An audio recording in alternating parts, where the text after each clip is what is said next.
welcome back everyone, welcome back to another weekend edition of the PiGosaur Cup, number 61, your weekly dose of open stock.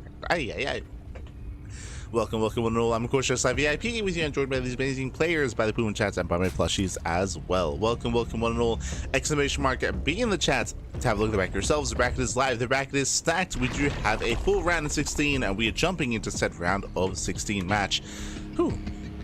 We have our first series, and spawning in the bottom right hand corner of Winter Madness, we have the Australian Zerg player. We have the red Zerg. It is Ragnar.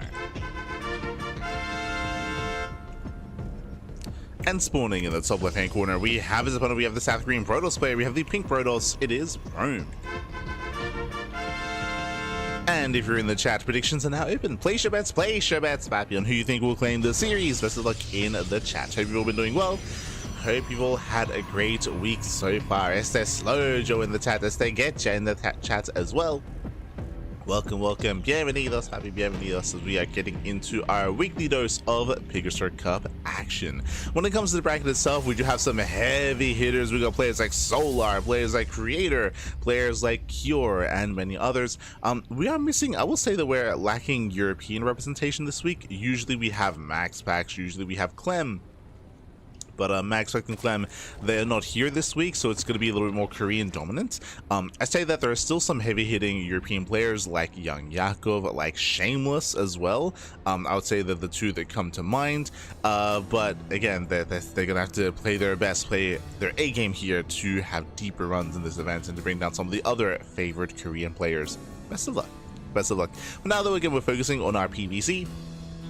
To have initial openers, and we'll see where our players do take us. Coming into this, Prome is going to be the favorite, of course. Prome, he is more of a semi-professional player. He can be very aggressive, very cheeky, very active with his build and with his play style. We'll see if Ragnar can slip him up. Let's go. So the pressure is going to be on Ragnar to bring something a little bit different here to the table.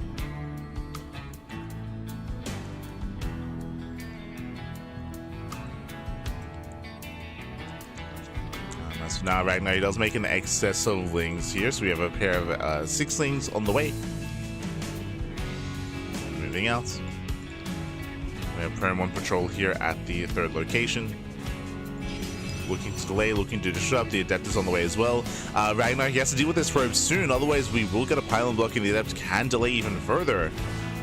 2-base lair. Okay, no Ling speed. So Ling speed is not going to be researched. We're still in gas. A lair is on the way. And this feels like a roach all-in. We'll keep an eye on Ragnar. Technically, this... Oh, as we're getting a macro hatchery. Technically, this could be like a Nidus all-in with like a Ling flood. We are taking a second gas geyser though.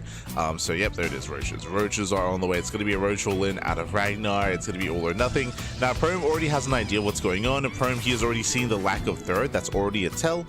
Third base should already be placed. Adept shades into the main base, gets eyes on the macro hatchery, gets eyes on the lair. He sees everything.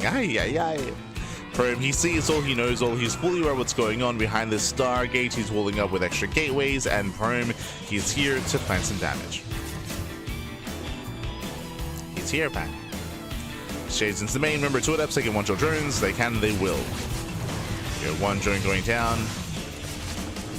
Getting 1, getting 2, Lings, they pop out just in time. 3 drone kills, nice damage here by Prome. And checking his vision, Prome has seen the Roach Horn as well. So again, Prome, he's seen everything he needs to. He's fully aware of the all-in that's coming his way.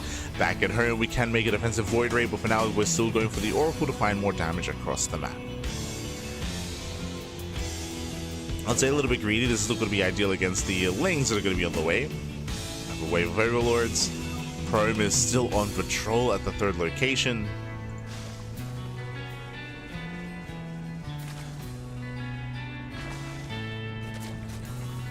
So on patrol, there we go, Nidus all in on the way. Checking the vision here across the map.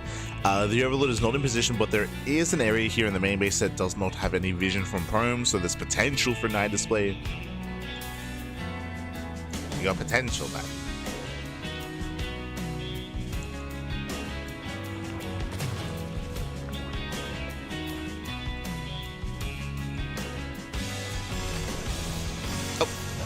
As there's no spore. Yeah, no spore in position, so 3 drones going to be going down already. Now, you can make an argument like, the drones don't really matter as much because of the all-in, but the problem is you have to sustain the all-in as well. That's going to be 5 extra worker kills, 8 in total as 3 were killed earlier. Defensive Void Ray is on the way. We have Stalkers warping in. He just scattered the Nidus Worm, so now he knows to get vision in the main base. Meanwhile, Ragnar, he can only throw down Nidus outside of the natural. So only one real Nidus location, there's no vision elsewhere, Nidus Worm is now done, and it's all or nothing. Either Ragnar kills or he dies trying, and it's going to be a tough assault here from Ragnar. Oh boy. Shield batteries are done, extra gateways are on the way, we do have that initial Void Ray coming out. And we're waiting for Ragnar to pull the trigger.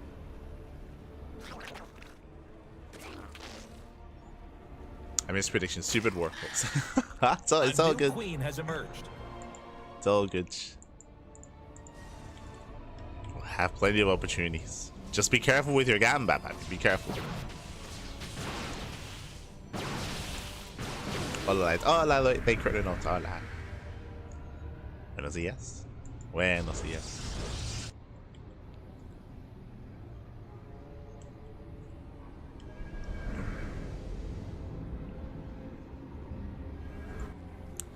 As we're still kind of waiting for the Nidus to be thrown down, the Overlord is now pushing in towards the 3rd base. Here we go, loading up the roaches, lings, the queens, the everything, and show us that Nidus Worm. Will it finish? Is he going into the main? Oh. Yeah, he's going into the main base. So Ragnar, he was out of position earlier. He didn't have the ability to actually get the Nidus into the main base. Now he's going for a delayed Nidus, and it should not get in. Will not get in. Nidus here in the center.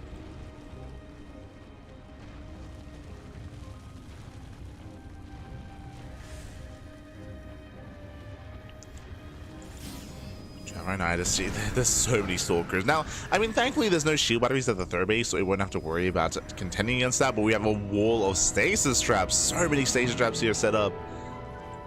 Probe, he is ready to receive.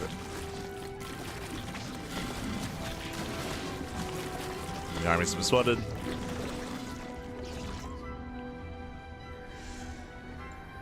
But again, the longer this goes on, the worse it is for Ragnar. And it's taken quite some time. I do like the addition of Ravagers, if they can finish. Stalkers, nice blink control, they blink away, they shut down the Lings. Very nice control here by Prome. And they can always fall back to the stasis traps. And speaking of, now would be the time. Oh! Ooh. Losing a handful of Stalkers. 7 Stalkers going down. The Prome he's holding. Ragnar, he has no buffer for his Roach Ravager, not anymore. These are rough trades for Ragnar. Yeah, bleeding out Roaches, bleeding out Ravagers, expensive losses, and we're just going for the dive. GG gets pulled, and Prome will take game number 1. Whew, GG. GG, well played. Unfortunately, it did take a little bit too long to really get underway here. But it was also a bit of an odd choice for Ragnar to go for the 2-base all-in in such a manner, just because, again, it's quite a committed move and everything was scattered, unfortunately, right? The lair was spotted, the Roach Warren, everything was seen from the side of Prome, so he was able to prepare back at home and prepare in time. So nice scouting here by Prome, and we'll see what Ragnar has up his sleeve this time as we load into Game 2. Game 2 is going to be on Celestial Enclave. This is a much larger map of the map pool, longer rush distance by ground, a lot of bases as well, a lot of potential proxy locations. If you wanted to be a little bit fancy and spread some creep elsewhere and hide a tech structure, we have seen that before in certain matchups. We'll see. We shall see.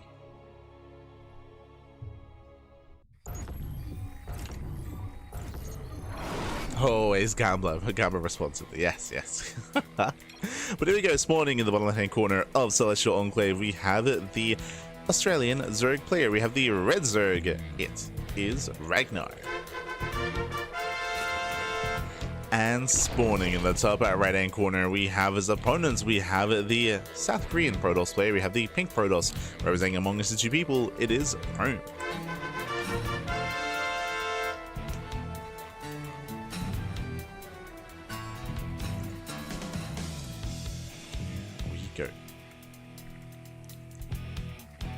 So we are opening up.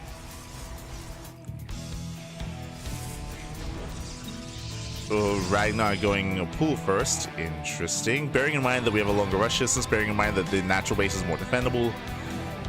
So bold move for Ragnar to be aggressive here. Going for the pool gas before expansion. So earlier link production, earlier queens, earlier link speed, just earlier gas income. We'll see where this takes us. Technically, this could lead into another fast layer. Technically.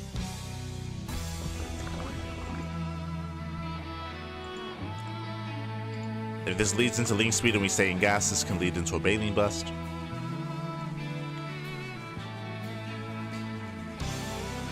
We'll try to go for a fast roach horn into a roach roll in. As there's still no expansion.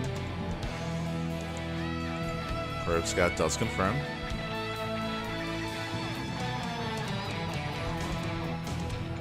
At Perm, he sees lack of base at the natural. He confirms lack of base here in the pocket. He also saw the timing of the spawning pool in the gas. So at Perm, he's aware. We have the first 100 gas. Waiting for link speed. Link speed is on the way, and we pull out of gas. So no Bane Bust, no Bane Bust, no Roach Rush. It is going to be a Link Flood here out of Ragnar. Going for the... Oh, my, sorry, I did miss this. So going for the Proxy Hatchery in the base. Prime did not miss this, though. He did check, did confirm. But here comes that Link Flood. Now, this hatchery will finish. It did actually finish up in... Or did get thrown down in time. And so we can actually reinforce with things inside of the bases. Meanwhile, the natural should be secure. Never mind. So there's there we go. We have a little bit of lava. We have some links on the way. The base is going to go down, and we do have some broodlings to maybe make use of. Yeah, they're naming. Oh, never mind. Probes, they pull away, and we've got a handful of links in the main. Let's go. Let's go. This is where, I mean, going for the ninja base here can be successful if it goes unscouted. The other option would have been to have gone for the earlier hatchery here to disrupt the wall, but it's so much more difficult to achieve that here on Celestial just because of how choked up the natural is and because of the ramp itself. So there's less area, there's less room. And the aggression has failed, and Ragnar is in a very rough position. He's down in work, or he's down in saturation, he's going for the Bane, so it looks, I was gonna say it looks like he's going for the Bane Bust, but he's going for a second Gas Geyser as well.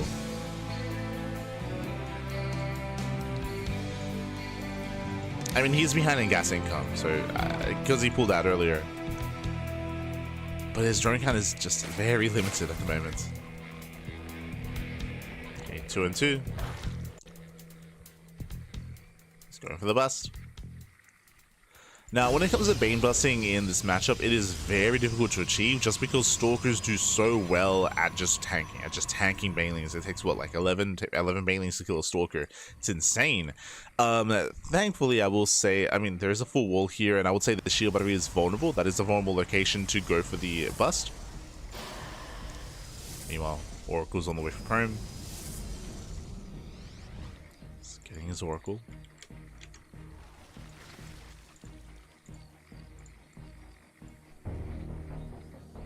Twilight Council's on the way as well. So early Council. Bailey's what Lin. No force field. Oh no, keep going. No!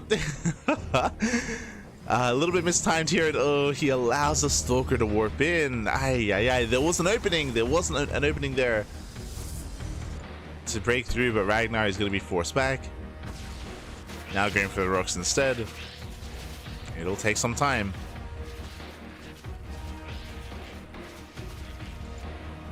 The Oracle is coming.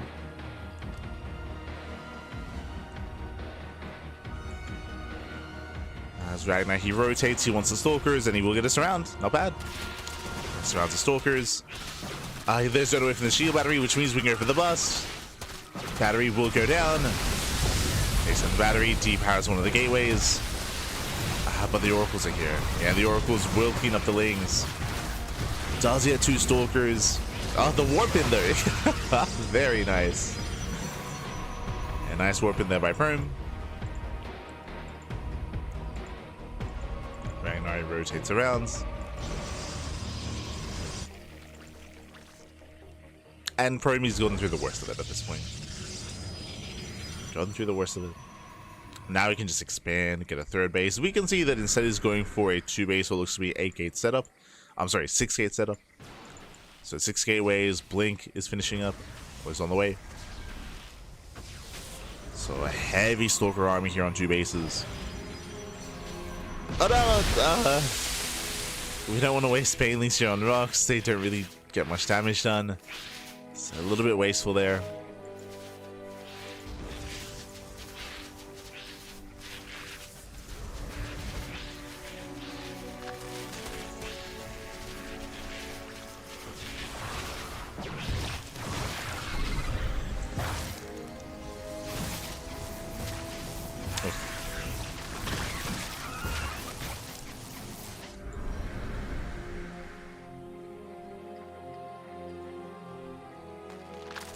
We're getting ready for wave 3, wave 4. What's it? I know. Keep going. I mean, there's no other way about this. Is reality. Like Ragnar can't just drone from here and get a base and get an expansion. Like, we're too far in. It's too late for that. The Oracles do counterattack. They're not at home, but GG. GG gets called. The wall is solid and Brome. He will take the series 2-0, advancing on to the quarterfinals. GG. GG, well played, congratulations, Prome. He will claim the series. Some interesting builds here out of Ragnar. Game 1, he went for a 2-base Nidus all-in, and Game 2, he went for a essentially 1-base Bane bust as well. We got there in our own quirky ways and quirky fashions. Unfortunately, scatting was paramount, and in the end, Prome was able to confirm the Nidus and confirm the Roaches in Game 1. He was also able to confirm the early pull, the early gas timing, and he also found the proxy hatchery in the pocket base as well. So in Game 2. So Prome was able to get eyes on all, and with that was able to shut down Ragnar. But GG. GG well played. GG well played. And with that, let's catch up on the bracket. Exclamation mark, be in the chat to have a look at the bracket yourselves as we catch up on the quarterfinals. We have a couple of updates here. From the top, we have Solar. Solar, he's waiting for the winner of Duck and Perceive. So Solar, he's in the quarterfinals. Sorry, he's in the round 16 himself. My apologies. So he's in the round 16. Scrolling down, we have Nice and Solicitous. Solicitous takes down Nice 2-0. That's a big win for Solicitous. Very impressive. Meanwhile, scrolling down, we have Prome. Prome takes down Ragnar. Prome is up against Percival in the next round. That is our next series. That is our next matchup here. Going to be Prome versus Percival, which is going to be a much closer matchup here. Percival and Prome, they're both a little bit closer in skill. I will still say that Percival is favored over Prome. There's a lot of hype around Percival. He's been improving so much in recent times, so this is going to be a tough one for the Korean Protoss to break down. It's going to be a tough one. Scrolling down further here, we have Shameless. Shameless is waiting for the winner of Patches and Pithiest. Meanwhile, we have Kira waiting for the winner of Nylon and Dave Testa. We have Epic up against Upsaya. We have Creator waiting for the winner of Bonyo and Ernotok. I thought it was Erniak for a moment there. And we have Young Yakov up against Bomyoja at the bottom side of the bracket. I was honestly very tempted to go for Yakov versus Bomyoja leading into Creator. But I also know that Bomyoja, he's going to be streaming his POV and also casting that half of the bracket as well. So did try to stay away from Bomyoja, as he's also going to be casting on his channel. So trying to spread out early on. And again, Percival versus Prime looks very promising as well. For now, though, we're going to be going on a short break. And when we come back, we'll have Prime and Percival facing off in the quarterfinals. Sorry, in the round 16. See you soon.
And welcome back, everyone. Welcome back to our second series of broadcasts. Welcome back to the round 16.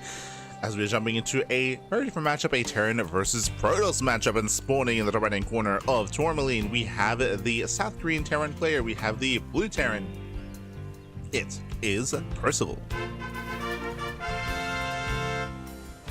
And spawning in the bottom left-hand corner, we have the red Protoss player. The South Korean Protoss, for among its two people, it is Prome. And if you're in the chat, you know what time it is. It is Gamba time. Predictions are now open. Place your bets on who you think will claim the series. Best of luck in the chat as we get into our TVP. Coming into this, Percival is going to be more of a favorite player, but Prome does have some cheeky builds up his sleeve. He is a very unorthodox player at times, comes up with his own builds, or even just cook in the storm. Does cook up builds with Rebellion, with some of the other Korean Protoss players like Luna C, like Farmy. So Rebellion, Luna C, Farmy, and Prome, they all do come to mind when it comes to coming up with builds and trying new quirky things out. Oh boy. So we'll see. We'll see what Prome brings to the table here against Percival.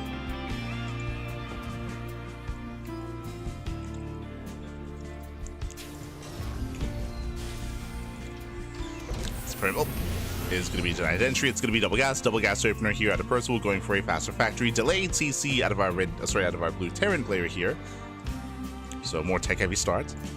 And currently Prome doesn't know. Being denied entry into the main base, they could still be a CC on the high ground. They could still be command center further back. So Prome, he's not fully aware as to what's going on.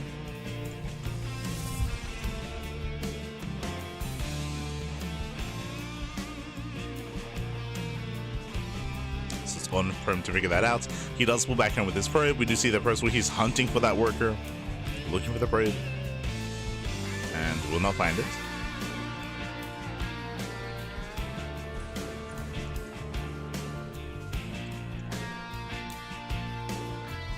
So he does move out.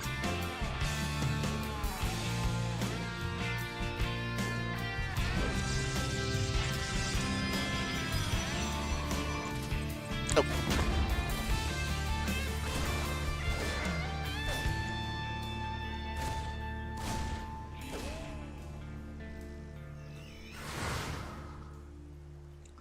As Percival does poke in, pulls away, behind this Twilight Council opener out of Prome, getting into Blink. And we'll see how many gateways Prome commits into. Does it go 2 gate, 3 gate, or 4 gate Blink Stalker? There's the second gateway. So far so good. Meanwhile, with the initial earlier gas income here, we did have Reaper Hellion into what? Into Mind Drop. So Mind Drop is on the way. Reaper Hellion busts into the main base. Oh, he does break through. And how many probe kills? Gets one. Workers are being pulled. Oh, Hellion is targeted down. So far in losing 2. Not bad. Only 2 workers. Reapers, they get behind the mineral line. Going for another probe. Ooh, nice target firing. That's 1 more. 3 in total. So 1-to-1 trade.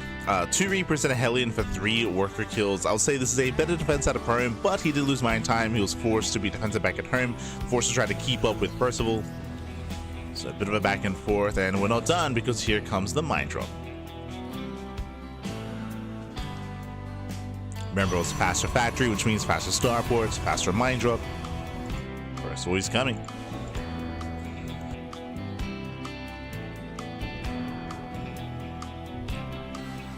Making his way across.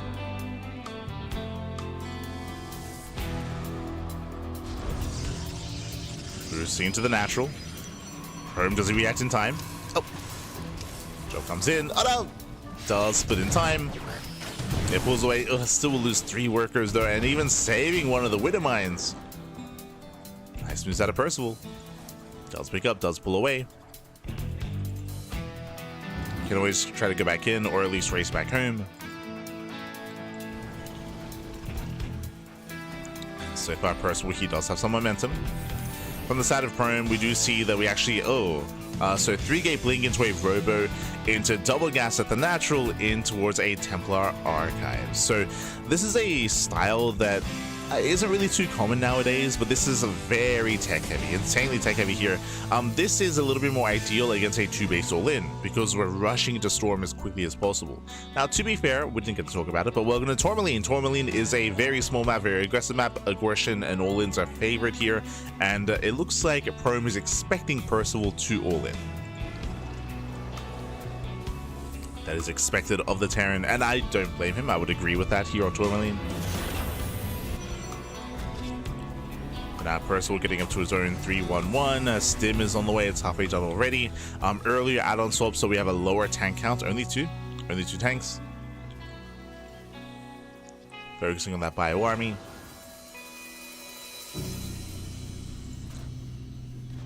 And we're waiting to see all these upgrades line up.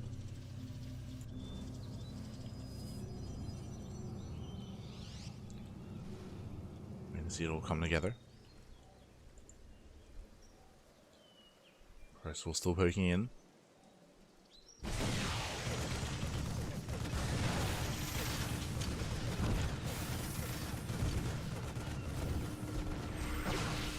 Yep.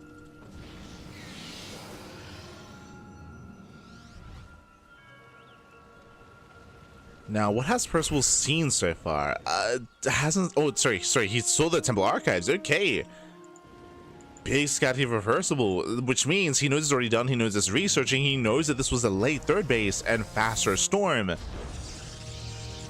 And Percival, does he commit anyway? That is the question. Does he still send it? Army moves out. Prome does spot this. It's on Prome to buy time for Storm. Prome has to buy more time. Percival is waiting for the kill. Nice target firing at the Prome. Gets 2 Marauders, gets 1 Marine. Percival rotating over towards the left-hand side, towards the 3rd. And how many High Templar? 3. So 3 Templar. Can he land the Storm? Army gets spotted. Prime moves in. Storm does land. Nice Storm. Storm on the tank. Does soften up the Marines. Remember, there's 2 more Storms left. And we have to be careful. Percival, his goal here should be to target fire those High Templar and catch them before they land the Storm. Prison comes in. Oh! Jesus. Prison comes in. Storms are lackluster. Nice splits here out of Percival. He splits well. The Storms did not connect. There's the edge overcharge. There's 1 Storm left. Oh no! Nice side of the High Templar. 1 Storm remaining. Better Storm here, catching the army, and Prome, he will shut this down, cleans up the tanks, cleans up the bio. But this is actually where a Storm would have been beautiful, to have 1 Storm to zone away to buy time. But that was all the Storm spent. And Percival was going for the kill. Yeah, he's going for the kill, going for the throat. Picks off more Stalkers, and Percival, at this point, he's done it. He has done it. He has broken the back of Prome. Prome, it took him too long, and he invested so much and so heavily and too heavily into surviving and dealing with that first wave. When remember, that was only wave 1, and here comes wave 2. Like wave 2, it does overwhelm. We did see earlier that the 2nd and 3rd Storms were lackluster, they were wasted. The 1st and 4th were better, but Prome was just a little bit too trigger happy. Fought too inefficiently. And Percival, he's not stopping. Like, he's rushing across. Storm tries to buy some time. But Percival, he just give it. Oh, doesn't quite snipe the High Templar. But he has a very nice concave, nice spread. Takes care of all the Zealots. Storm lands. It's a decent Storm, but there's nothing else here. Not anymore. GG gets called, and Percival, he takes game number 1. GG. Whew. Again, a very powerful push here out of Percival. We did see that Prome, he was ready for it, is that what I will say. Prome, he had the tools to defend. He was able to slow down the push, able to buy time for Storm. And he had 3 Storms initially. The first one was solid, but the 2nd and 3rd Storms were a little bit too premature. That's what I will say. They were premature. They didn't quite land. They were wasted in a way, and because of that, he had to spend the 4th Storm on the first push and not on the second move out, because he had to invest so much and arguably invest too much into that first wave defense, it meant that the second wave was that much harder, that much stronger. GG. GG, well played. And with that, Percival, he is 1 game away from claiming the series. Una más, papi, una más. Don't recognize Prome. Is he a bit of a lower player? You don't recognize Prome. Prome, he is a very active player in the online tournament scene. If you remember or if you know players like Luna C, like Farmy, like Rebellion, for example, Quanta, Honmono, 3 Point, Stephen Curry. Of course, I'm thinking of Gilliman as well, Rumieth. There is a group of, I would say, Code A players. I would say that Percival was one of them for a long time. So Genio, true, Genio is another one. But Percival, he was one of them for a long time. Percival, the difference though is that in recent years, specifically the most recent year, he did break out and break past them, and I would say that Percival, he has kind of secured himself as one of the top Terrans in Korea, like still below Cure and still below Byun, for example, and below Maru, but like just under and below Bunny. Like I would say he's still like, at this point, he has become like part of them. At this point for Percival, for him, he's like just that level below, like that Code A tier. But we cost him quite a lot.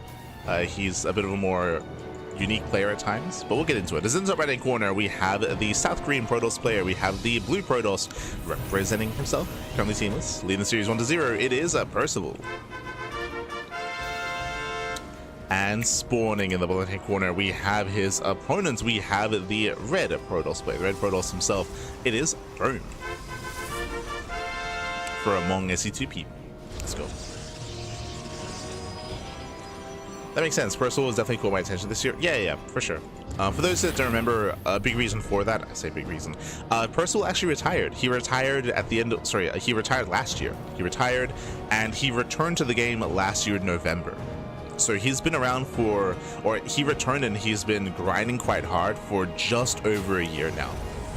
We came back at the end of November, now it's the next year, December, and he grinded so hard this year in 2025, and he's improved a lot. Like if you compare Percival now to like January, different player. Like Percival, he has just grinded so hard, like the ladder specifically, online tournaments, and it's been really cool to see the growth of Percival over time. Like he's improved a lot to the point where nowadays, like he's taken maps and taken series off of like Byun, off of like Classic, Nightmare, these other top Koreans. I would not say that Percival was favorite amongst them, but like at this point he's now more regularly taking maps, and every now and then he can take a series. Like he's improved a lot. Improved a lot. I would say that Prome is kind of like where Percival was a year ago, if that makes sense. Prome has also been improving. I should emphasize that maybe also one of the reasons why you've seen a little bit less of Prome specifically is that Prome, I would say he competes a lot more in StarCraft Evolution. So if you watch SC Evo, Prome is one of the top players there. Like when I think of the top Protosses in SC Evo, I think of Classic, I think of Creator, I think of Hero. And then just under them, at least amongst the Koreans, then I'd put like Prome and Rebellion, right? Like I would say Prome is like top 5 Protoss, Korean Protoss in SC Evo.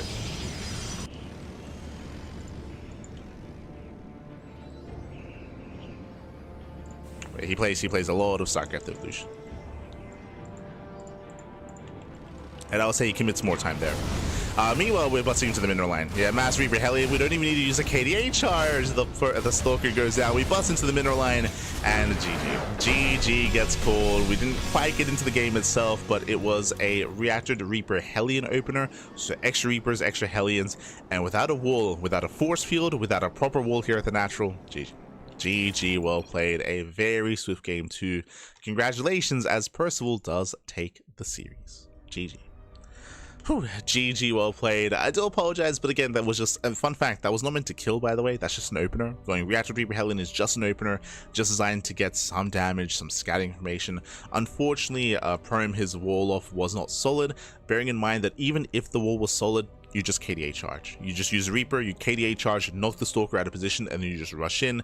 What is necessary there is a probe in position to wall off. like to throw it in a pylon or a gateway or something to fully wall that area off, or a sentry with a force field to be able to buy time to get extra weapons, to rotate to the natural, and to actually hold on, to actually have a defense. Unfortunately, Prome, he was out of position. He was not quite ready for what was coming his way. GG. GG, well played, and much love to Prome, as Prome is going to be knocked out of the tournament. But once again, if you want to see more of Prome, and if you want to see him excel a little bit more, again, Prome, he spends a lot of time competing a lot more in StarCraft Evolution. He competes a lot more in StarCraft Evolution and SC Evo. He even runs some tournaments at SC Evo as well. There's like the Prome Opens, the Chijik Prome events. We've seen a couple of them already. So much love to Prome when it comes to organizing tournaments and competing, of course, as well. But Percival does take the series, and Percival, he will advance on to the next round, and let's catch up on where we are and where we are headed. Let's go. Whew, let's go. Percival, he is in the top 8. He's in the top 8 quarterfinals here. We have Solicitous, of course, looked down nice. We have Perceive, not Percival, but Perceive. He's up against Solar in the round 16. Percival waiting for the winner of Shameless and Patches. That is a series I'm looking forward to. If you've been watching Shameless in recent times, Shameless and Percival, they've started a bit of a rivalry. Hold on, let's get some numbers on this, because in my brain, in my mind, I want to say that they've been very back and forth recently, but let's get some confirmation here. Hold on, let's get some numbers. Shameless versus Percival.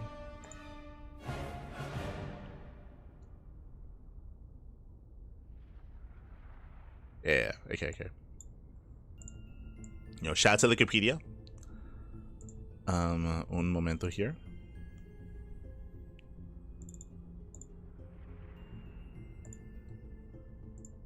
Don't just take my word for it. Bam. Said. Bam, beautiful. Okay, so this is the head-to-head. This is the head-to-head between Percival and Shameless, specifically for 2025. So you can see here that they recently played last week in the Monday Night Weekly. That is the European Cup. Best of 1, Percival won. Percival, he beat Shameless in the best of 1. Then OSC Elite Rising Star 17, Shameless won 3-2. Then Monday Night Weeklies, Shameless won 2-0. Then Platinum StarCraft League November Edition, Shameless won 2-1. And then Percival had his win streak. So you can see here, I would say in recent weeks, Shameless is at the edge. Before that, Percival, but you can see they've been very back and forth. Very, very back and forth here. Shameless with a more recent win record against Percival.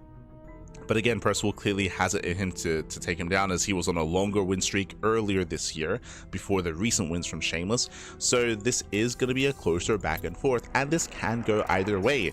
Based on recent records, I lean a little bit more towards Shameless just because of the recent wins. But again, Percival, I mean, technically Percival did win that best of 1 last week, so true. It did win it. So it's going to be a closer one. All I want, ace match. I would want to see, you know, back and forth and go all the way to game 3. That's all I want, at least out of these two players, regardless of the outcome. Best of luck. That should be our next matchup. Technically, I'm getting ahead of myself. If you look at the scoreline, you know, Patches, he's a good player himself. For those who don't know, Patches, he's a map maker. He does devote a lot of time to making maps, and if I remember correctly, Patches, he is the map maker that created Celestial Enclave. So if you're on the ladder, Celestial Enclave, that was made by Patches, and Title Citadel, also made by Patches as well. So he's actually made some maps that are currently in the ladder. So much love to Patches. He does devote a lot of time to map making. He does compete from time to time as well, like you see here, but he's more of a map maker, a little bit less of a player. So best of luck to Patches here, as Shameless is favored in that series, but best of luck, best of luck. If you remember beforehand in the previous map pool, Patches, he is the person that made, oh god, I'm so bad with maps once they get like rotated out of map pools. The map with the healing pad on the right hand side, with the speed zones on the right hand side as well, with the goal base in the center of the map. God, like I know what it looks like. Hold on. It's like a month ago.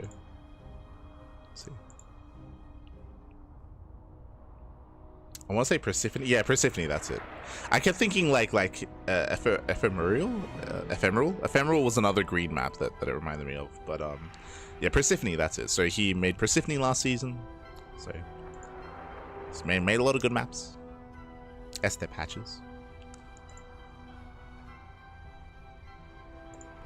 Scrolling down, we do have Cure. Cure, he's up against Nylon in the next round. Nylon's a player Nylon's a player that I'm not too familiar with. We have Epic. Epic takes down Hapsaya 2-0. We have Creator still waiting for the winner of Ponyo and Arnotic. And we have Yang Yakov taking down Bomyoja 2-0.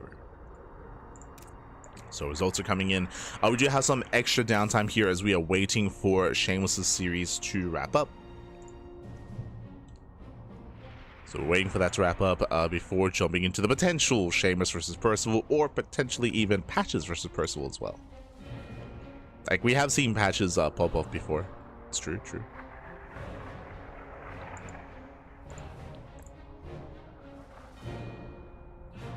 Yeah. Yo, shout out to Perm. I see he's in the chat. Much love. Happy much love.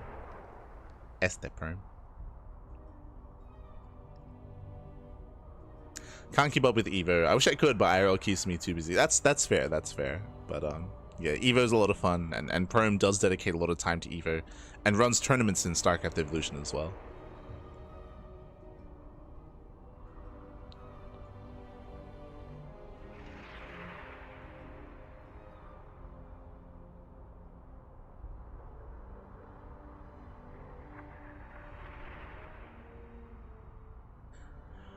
Percival beat Clem recently. He did.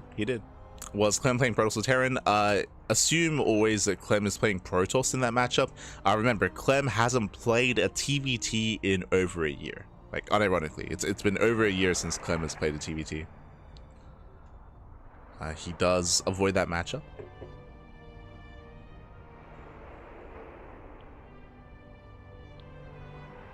This is how I died versus Beyond brings back PTSD. Oh no! Understandable, Pappy. Understandable. Take care, Pappy. Take care. Go to wall up, Pappy. Go to wall up.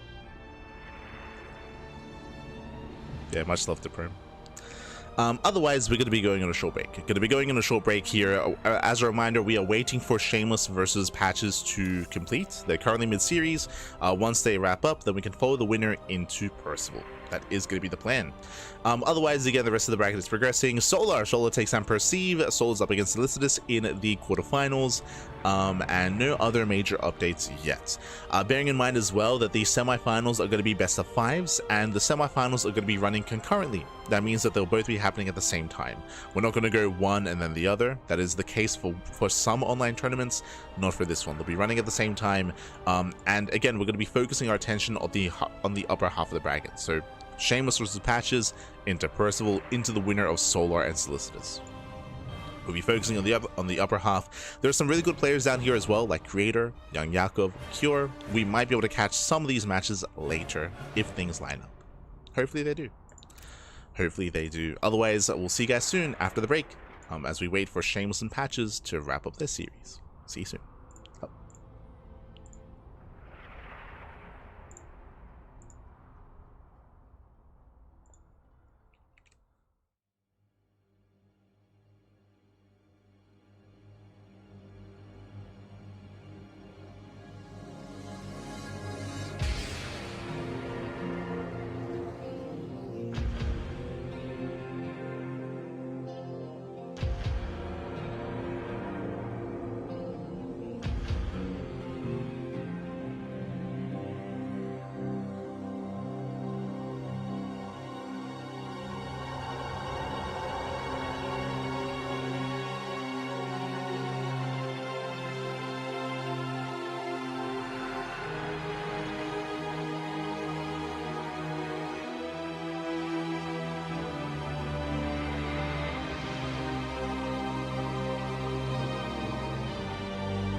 friends, welcome back, everyone. Welcome back. I almost landed up with the timer, by the way.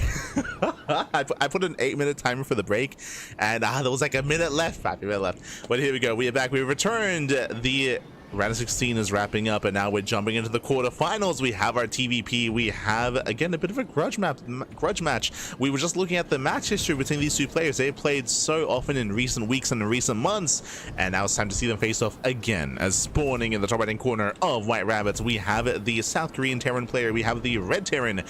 It is Percival. And spawning in the bottom left-hand corner, we have the blue Protoss player representing Team Little Fairy. It is Shameless. And if you're in the chat, predictions are now open. Place your bets on who you think will claim the series. Best of luck in the chat as we open up with a proxy. Let's go as we move out with our first, not just one, but 2 SCVs. Percival is going to commit to the proxy 2 racks. He's going to double down, not just 2. Hold up. We have 1 Rax back at home, we have 1 across the map, and we have a 3rd SCV. So we have 3 racks here instead. Okay, you have my attention. Gas is being taken back at home, but Percival, he's going to commit that much harder here. we're gonna double down. Now, when it comes to the history of these two, again, we were going through it. Shameless, he does have the most recent kind of winning record and win streak, and I would give the edge to Shameless. But if you're looking at those scores, it was very back and forth, right? Like Percival, he was always taking maps, making it close, going to the ace match, and of course, it was Percival who had a bigger and longer win streak before that as well. So it's gonna be quite intense between the two of them. It is 3 racks, Reaper, 2 proc seed, 1 back at home. We commit because of the setup back at home. It means that he can wall up and wall off with the depot and make sure that Shameless sees nothing with a probe scout. Oh, he checks though, Shameless. He did go for the probe scout. He came back home. He checks the 3rd base location, and Shameless, he's aware of what's going on. He has an idea, or he has the information. But what about the execution? Can he hold? Can he defend? The pressure is on Shameless, but at least he knows what's coming his way. We have a shield battery in the low ground, shield battery in the main. So far, so good. Ooh, delayed. Delayed shield battery. You could see that because of the mining, the pros were getting in the way. They were delaying the placement of the building. Every second counts. Reapers are coming. Reapers are coming. That shield battery is going to be seconds later than it should have been. First Reaper dips in. First shield battery is now done. Our first battery. More Reapers are amassing. Reapers are building up.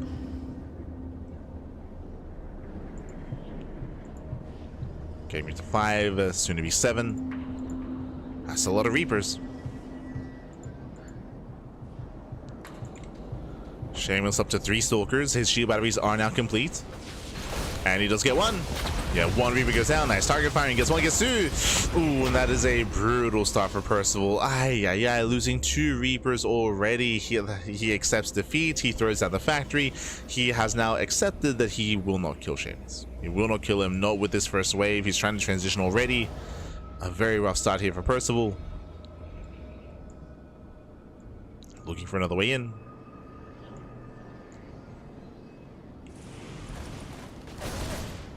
Rotating in towards the main. Head of the mineral line. He can one-shot. Gets 1 probe. Oh, will lose another Reaper. Okay, not worth it for Percival. Bearing in mind, just now starts his own CC. Remember, this entire time, Shameless is on 2 bases. He is miles ahead. A 2 base economy for the Protoss. Now taking up into Blink. Twilight Council is done. Blink is on the way. And Percival, he is miles behind. Now, there's still a chance. I will say there is potential for these Reapers to get into a mineral line, right? They could try to outposition Shameless, lure him into a false insecurity, and then get into the natural, get into the main base. There is still potential at least, but it's not going to make it easy, though. It's not easy to get in. Yeah, Shameless in position. He had Priest with his army. He has Stalkers in the main base and Stalkers here in the natural. He's ready. And Shameless is scouting. Crucial here, he needs to find out, is this going to be a 1 base all-in, or is Percival expanding? We can see he's expanding, and Shameless is about to confirm that as well. Yep, hallucination goes in, confirms the follow-up. So now Shameless, he can expand. Upon seeing, oh, you're expanding, you're making SCVs, you're trying to get into a longer game, that means I know that it's safe to get a 3rd expansion, get a 3rd Nexus. So Shameless has a choice to make. Either he takes a 3rd, and he is, or he could try to just double down and go for an all-in. I would advise against that, as you don't want to be all-inning a player that's already kind of committed themselves.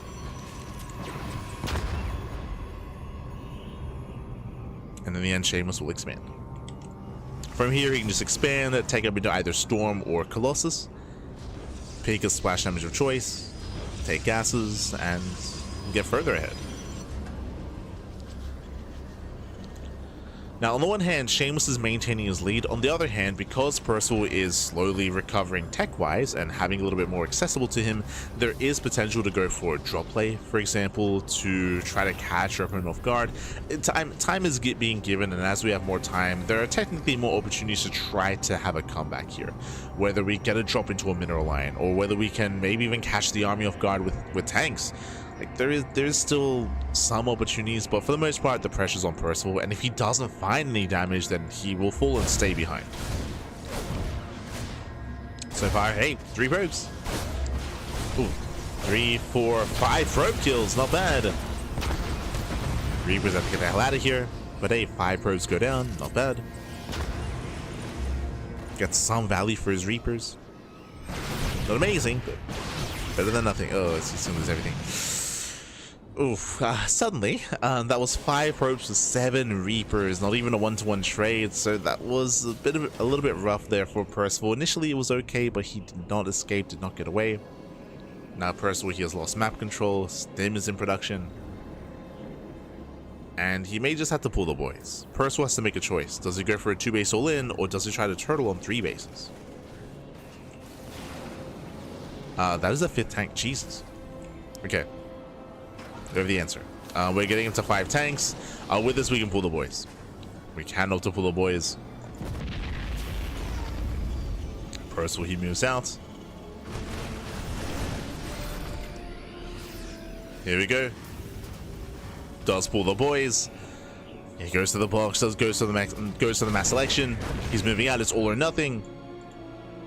It's on Shameless to slow this down. He's gotten a handful of Marines. One Marine so far. You can see Percival trying to catch the Stalkers. Trying to catch him in range. Jesus. That was close.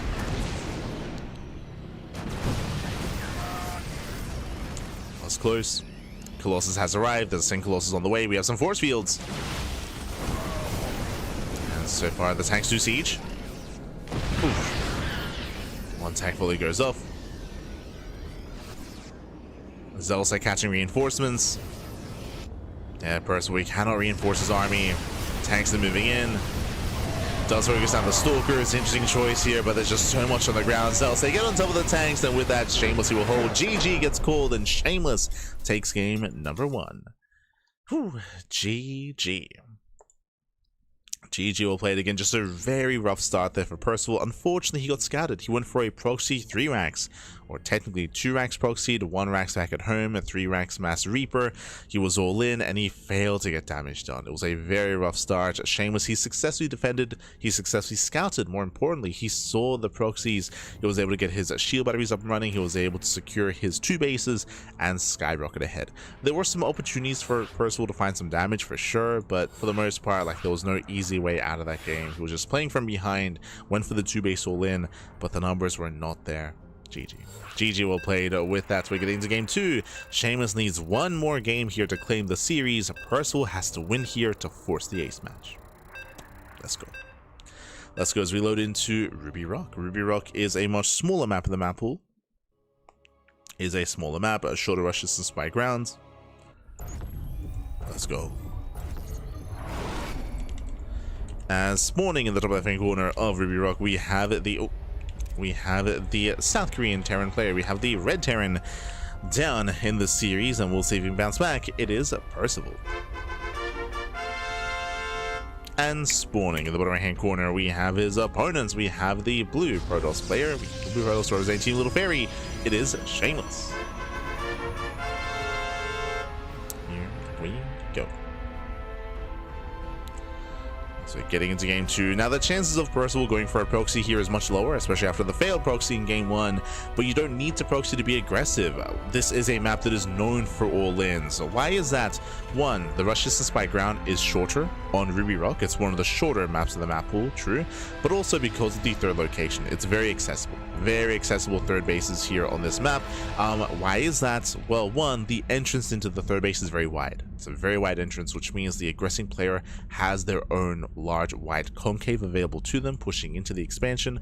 On top of that, we do also have no ramp. There is a ramp here on the top side, but from the main attack path here towards the left, there is no high ground advantage. There is no ramp. We do have some side blockers in the center, so you can slow the game. You can slow a push down a little bit. But for the most part, we do see a lot of all-ins here, and we're expecting Percival to all-in. We'll see if he does meet those expectations or if he exceeds them and goes for maybe even the mid game. Does he get a 3rd CC? Yeah, it's possible.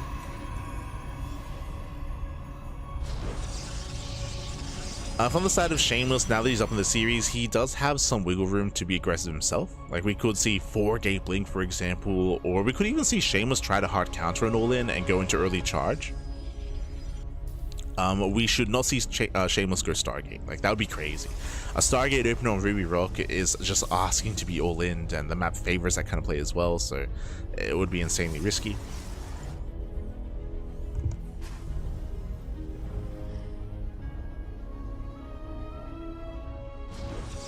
see. For now, you can see the Percival, he is scouring the southern half of the map before moving out. There's that natural. It was a double gas opener, double gas, faster factory, delayed CC out of Percival.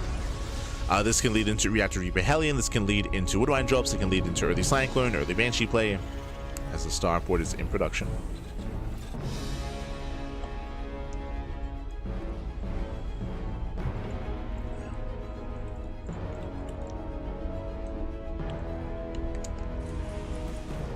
Percival clicks in. Yo, he wants that sentry. Does the one and will get it as well. Very nice pickup. Sentry goes down.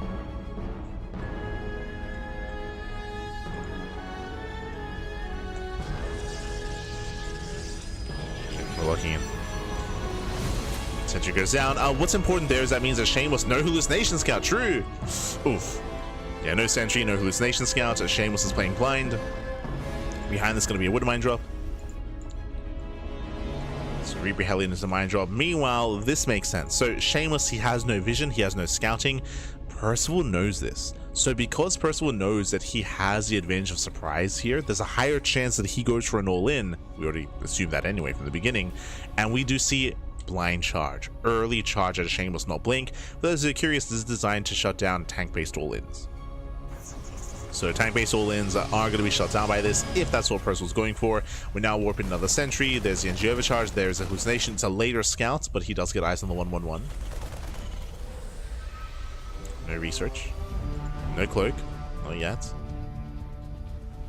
Same time, drop it to the main. Stalker getting called out. Shameless late to react, late to respond, and he will lose one Stalker. Oof. Yeah, one Stalker goes down. Widowmine does burrow. And it's getting out of hand. It's getting out of hand here. As Percival gets further in. Doesn't waste the mine shot, but does get 3 probes. Oof. Oh, the Hellion. Oh no! The Hellion shots. They line up 13 probe kills. Ay, ay, ay. That should not have happened. 17 probes go down. That is game-ending damage. Ay, ay, ay. The probes that were stacked up on the gas guys with the Hellion volleys were brutal, as they were just dealing damage to every single probe. And that was a massive fumble. A massive fumble here for Shameless for his defense. That was game-ending damage. And now Percival can freely execute his 2-base all-in. If that's the plan. But Percival, he is very comfortable. Percival, he's ahead. Getting to stim. Building up his tanks. And Shameless has a lot of recovering to do. Oh boy.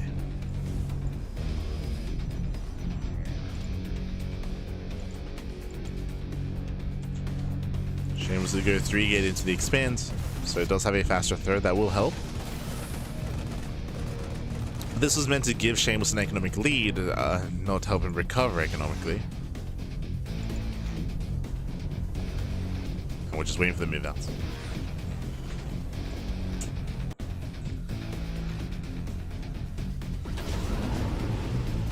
For now, we start things over the drop, okay.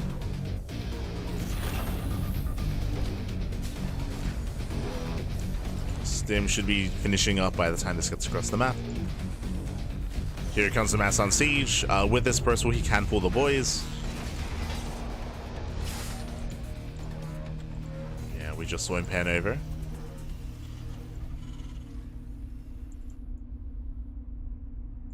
Percival, he moves out. Third CC, never mind. He's getting a third CC. Okay, he opts not to pull the boys.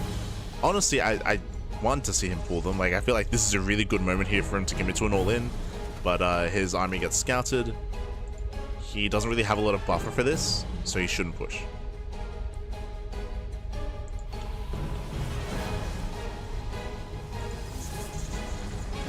Go drop into the main.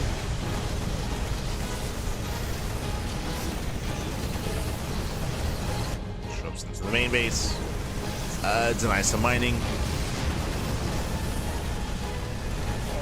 I started firing. 3 probes. 3 workers, and the game should continue from here. I'm not so certain that Percival actually has enough to break the third. We'll see. No splash damage. Yeah, there's no splash damage, just mainly zealots. We get spotted.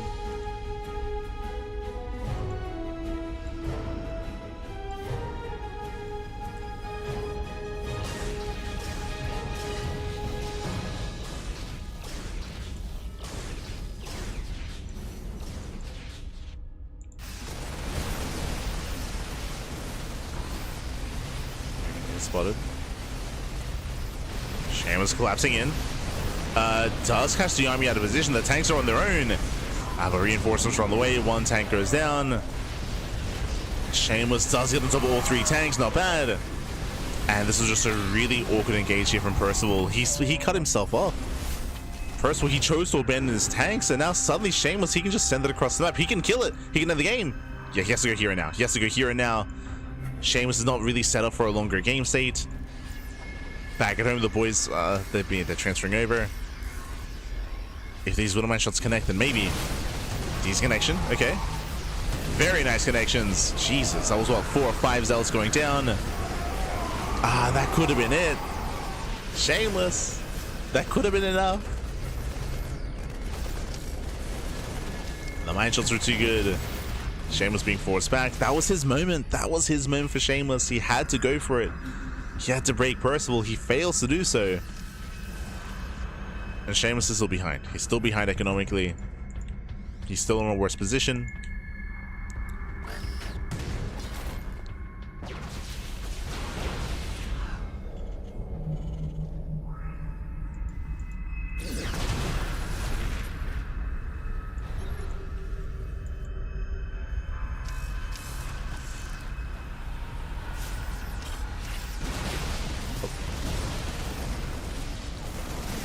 Shameless trying to pick up whatever he can, but here we go. We have the main army moving out across the map. Shameless has nothing to defend. So Robo goes down, moving in towards the natural.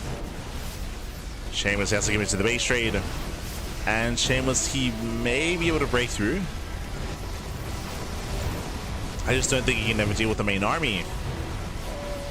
Oh my god. That's some crazy friendly fire, by the way. Aye. Those SCVs going down. Zelce flood in. Shameless, can he break into the main? Can he get in? He can. Stalker shots going off. Going for the Viking, going for the Marauder. Liberators do siege up. He's gonna go for them. He gets one. Gets one. Gets two. Takes on both Liberators. Likewise, at the same time, the main base is also under fire. There is one gateway powered. Shameless, he can warp in 1 unit at a time. Let's go. Here comes the Great Migration. Now, when it comes to the main armies and how they will engage with each other, so it's a very zealot-heavy composition here for Shameless. He has 11 zealots and 7 stalkers. At the same time, we have Percival with a more heavy marine marauder composition. There's a recall. Oh, he's crazy. Recall's back home. Boys are being pulled. This is it. It all comes down to this. Shameless, can he pick up those medevacs? Can he pick up the marauders? Not quite. Medevacs are low. Oh, bleeds out a stalker. That should not have happened. There it is. He's warping in that one zealot. Whatever he can get back. As all the probes are going down. Oh no, that does have some miscontrol here. No blink. Yeah, he does not blink away. He'll lose every single stalker. The zealots, they're late to the party. They're late to the fight. We needed them earlier. A disjointed attack here from Shameless. GG gets called, and Percival, he will tie the series. We are going to the ace match. GG. GG, well played. Again, Shameless, he definitely had the opportunity here to take the game. As we saw, it was just a lopsided fight towards the end there. He was fighting with half his army. If everything was together, maybe that would have been enough. It was close. On top of that, he was able to catch Percival with his pants down. Percival, he had a very rough engagement initially when he abandoned his tanks and lost 3 tanks almost for free. Very chaotic, very messy. GG, well played. With that, we are now getting into the ace match. It all ends here. It all ends on Winter Madness. Let's go. Let's go. The turns have been untabled.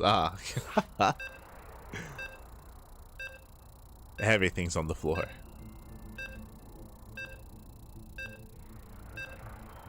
How the tanks have tied. Let's go. Oh,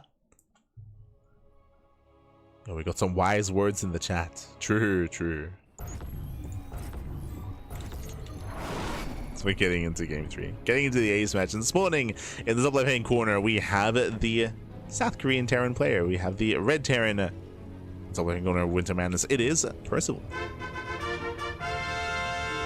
And spawning in the bottom right-hand corner, we have his opponent. We have the blue Protoss player representing Team Little Fairy. It is Shameless. Let's go. Let's go.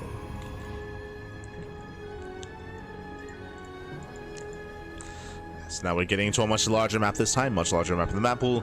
We'll see if Shameless can clean up and tighten up his early game. If you recall, Shameless lost 17 probes at the start of game number 2. That was game-ending damage. But honestly, the game was closer than it needed to be. Percival, he did fumble the ball when it came to some of his assaults, some of his attacks, which allowed Shameless to actually out-trade and out-maneuver. So Shameless, he was able to recover in that game and make it as close as it was. And again, even towards the end, could have maybe even won it and taken it. But now we find ourselves in game 3. And we'll see what Percival goes for this time. As once again, double gas. Double gas opener. The last couple of games, this has led into Reaper Hellion into Woodermine drop. We'll see how Shameless responds.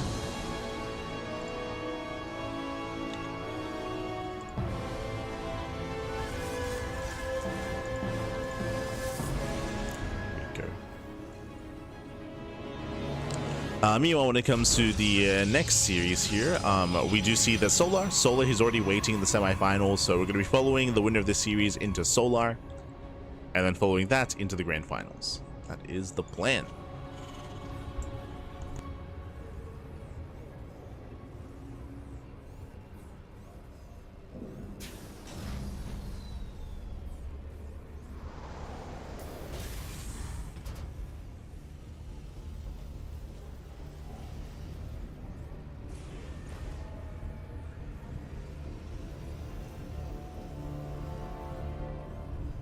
Yeah. Hello. Este Shameless. What's going on? ¿Qué pasó? Shameless is going for the proxy. Now, based on its location, I would assume this is proxy Stargate. I would assume proxy Stargate into proxy Oracle into dealing critical economic damage early on. That is my assumption, but we'll keep an eye on Shameless. Cybercore is done. Show us what you got. There it is, yeah, Stargate. So proxy Stargate, as you mentioned, Stargate into Oracle into economic damage. Typically, a proxy Stargate would be here, a little bit closer to the main base, at the 3rd or linear 4th base location. This is a more standard proxy location as well. Because it's so standard, it is often scouted. So Shamelessly throws down his proxy further back. This will delay his damage and delay the Oracle, but there's a higher chance it goes unscouted. So a bit of a give and take.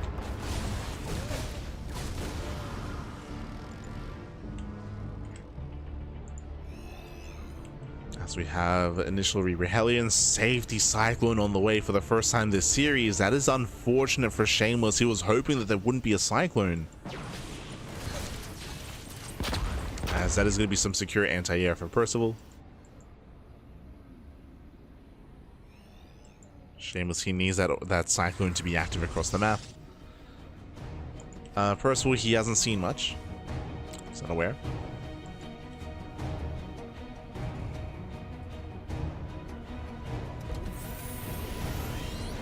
Gets one Cyclone. Oracle moves out. Percival should be dropping.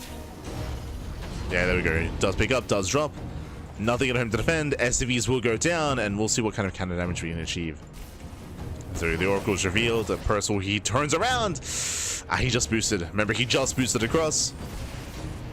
So Percival is racing back home. That's going to be 4. That's going to be up to 5. Yeah, 5 SCV kills. 6 SCVs, but the Oracle will fall. So a little bit greedy towards the end of Shameless. He will lose the Oracle, but he also gets 6 probes, sorry, 6 SCVs. At the same time, we get Reaper Hellions in the main base, but no damage is dealt. This time, Shameless is ready.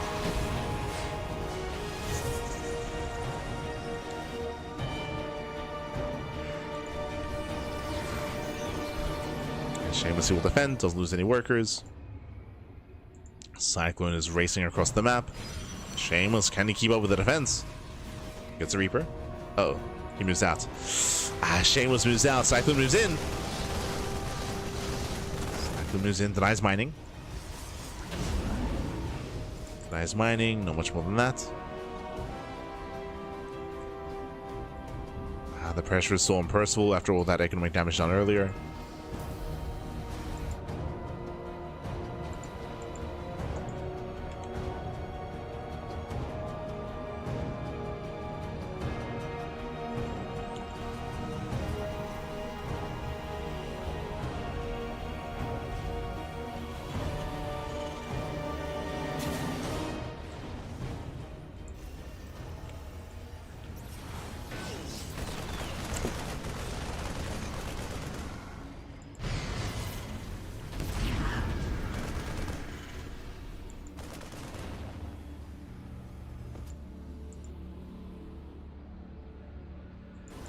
Is zoned away.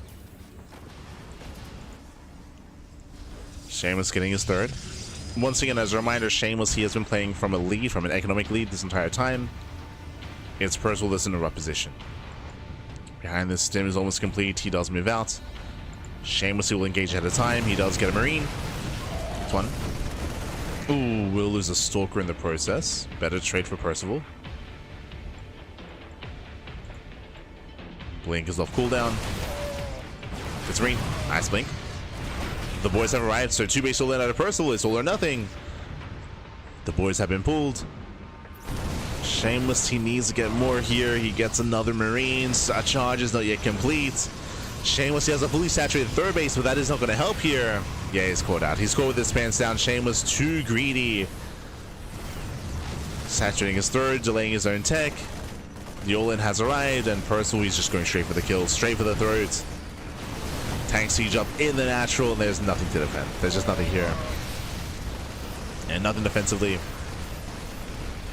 Percival breaks through. We saw that Shameless, he went for a third base before the Robo, so no Robo, no Immortals. No charge. Now, Shameless can try to surround and warp in on the low ground. But he still bled out too much.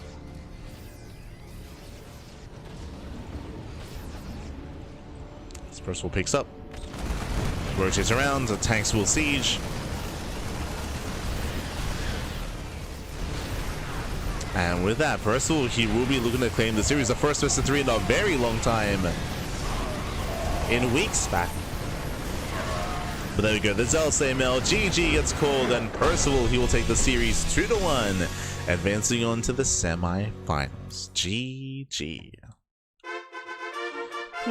GG, well played. Shameless. Shameless had a very nice start to the game, dealing critical economic damage. You could make an argument that Shameless forced Percival into the all-in, but in the aftermath, Shameless, he was so greedy. He delayed his Robo, he delayed his charge, he delayed his upgrades, he delayed his follow-up in favor of a faster third base and faster economy. He did have the economic advantage, a heavy one, but it didn't matter on the face of a 2-base all-in. GG. GG, well played. With that, congratulations. Percival, he will claim the series. Did go all the way to the A smash, but he had an intense back and forth. As you mentioned, in recent weeks, Shameless has had the winning record over Percival, but not this time, not this week, not in PiGosaur Cup. GG. GG, well played. With that, Percival, he'll advance on to the semifinals, and as I mentioned before, we already have our semis waiting. Exclamation mark B in the chat to have a look at the back yourselves. Let us head on over here to the semifinals.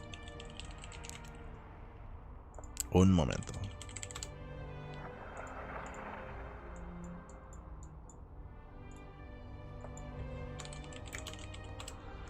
But as you can see here, we do have our semi-finalists. From the top, we have Solar. Solar, he took down Solicitous to the 0, and we have Solar versus Percival in the upper semis. Meanwhile, Cures mid-series against Epic, Creator is mid-series against Young Yakov. So those lower matches will be taking place as we speak, and they should be starting up their lower semis first as well, or at some point as well. Meanwhile, we're going to be jumping into Solar versus Percival first, and we're nearing the end of the broadcast. Since the semi-finals, we're going to be following this into the grand finals, of course, as well. We might catch the tail end of the lower bracket of the lower semi-finals, depending on how fast or how slow some games are. We'll see. We'll see if things line up. Otherwise, it should just be semis straight into finals. Until then, though, we're going to be going on a break. We're going to be going on a short break here. When we come back, we will have Solar and Percival ready for you. They're currently conducting their vetoes. Shouldn't be too long. We'll see you soon. See you soon after the break.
welcome back everyone, welcome back to the semi-finals, the semi-finales here of the PiGosaur Cup number 61. Again, this is a weekly tournament, a weekly open cup. Every single week we have some PiGosaur Cup action, and we're jumping into game number 1. Spawning in the top left hand corner of Winter Madness, we have the South Korean Zerg player, we have the Red Zerg representing Team Falcons. It is Solar.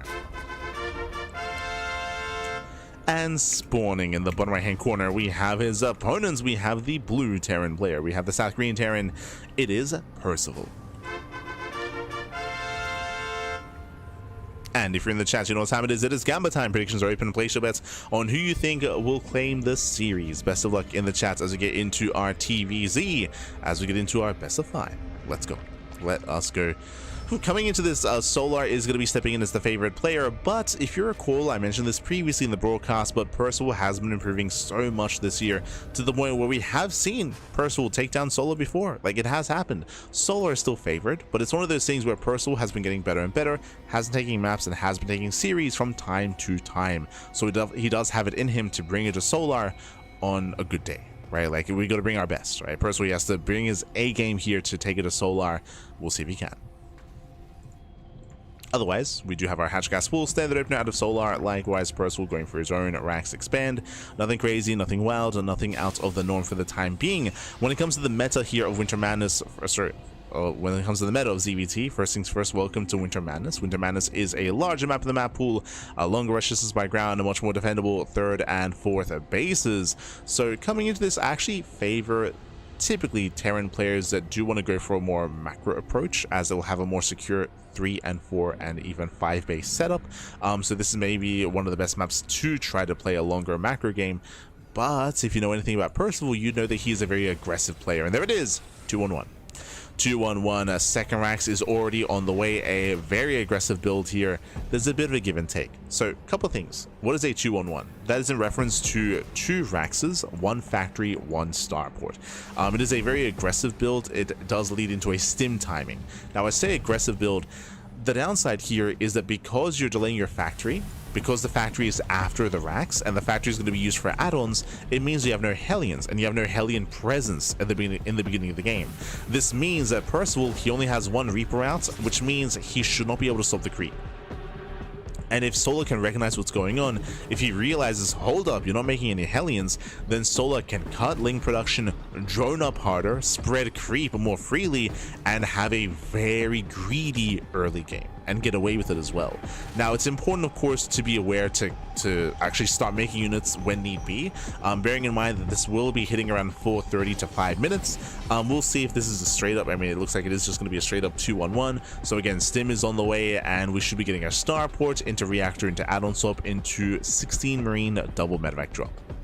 So again, the drop is coming, but we have to wait for the upgrade. We have to wait for the upgrade, wait for the medevacs, wait for the 16 marines. So during this period is when Solar can drone up as hard as possible. So far the 3rd base is being taken. Solar getting in position. He does have his overlord outside. He has yet to confirm what's going on. Now, this is already a bit of a tell here, the fact that there are no reinforcing Hellions. Now, technically, they could just be backed up back at home, right? They could just be banking up at home instead. So Solar doesn't have full confirmation.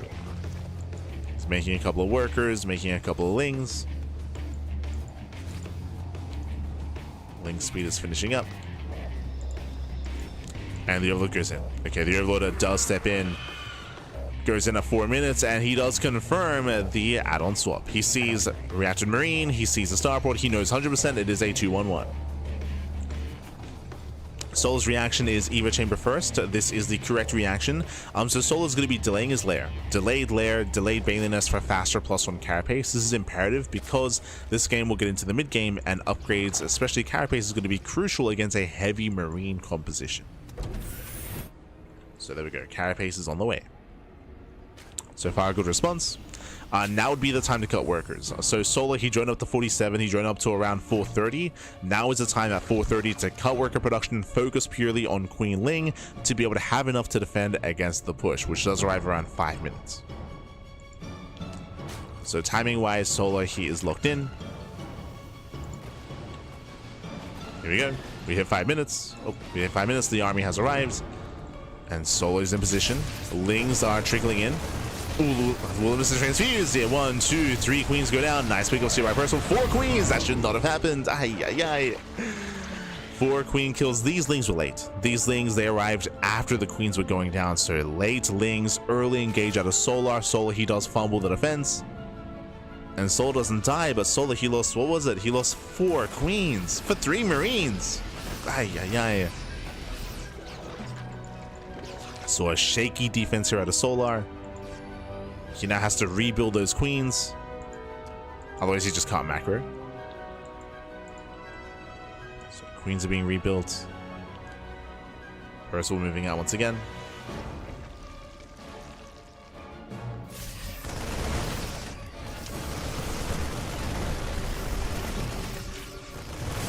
So let's move out. I'll be able to cancel. Yeah, it does force a cancel on the hatchery.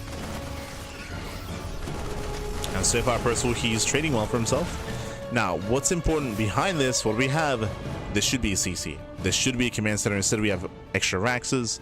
1 extra Rax. We have +1 on the way. This looks like a 2 base all-in. So 2 base all-in out of Percival.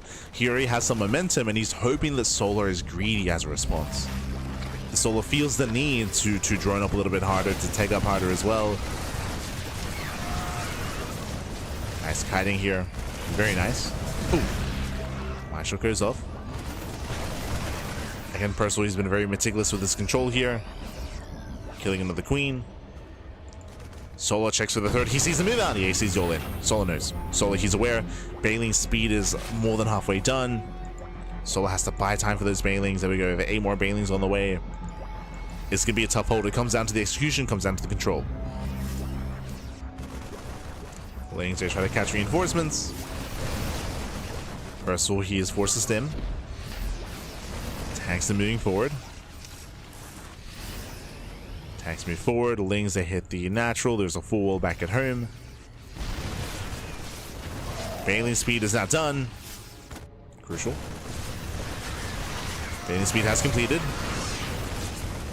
You can see Percival trying to bait the army within tank range. Just trying to bait him in. We see Solo though getting ready for the surround. Baits at the mine shot. Crucial there. Does bait at the mine shot. Ling Bane collapses in, and Solo, he should hold. He should, and he will. Cleans up every single tank. Oh, and Percival, he's in a very rough position. Remember, this wasn't all in. He does have a 3rd CC back at home. It's just now finishing here at the natural, but this CC is insanely late. Base is late. Solar, he has a 4th base. Thankfully, the 4th base has no drones, so that is helping Percival.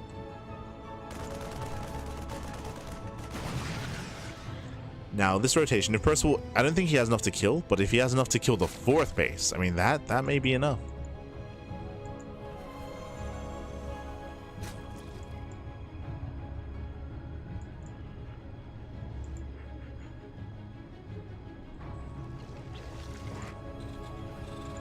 Percival, he is repositioning. He's rotating.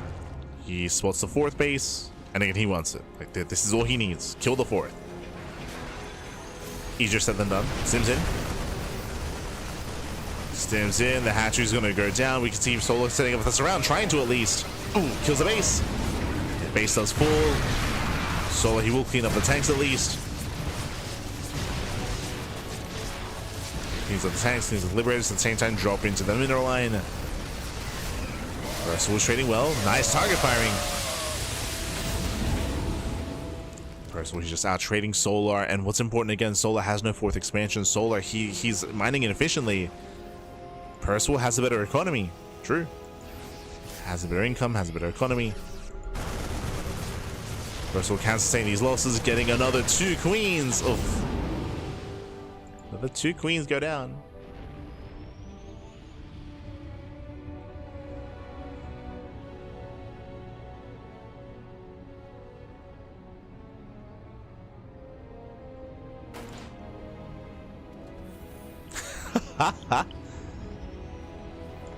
José in the chat. Gracias por explicar. Espectacular, papi. Gertz. Gracias, papi, gracias. Much love, much love.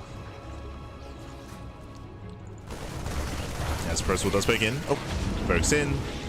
Gets a couple of tumors, pushing on left hand side. Again, Percival, he has momentum. And once again, all he wants is the fourth base. Collapsing in. Nice target firing. Yeah, it does focus on the Bailey's just barely. Very impressive. High swell against the Lings. A rough trade there for Solar. He lost all the Ling Bane. And Soul's being pulled apart. Yeah, it's being pulled apart here. This hatchery should go down, and it will. Oh my god, barely survives. Casito, baby, casito. Okay, they'll survive. Marines, they get a queen. Jump into the main base, distracting. You can see Solar getting ready with the Hydras. He's ready for the drop.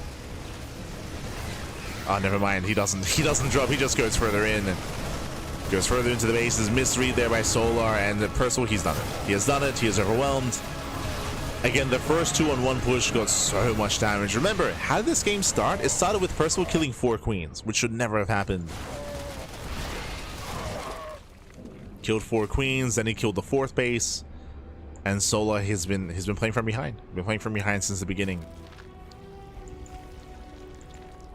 His Ling support was seconds away from arriving.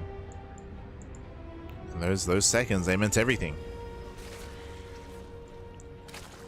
And now Percival was going for the kill. This is now not about killing the 4th, it's about killing Solar. Base at the mine shot, not enough Ling Bane, Hydras are exposed, Hydras they just melt, GG gets called, and Percival takes game number 1. Whew. GG. GG, well played. Percival, he does take a lead in the series, and we'll see if he can claim it. As we mentioned before, Solar, he is favored coming into this, but as we mentioned, Percival, he is hyper aggressive. He has been on fire as of late, and he has taken maps and series off of Solar, but he's got to look in. He's got to look in. Game 1 is in the books here, but can he keep it up? Can he keep this going?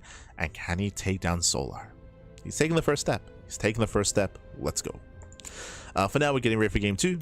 Getting things ready. Now, I do not expect to see another 2-on-1. Again, it was a very impressive start, and oh.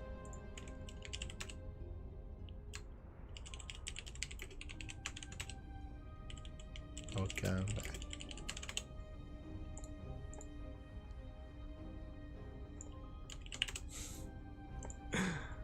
Sorry, just messaging Enki. Este el hermoso, baby. He's returned. He has returned. Now we're getting into game 2. Oh, what else are we getting at? All right, so the 2-on-1 was insanely successful there. As we mentioned, Solar, he scouted, he read it well. It just came down to Lings. We pointed it out at the time, but the Ling support, the Ling reinforcements from Solar arrived like 4 seconds too late. To the point where because he arrived late, he lost 4 queens. He lost 4 queens early on. That gave a lot of momentum to Percival, and he snowballed from there. So we'll see if Solar can tighten up. But once again, as I mentioned, I don't expect to see a 2-on-1 again in this series. You do it once, and we might see it like in game 4 or game 5, but it's not a build you want to rely upon because it can be abused. And here we go. Spawning in the left-hand corner of Celestial Enclave, we have the red Zerg player, the red Zerg player himself, representing Team Falcons. Down in the series, we'll see if he can bounce back. It is Solar. And spawning in the top right-hand corner, we have the South Green Terran player, we have the blue Terran. It is Percival. Let's go. Let us go as we are getting into game number 2 here. And again, welcome to Celestial Enclave. Celestial Enclave is a much larger map of the map pool. It is arguably the most defensive map of the map pool as well. We have a half pocket expansion. We have the natural that is on the high ground. We have the ram here to help defend as well. So really secure initial 3-base setup and a longer rush distance by ground as well. Because of that, it can be quite difficult finding damage with a ground-based army, and we see a lot of Muta play. We see a lot of Muta play here on Celestial Enclave. We've seen that a lot from Shin, from Raynor, and from Solar as well. Not saying that we have to play Muta here, but it is common. So that's in the back of my mind at least. The potential for Mutas. Now, this is where suddenly, do we 2-on-1 again? A 2-on-1 is almost a hard counter to Muta play. Just because you hit a really strong sim timing, and when you play mutas, you delay your upgrades. Bold move. CC first. CC first, 2x follow up, but CC first in the pocket base. You have my attention. You have my attention here. This is a very unique build out of Percival. He's now going for his gases. I'm curious to see how he does open up, but he has the beginnings of a 2-on-1 here. That is true. Getting there in a different way, but getting there nonetheless. Yep, skipping Reapers. Skipping Reapers.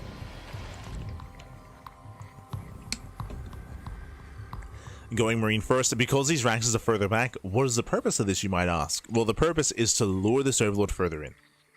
The purpose is here to lure him in, to try to get the Overlord to scout for a rank, or scout for a bunker, or to scout for a factory. You can see that Solar doesn't take the bait. He sees, hold up, you're missing, let's turn around. Let us turn around. Pulls back with the Overlord. He does not double check.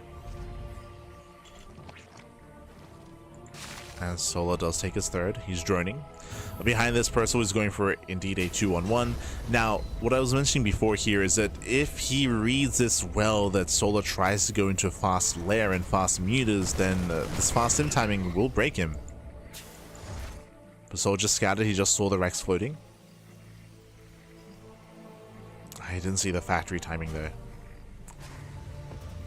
Solar doesn't see everything. Oh, okay, so it's going to be a 3cc 2-on-1. So this is a similar build to last game. Similar, but more economic. Now remember, what happened last game? Last game, it was 2 Raxes into a factory, into a starport, into a very late third. This time, third base before starport. We're still going for the sim timing. We're still going for the Marines, but this is going to be hitting like 30 seconds later than usual. So it's going to be more delayed, but the plus side is that you have a faster third and you have a better economy. So it is a more macro variation of 2-on-1. As stim now begins.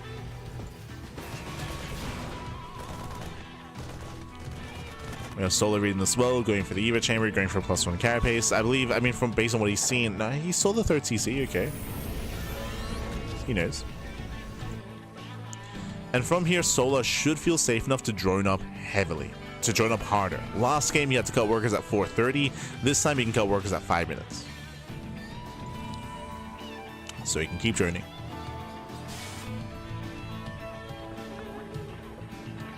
Cannon he does. Carapace is on the way. We have 2 Hellions dipping in, and they get some drones. Nothing major. 3 drones for 2 Hellions. Solar still just re-droning. Still just building up.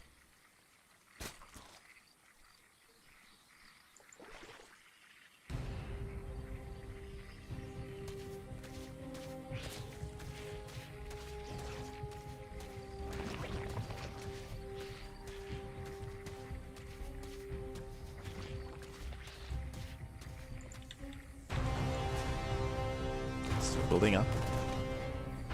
Lings they poke in, they're trying to get an eye on the move out. Speaking of, we should be moving out soon. Medevacs, they are more than halfway done. And this would be the time for Solar to cut workers and start making Lings in preparation for the push. Because right now there's only 2. You can see how greedy Solar's been. He has 2 Zerglings here. Yeah, he had 4 in total. And there it is. So Solar, he gets up to proper 3 base saturation, and now he starts making nothing but Lings. 4th base just for larva. Now Solar is cutting it close, and it did matter last game. But this time he should be a little bit more reserved with the positioning of his queens. And he is. Last time he was on the edge of creep, this time he's further back.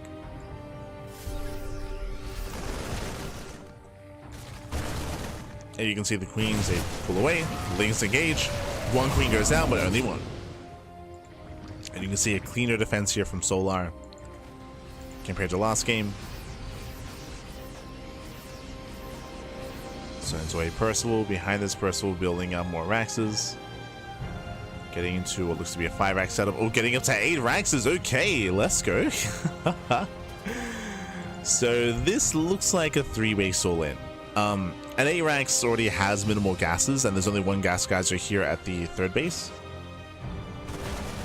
So we're getting into an 8 Rax. It's mass marine tank.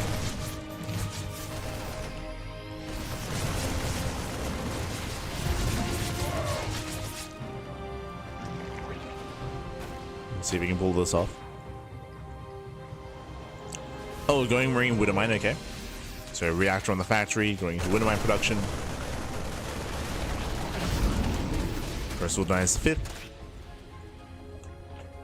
We can see that Solar's being greedy and he's taking up into Hive. Hive is on the way.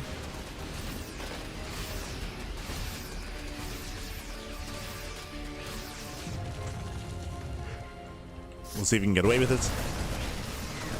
Oh, okay, so the gas was a sign. It was a sign, it was a tell. We do see a 4th CC on the way to Percival, and he's getting add-ons here. He's not going all in. So no all in. He is getting up to 8 Raxes, but because of the extra gas, he can afford Marauders, and he's getting a 4th command center.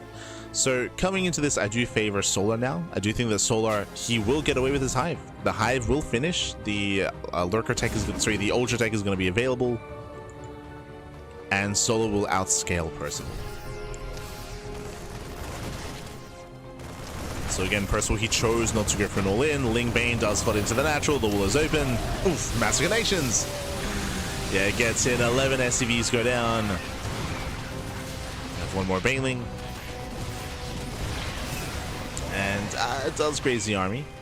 It does graze the SCVs. But Last Solar does hold on. Now, I had assumed, especially because at the time there was no Hydrogen, that it would be Ling Bane into Spellcasters into Ultras. But the answer is no. We have a delayed Hydrogen. So delayed Lurker tech.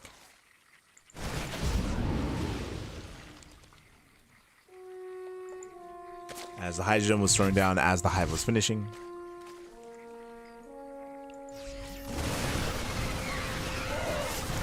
Nice catch. Catching out some Marines surrounding the Marauder.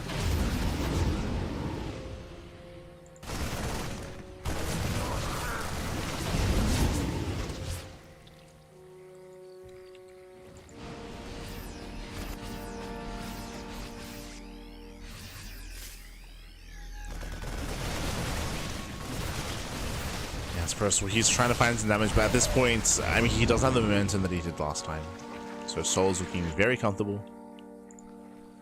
Solar's still keeping up. And Solar, he will soon max out.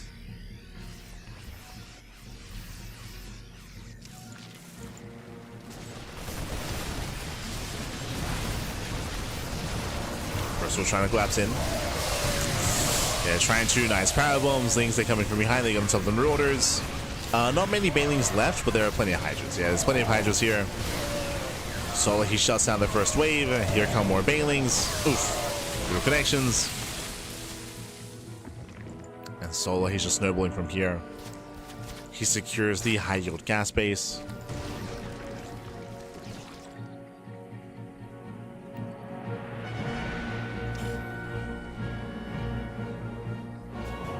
Still on 82 drones.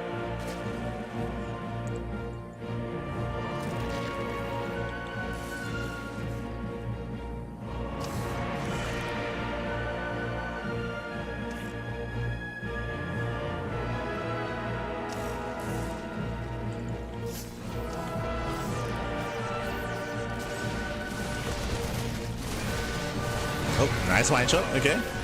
Nice mine connection, and there are these little wins here that Percival needs to build up over time. The problem is that Soul is maxed. So he's maxed out, he already has his lurkers, lurker upgrades are on the way. As we mentioned, this all comes down to the early game, it all comes down to the lackluster damage from the initial 2-1-1. Didn't do enough, didn't gain enough momentum.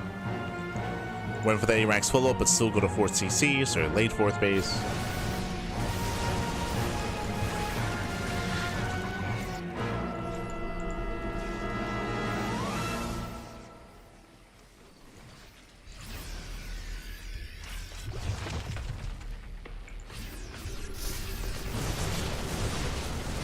Soul's maxed.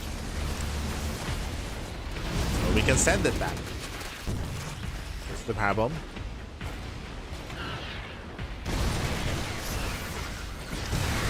Ooh, massive mine shots and Lings. Okay, jeez, the mine shots. Would mine shots say pop off? Now, if Percival can do that again, if he can kind of bait the army into a minefield, shut down the Ling Bane as well, then he can counterattack. There is a chance. Also, my apologies. There we go. So I flipped the player names for a moment.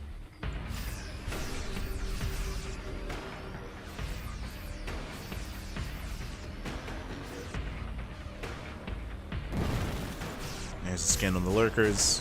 Ghost run the way for Percival.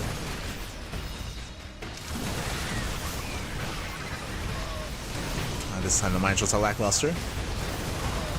Nice focus fighting with the Hydras does get, oh my god, does get both medevacs, and the army is trapped. A massive catch, massive surround.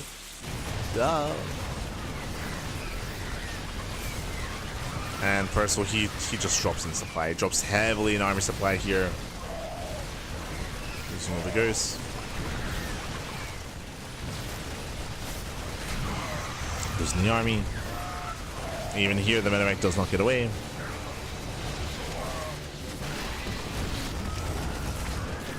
It is time to counterattack.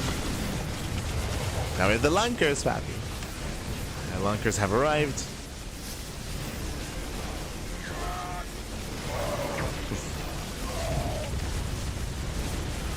And massive spine shots.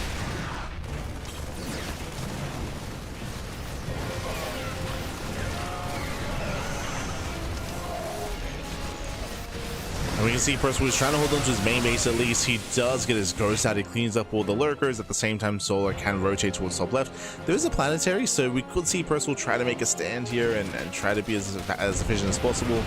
Yeah. Solar, he doesn't touch it.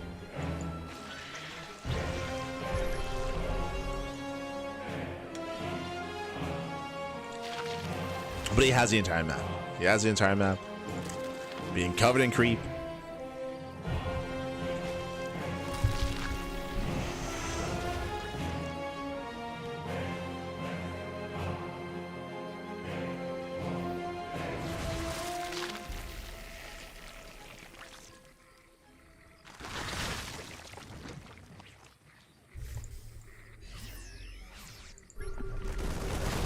Solar's remaxed.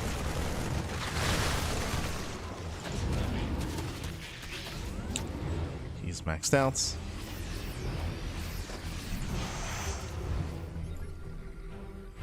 Percival trying to keep up with these rotations. Thankfully, there's no fungals, there's no infestors. Still bleeds out a couple of ghosts. Lightning Cloud coming in, covering the ramp. Planetary does fall. And that's all that Solar really needs to do here, is just move in, kill a base, pull away, rinse and repeat.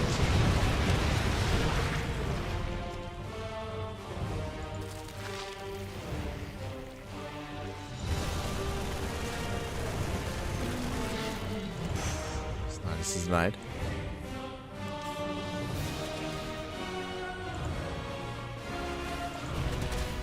No! Lings, they slip into the mineral line. They kill more SCVs. Main army rotates over. This time splits against the Widowmines. He does split. Catching out reinforcements. Other Knight is finishing up just in case. Goes they pull away from the Ling Bane. But GG gets called. The writing has been on the wall for quite some time, and Solar ties up the series 1-1. Whew, GG.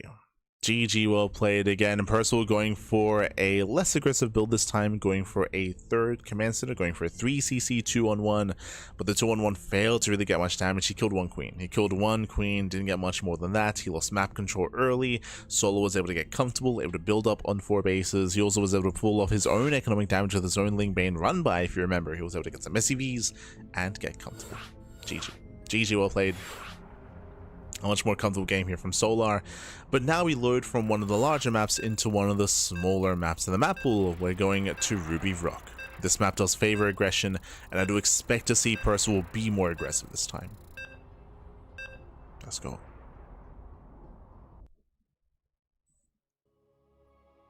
Let's go.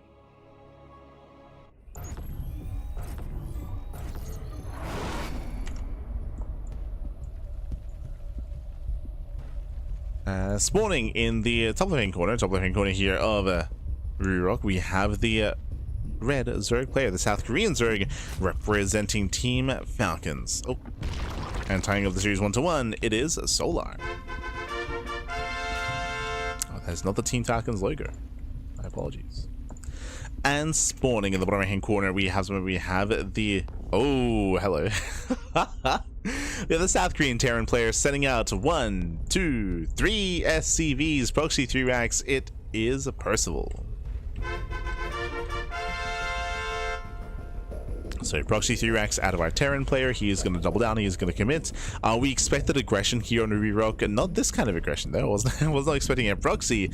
I don't know if it was quite necessary, but he is going for it nonetheless. Now, bearing in mind there are different varying proxy builds, but Solar, he will scout immediately.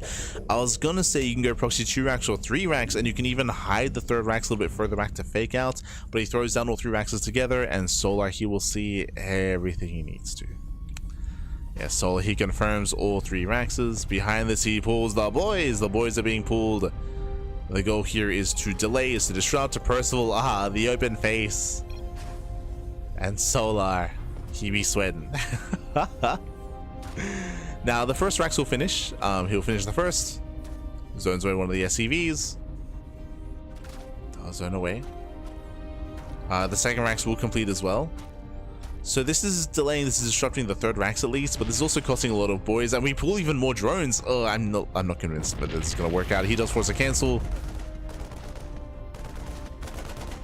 Does force a cancellation. Going for a later gas geyser, and Solar's going back to mining. Now he did lose a lot of mining time doing this, but he's gonna be able to pull back.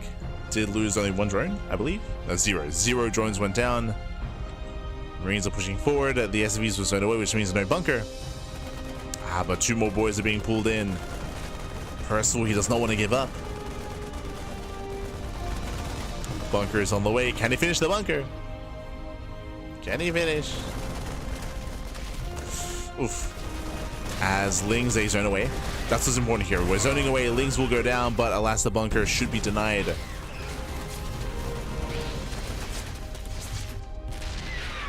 It is. Bunker is denied. Solar, he will defend his natural. And Percival, so you go. There it is. Factory is on the way. So Percival, he has admitted that he cannot kill his opponent anymore. He can no longer try to end the game.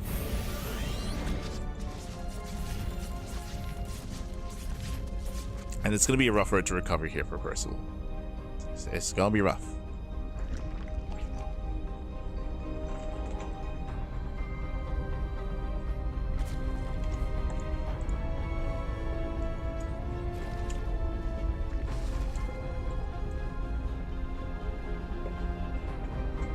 I do like the idea of Solo going into a roach rush.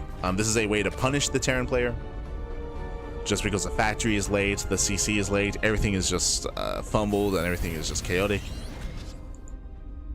So skipping link speed and going for roaches here makes a lot of sense for Solo to be the aggressor.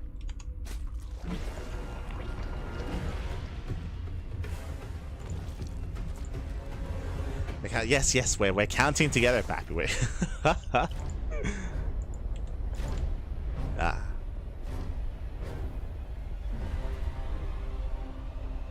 It's 1, 2, 3 SCVs. Ay. Solar is rushing into a 4-minute lair. So 4-minute lair timing out of Solar. Taking his gases. With his lair timing, that means that he can go for drop lords, he can go for night display, he can go for roach speed. Solar has options with how he wants to make use of this gas. Leaning towards roach speed, what we'll see.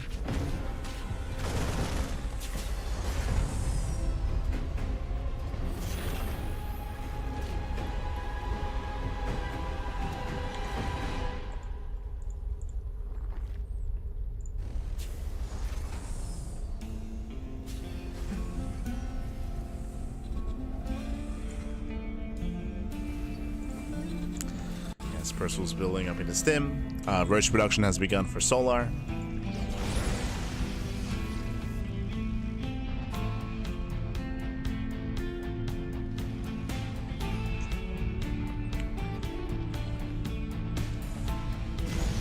Here's roaches.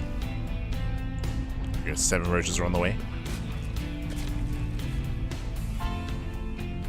Against roaches, Hellions they poke in.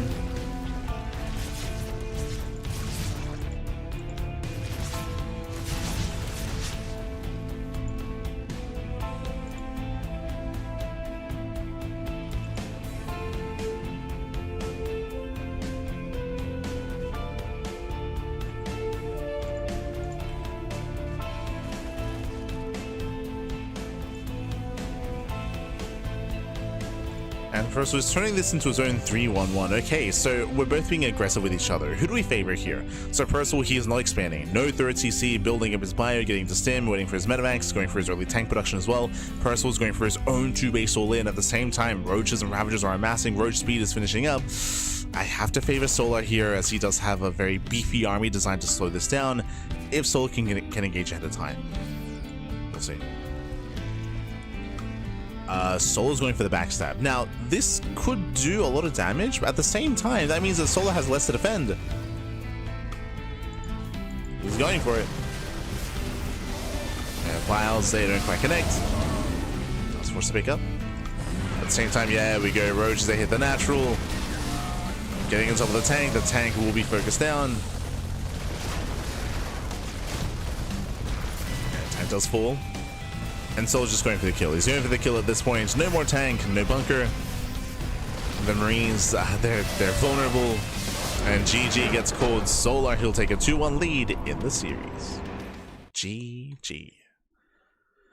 Whew. GG, well played, Solar. He is 1 game away from claiming the series and advancing onto the grand finals. Again, Percival, he was able to hold his own, at least in game 1, of course. In game 2, he was unable to find some damage early on. Here in game 3, failed proxy 3 racks.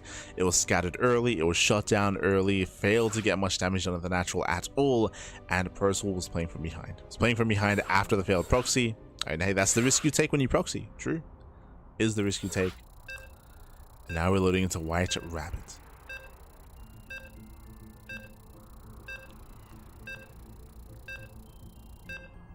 Loading in. And the pressure is on the Terran.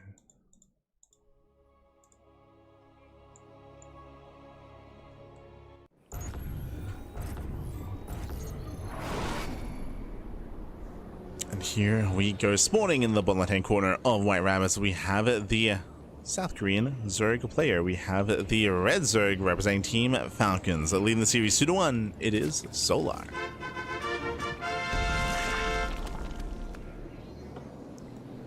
And spawning in the top right-hand corner, we have the South Korean Terran player. We have the Blue Terran, it is Percival. So here we go, we're getting into our next game, we're getting into game number 4, and we'll see if Percival can force the A smash. The pressure is on, and he has done some quirky builds so far. Game 1 we had a 2-on-1, game 2 we had a 3cc 2-on-1, game 3 we had the proxy 3 racks, game 4 what do you have for us? Do you have mech? Do you have a 1-1-1? Do you have a BC base opener? We're going to be opening up Cloak Banshee. Percival has yet to play standard. Is this finally where he calms down? Or do we just double down instead? For now, Hatch Gas Pool.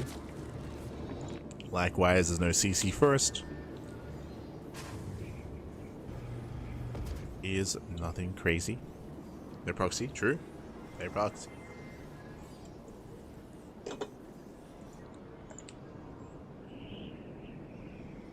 Of course, Solar's checking. don't blame him. Checking his 3rd location before doubling back around. Making sure he's safe and sound.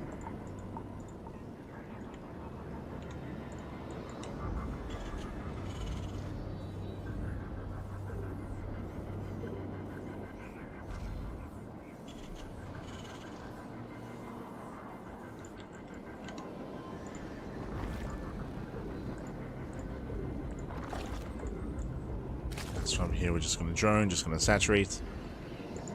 Welcome to White Rabbits. White Rabbit is a much larger map of the map pool, defendable 3 and 4 bases as well.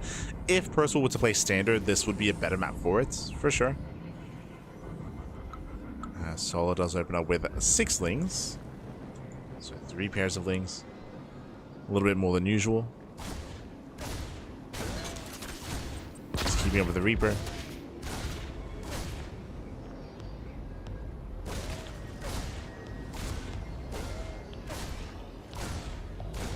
Does try to keep up, we'll lose one. Oh. Drones are kept safe, and solo holds.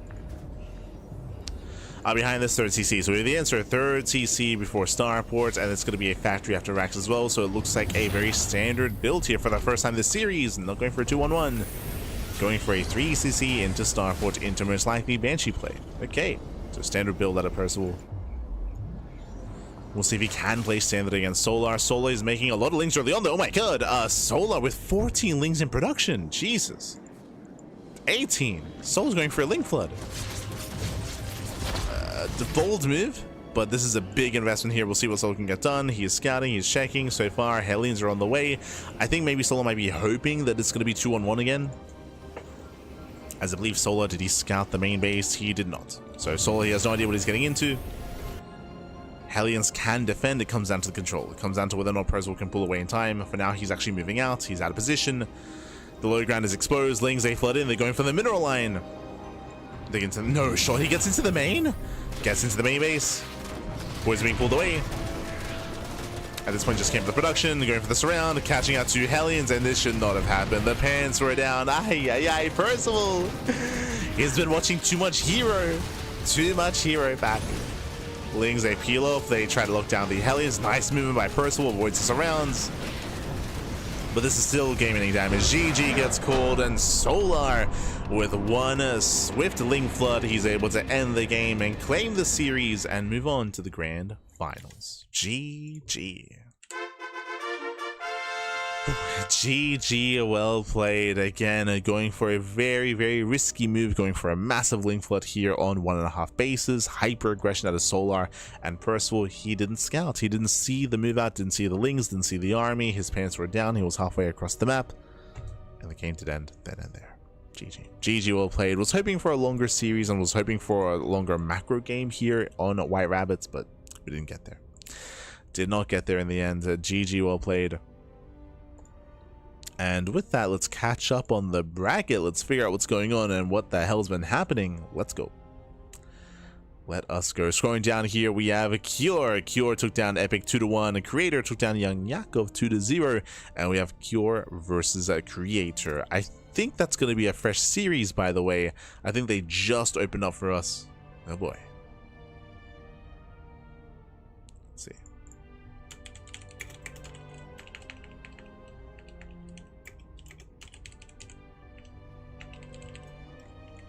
Okay, beautiful.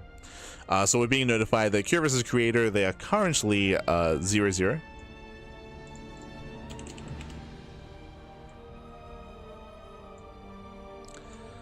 They're currently 0-0. So we get a fresh series. We do get a fresh series here. It is going to be Cure versus Creator.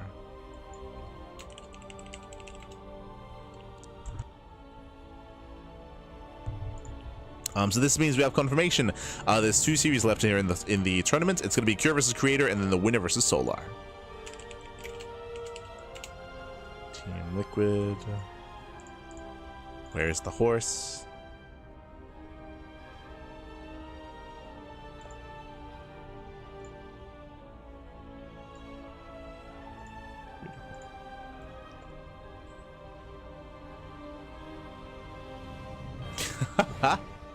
Pues fue 10 minutos y ya van 3-1. Ay, ay, ay. Sí, papi, sí. Fast series, fast series. Rápido, rápido. Rápido. But now we have a full Korean tournament left here, or Korean. I mean, we did have a full Korean semifinals. As I mentioned before, the usual European representatives were not here this week. Max, Pax, and Clem. Max, Pax, and Clem, they decided to actually get some sleep and get some rest. Crazy, baby, crazy. Did he get some sleep? Did he get some rest? So instead, we do have our full Korean semis. And again, Vita's on the way. So we're going to be going on a short break. We'll be going for a short break here. And when we come back, we'll have Cure and Creator ready for you. We'll see you soon. See you soon after the break. Help.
And welcome back, everyone. Welcome back to the other semifinals, the semifinals here of the PiGosaur Cup number 61.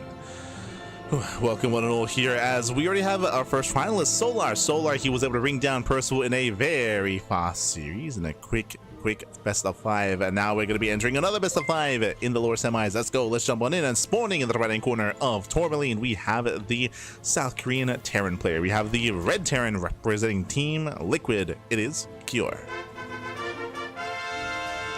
And spawning in the bottom left hand corner, we have the blue Protoss player, the South Korean Protoss. It is Creator. And if you're in the chat, you know what time it is. It is Gamba time. Predictions are open. Place your bets on who you think will claim the series. Best of luck in the chat as we get into our second last series of the broadcast. We're almost done. We've almost made it to the end, to the finish line here. The question becomes, who plays against Solar? Will it be a Zerg versus Terran in the finals? Sorry, Zerg versus Terran in the finals, or Zerg versus Protoss instead? Oh, meanwhile, a big shout out to La Grasa in the chat. Gracias. Thank you so much for supporting, for the support in the channel. Thank you so much for subscribing for 2 months in a row. Gracias. Thank you so much for the support. We do appreciate it. Hope you enjoy the content, the casting, and the StarCraft. Hope you enjoy it. As we're selling into our TVP, welcome one and all to Tourmaline Double Gas opener, faster factory, delayed CC. Tourmaline is a map that is known for all-ins and known for aggression and known for pulling the boys. Why is that? Tourmaline has a very open third. You can see here, this is the entrance to the third base. It's huge, and it gets even bigger if you knock down these rocks. So we have a massive entrance into the third base.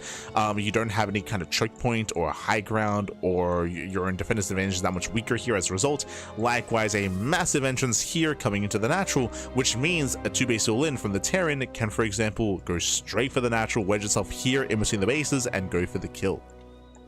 So again, very open, very accessible at the third and natural location, so we often do see hyper aggressive builds. For the time being, it is going to be double gas, faster factory, delayed TC into a more tech heavy start from Cure. We'll see where this leads us. It should just be Reaper Hellion. This can lead into Widowmine drops, can lead into committed Reaper Hellion, can lead into Cyclones. Eyes are on Cure. Meanwhile, we expect to see a very safe build at a Creator. We could see one of two things. Typically in this map, a lot of Protoss players are either hyper safe, which means they go for at least 3 gateways and they go for a Robo, and sometimes they even stay a little bit longer and go for Storm. Or you could be aggressive yourself and go 4 Gateblink Stalker and move out across the map and try to keep your opponents on the back foot instead. So Creator, we'll see how he does approach this. For now, Reapers they slip in. They slip into the natural base. They don't get a probe kill though. Yeah, the probes do pull away in time, and Creator holds.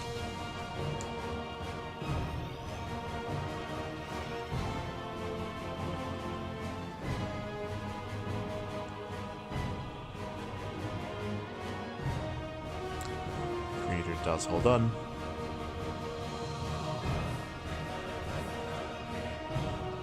Behind us, we have our tech labs on the way. So we can see we're done with Reaper Hellion. It was 2 Hellions and 3 Reapers. It's a decent commitment here, and we'll see if we can get into the bases. Reapers into the main base, Hellions towards the natural. Curie is looking for economic damage. We'll see if he finds any. Dives into the main, dives into the natural. Shots are popping up, but Creator, he's ready with both shield batteries. Very nice defense. He defends both bases. Creator is holding.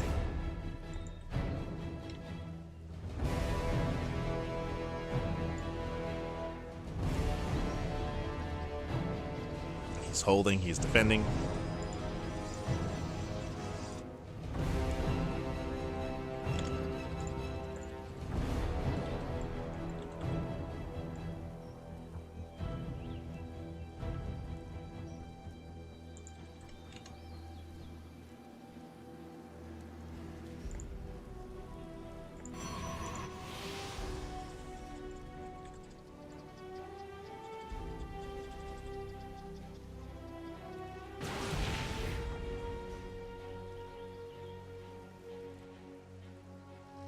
So now Creator, he's able to defend on 2 bases. We do have additional gateways on the way. So we are going for Gate Blink. Okay, as we mentioned, this was one of the options. So we have a hyper-aggressive response instead. So Creator, he doesn't want to be the defender. He doesn't want to take it. He instead is moving out across the map. We do have the Prism moving out. We have Mass Stalkers as well.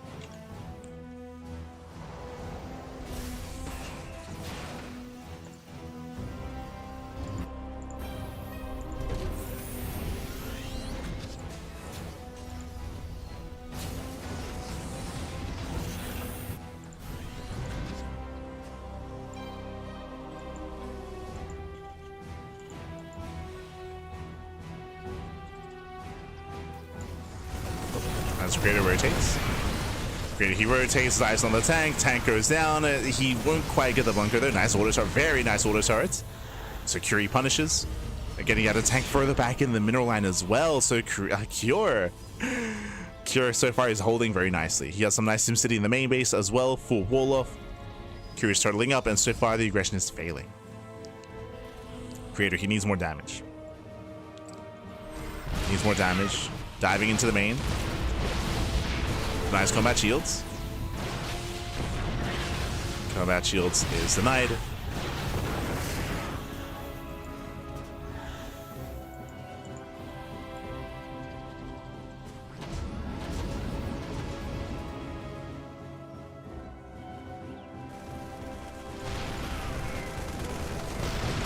As we dive into the natural, we do get the tank, but it gets punished once again. Bleeding out so many Stalkers. This Creator tries to pull away.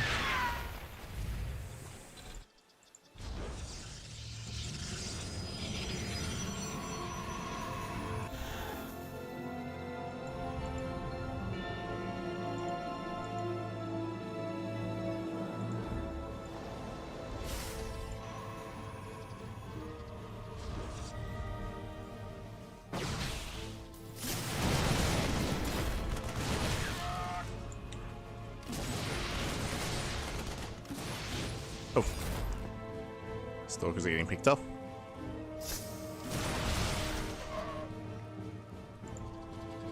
Again, Cure, he does punish, and behind this, third CC. So we're building up into the mid-game. Cure, he's not going for the all-in, but I would say that Cure's in a better position. Cure, he has more SCVs, he has the better economy, he's taking his third base. Remember, Creator, he delayed his third in favor of 4 Gate Blink Stalker, and so far it has not been worth it. It's not been worth it here. Sure, Creator, he was able to pick off 2 tanks, but he ideally wanted much more than that. So Cure, he weathered the storm, he survived, gets his third up and running, and Cure is in a stronger position. Stronger position here.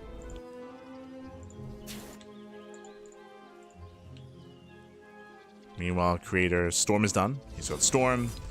Creator, he wants to try to punish this third location. We already see Cure setting up. He's got his tanks, SimCity. I'm loving the depots being thrown down. Widowmines are in position as well to disrupt the charge.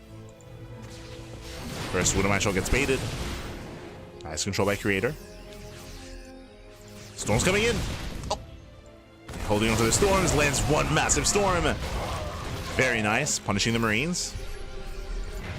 At the same time, some auto harass across the map, getting 4 probe kills.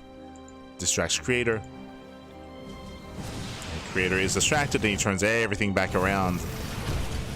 So very nice Raven harass, getting 6 probe kills. And Cure defends. Cure, he successfully gets his third base, and again, Cure still has the better economy. Cure, he's still ahead. That's translating now into a larger army, and this will translate into a stronger move out as well, into a stronger push.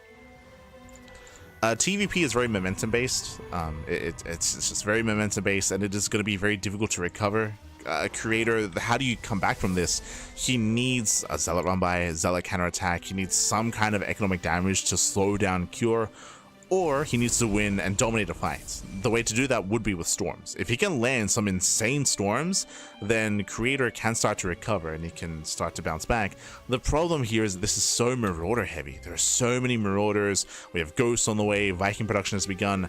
Like, this army is built to tank a storm, like tank more than one. So even the storms themselves may not be enough here to recover.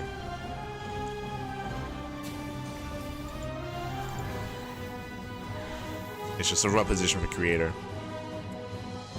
This Prism has potential. Going for the Zealot drop. As we mentioned, like, Zealot drops and Zealot run-bys are necessary here.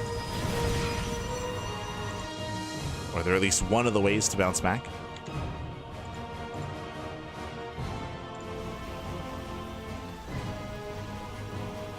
Bedtime. Catch you in the next. Buenas noches, buenas noches. Get some sleep. Esta Slojo. Get some sleep. Ooh, as the Prism is going to be zoned away, you can see Cure, he's ready for the drop. He's already got turrets on the way as well. So Cure, he knows that he's ahead. He knows he's in a strong position. He knows that all he has to do is make sure he does not die to a drop or to harass. So we got turrets, we got sensor towers, we have a 4th CC done. And Cure is about to max. He's about to max out.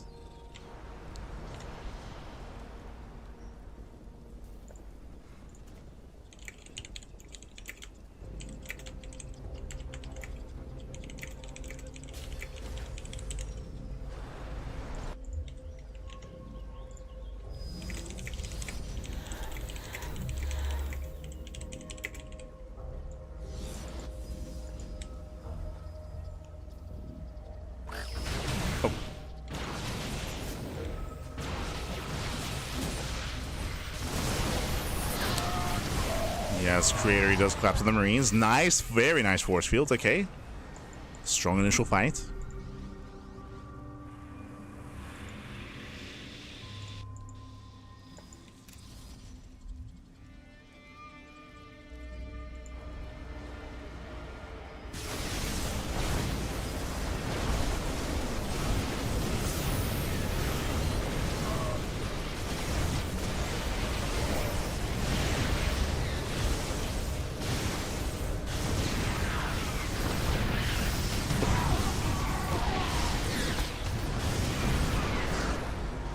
So far, we do see Creator poke in. Kills the CC. Or at least zones away. So we get some damage here, but Cure, he's still looking very, very comfortable. Goes Army, goes EMPs. Oh, speaking of. Does miss EMP, but gets a sniper. Creator switching into Disruptors. Now, the scary thing for creators is that typically in the mid-game, the Protoss player wants to be gaining map control, taking more expansions, and containing the Terran, and denying some of these bases. I would say that the creator hasn't been able to achieve that. Hasn't achieved that. EMP goes off. Vikings, they do kill one of the Colossi. Yeah, they're going for the Colossi. There we go. One goes down. The other two are very low. Vikings, they rotate. Shows it over. No connection, does zone away at least, but there we go, Prism goes down, all 3 Colossus go down as well. No Colossus left, and Curie can just chase him down. He can just chase Creator down at this point. Creator, he just recalled. Curie pulls back. And honestly, Curie can keep pushing. He has the momentum to just keep on moving out. Remember, what's the splash damage here? No High Templar, no Storm, no Colossus, just 1 Disruptor. Now is the time to strike, but Cure's playing it safe. He's playing it safe, which means he's allowing Creator to rebuild the Colossus. To warp in more High Templar. So Cure is giving Creator the time he needs to recover and to have a chance to bouncing back.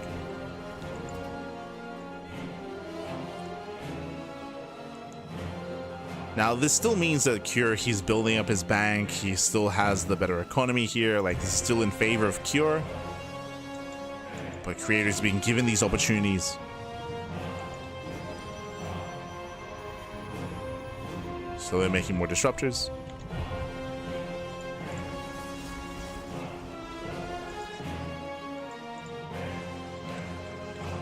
Dark Stride is on the way. Or sorry, Shadow Stride.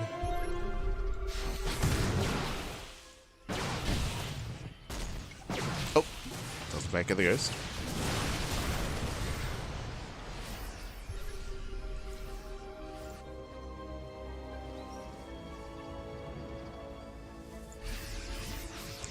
At this point, the Terran player should be working towards Liberators. He has yet to perfect his army. Fusion Core is done. EMPs, oh my god, yeah, mass EMP. Nova takes down 1 Marine. Vikings overextend. Oh, they overextend into the cannons. Okay, nice positioning here for Creator. And the cannons do come into play. Shield batteries as well. So Creator, he does hold the line. And where those Liberators, finally they're on the way. How do you bully the ground Protoss army? With mass liberation. With freedom. We need the freedom zones back. So the Rumbai slips in. Delays one of the CCs. Now we're pushing forward. It's not connecting. And Cure holds. Cure does hold on. You can see the Creator's burning through his bank. Again, just to emphasize, Cure, he's had the better economy for almost this entire game. That's why Cure has a bank and Creator does not. As Cure has been out trading Creator as well.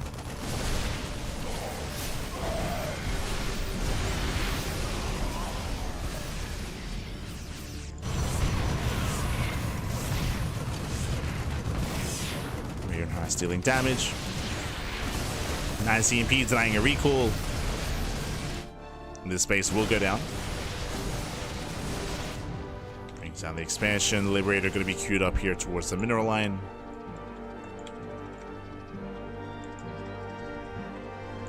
It's queued up.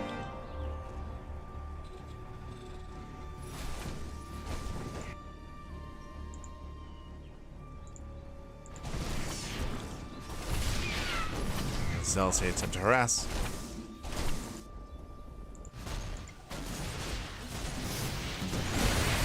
Oh, nice EMP.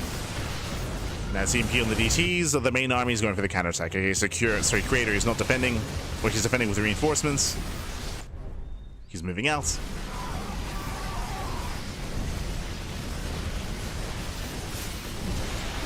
And he's actually moving out to deny a base, but not really achieving much with the main army. And he will lose another expansion. He will lose 2 bases.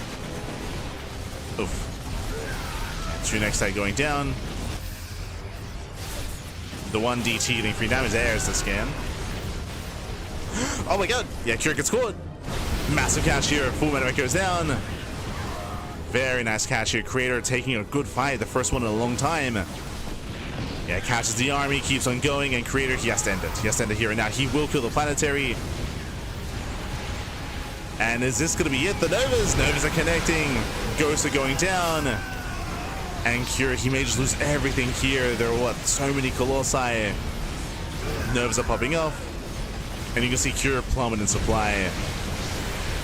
One bad fight is sometimes all it takes, and Creator, he's going to snowball out of control. He dominates the fight, takes down all the ghosts, takes down the CC. And we got to keep going. Keep going.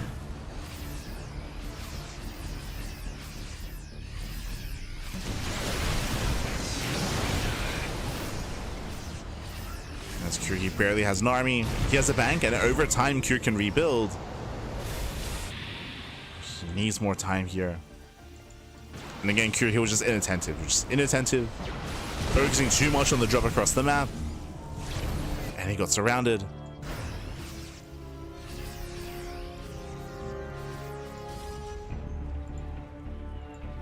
Creator establishing a fresh mining base.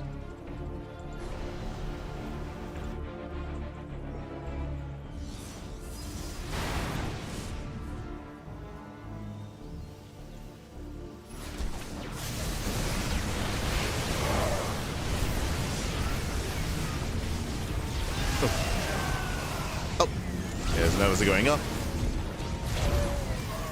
Graves and the Marines.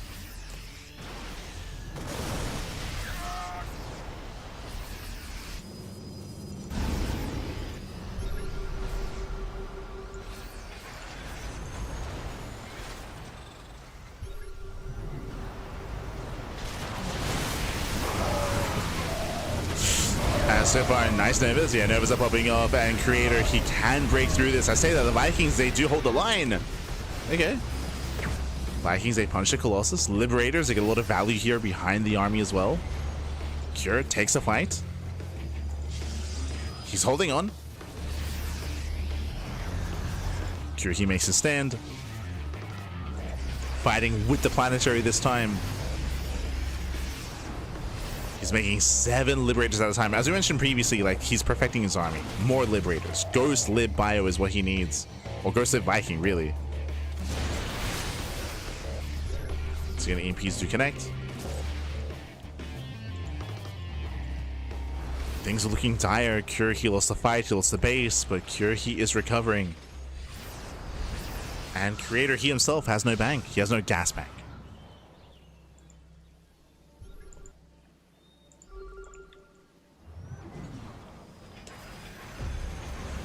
As the freedom is coming in, that's a lot of freedom, Jesus.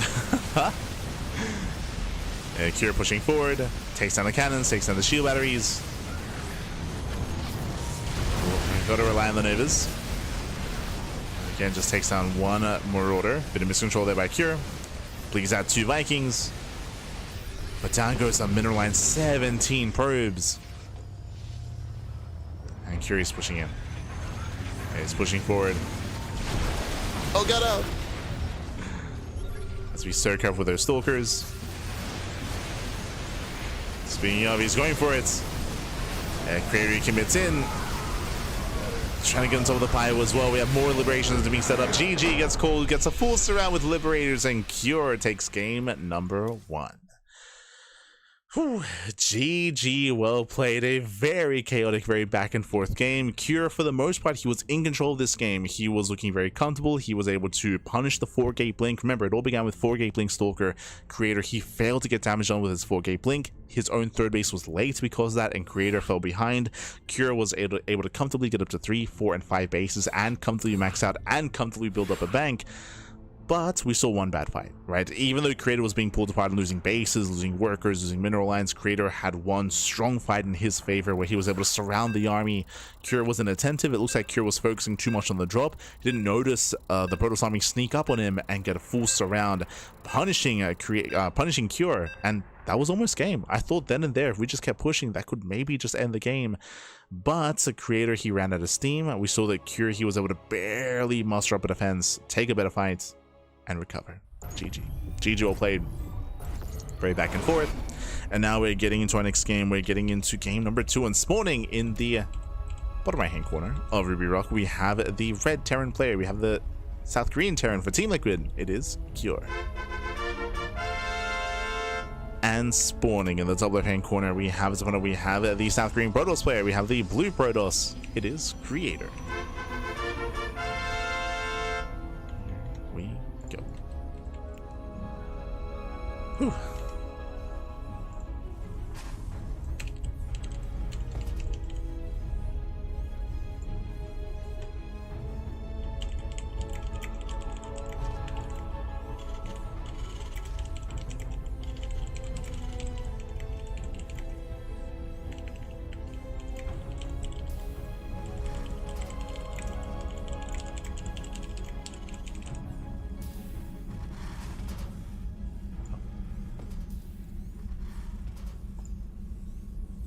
But there we go, we are going to be settling in, and welcome to Ruby Rock. Another aggressive map, another very aggressive map here. We just loaded into Tourmaline. Tourmaline also did favor aggression, and that is why Creator chose to go 4-gate blink. But after it failing in game 1, we expect to see Creator be more defensive here in game 2. It's kind of what we're expecting.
There we go.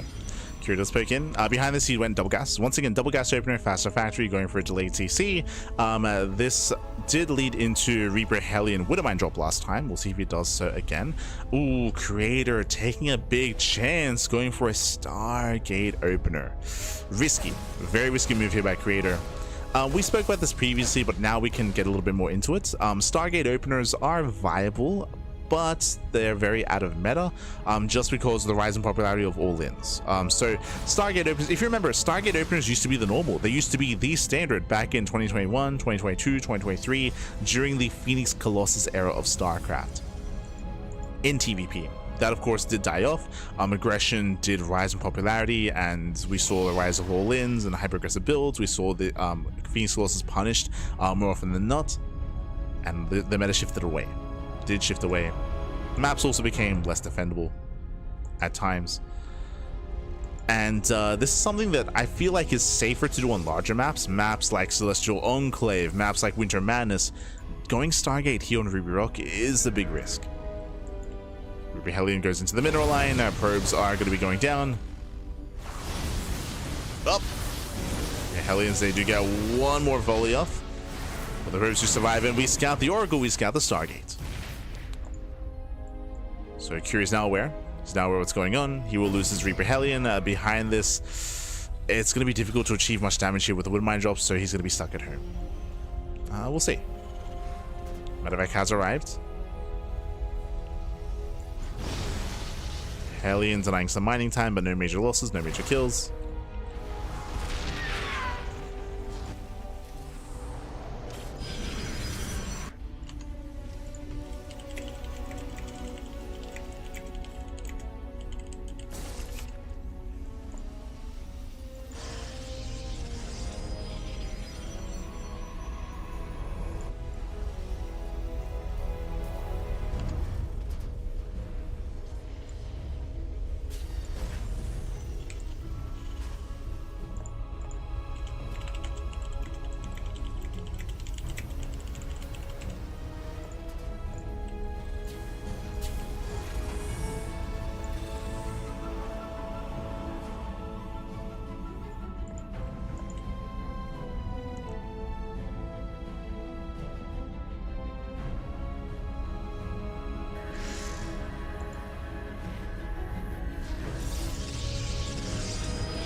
Yeah, so now we are going to be slowing things down. Again, more Phoenixes are building up, and we are indeed going Phoenix Colossus. So this feels very old school, as the Bay is now done, and the Colossus should soon be on the way.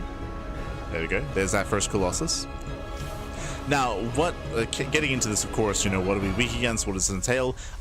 Because of the opener of Cure, and because he invested heavily here into Reaper Hellion, into the mine drop, that has been shut down. Like, true. Phoenix openers, they're ideal against Widowmine drops, they're ideal against Banshee-based openers, they're ideal when it comes to gaining map control and containing the Terran player. What they struggle against are these big tank bio pushes. If we did see Cure be more aggressive early on, building up towards a more committed tank move out or stim timing, then Creator would be in danger, but thankfully for Creator that didn't happen here. And instead, we're going to be getting into a longer game. So Creator, he has gone away with his opener, he is safe, he's gone away with it, he's gained map control, he's able to secure himself on 3 bases, and Cure is playing for the mid game. So in the end, the gamble worked out well. The gamble did work out well. The Widowmines were kept at home, they had to be, right? So we have one Widowmine here in the natural, one Widowmine here in the main. The drop was denied due to the Phoenixes. Now we're just building up. Now, as we're getting into this, I do favor Curio's position. Here, Creator needs a 4th base. We need a 4th base to get up and running. Curious establishing his 3rd.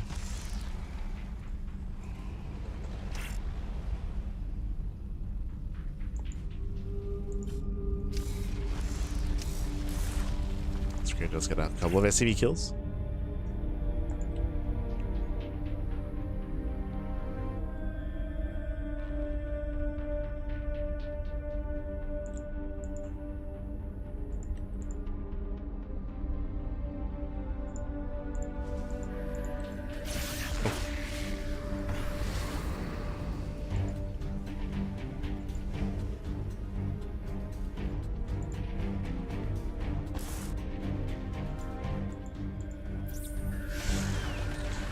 Oracle into the mineral line.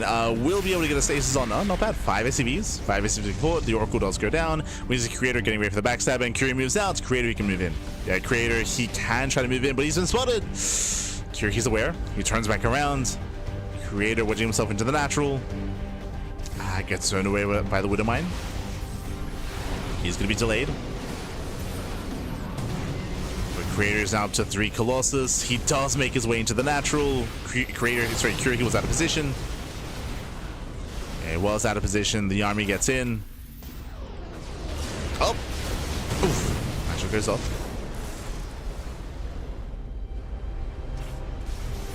Cure, nice, very nice force field. Curie stuck in the main. Ideally, he wants to surround the mine shots. Oh my god. Wouldn't mind pop off. No charge. Ooh, charge was forgotten. We got slow lots instead. I don't think that's intentional. Yeah, not intentional here. The army collapses in. Better concave here for Kira, and Kira, he will complete this all sub. GG gets called. Creator, he was missing warpins. He was lacking his macro. No charge. He was banking over 2,000 minerals here, and GG. Cure, he will take an extended lead in the series, and that was Creator messing up. Again, Creator, he was missing warpins, he was banking money, banking resources, he forgot charge.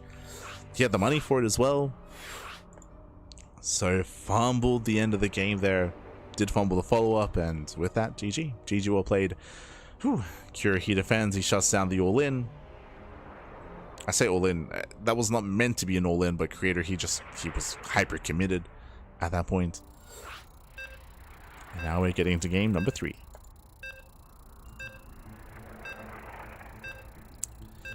Getting into game 3, and Creator, we got to tighten up a little bit here. We got to tighten up our execution. There's a world where maybe Creator, maybe he wins that game, right? Maybe he has charge. Maybe he's able to siege up his prism and get the warpins going and actually reinforce and actually break one of the bases. The rest did fumble the assault, and here we go. We're now getting into game number 3. And this morning in the top left-hand corner of Winter Madness, we have the South Korean Terran player. We have the red Terran for Team Liquid. It is Cure.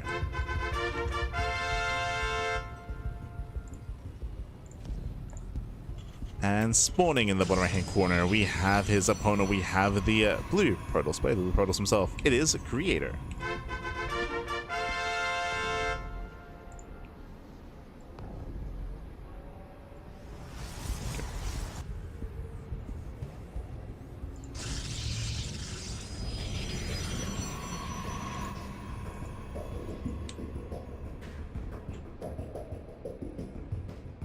So we are moving out.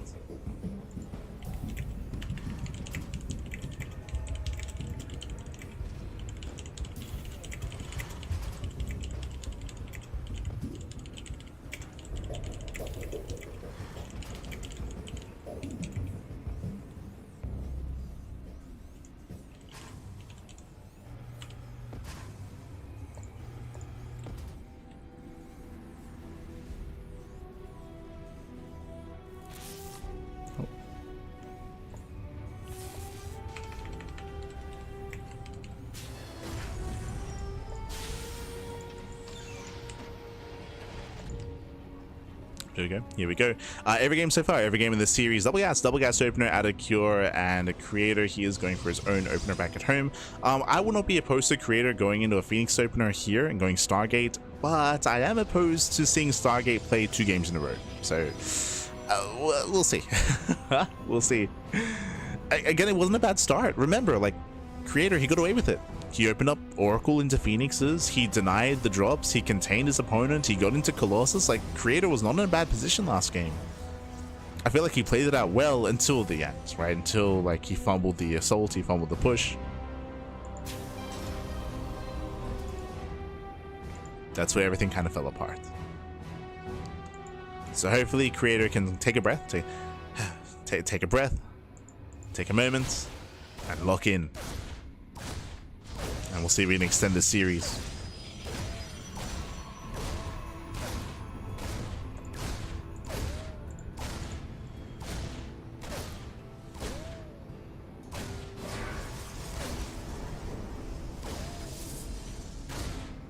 Oh.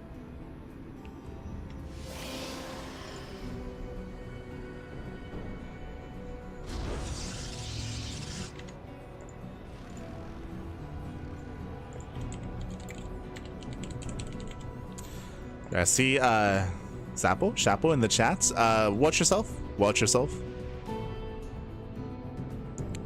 Again, Creator, he did have a bit of a fumbled assault last game, but I mean, he's still a strong player in his own right, still one of the best Protoss players in the world, and still did make it here to the semifinals as well. So, respect the players. Always, here on our channel. Other channels have their own rules. Can be like that elsewhere. Secure does poke in. Pokes into the main base. Behind this Cure going for a very fast third CC. Okay, so welcome to Winter Madness. Something that we didn't really get into is that Winter Madness is a very large map. Large map, long rushes to by ground. It's also very defendable as well. Because of that, Cure, he is going to go for a very economic follow-up. Was double gas, but follows by a very fast third CC. Speaking of greed, Creator going double forge. Okay. Double forge here was a robo opener. Robo opener into double forge into the bay. Greed versus greed. We have Creator being hyper economic. We have Cure being very economic. We have Creator being very tech heavy. Double forge, double upgrades, fast Colossus into a third base. We're cutting all the corners. I would have preferred to have seen a faster third expansion, but regardless, we're getting there.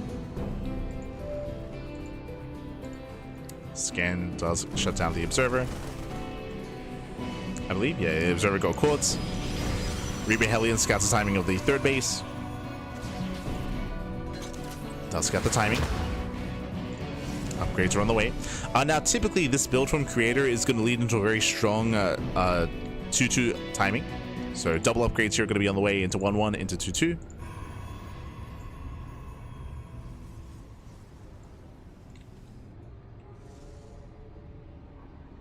The feeling that he doesn't want to play. If you get that feeling, that would be on me. I don't if I didn't necessarily express what was going on.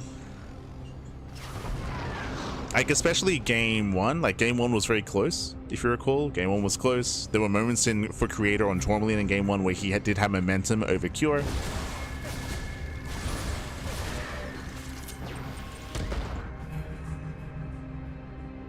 Likewise, game two, Creator was in a better position for the majority of that game as well. As a reminder, he got away with his Phoenix Colossus.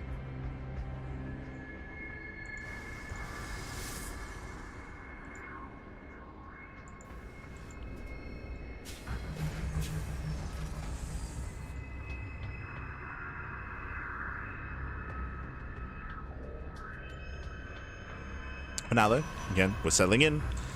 So far, Creator is building up his Colossi, likewise Cure building up his economy, and we're going to have a bit of a lull here. Both players are being greedy, so both players are just cutting corners, building up, and getting into the mid-game. Now, who do we favor getting into the mid-game? It is a good question. Personally, I do prefer the greater economy for Cure, and I do also believe that it's going to be difficult to really break a turtling Terran player on this map as well, so we'll see what Creator can get done. Of course, the upgrades are something not to be underestimated, that is true. Because the greater upgrades, you could argue that Creator, his army is going to be beefy enough to be able to break a defensive position like this. Whether it's pushing into the natural, pushing into the third. We'll see. But now we're still building up. 2-2 is, again, on the way. It's kind of the first big timing that we're waiting for. Cure going for his double drop. Creator, he is somewhat in position, but the anti-air is lacking. Okay, he is lacking anti-air. Double drop into the main base. We need some warp-ins, and Creator thankfully does have some warp-ins available. There we go. Warps into the main base. We deny +2. Gets the first forge. Gets the first forge. Does he get the second? No shot. He gets both forges. Both forges go down, and just like that, the advantage, the point of this build for Creator is not there anymore. This was meant to be a 2-2 timing. Oh god. It was meant to be 2-2. Again, the army was out of position. The warping was too late. The forges were exposed, and again, nice target firing at a Cure. Creator's in a rough position. He's in a rough position here. The point of his build isn't there anymore. And Cure, yeah, just get a fourth. You can just chill. You can just calm down, you can just chill. Fourth base is on the way. Oh, full medevac goes down. Cure does get punished somewhat, but this is still worth it. Like, losing one medevac for both forges is still very well worth it if a Cure. Cure, now he has the faster upgrades. He's got faster 2-2.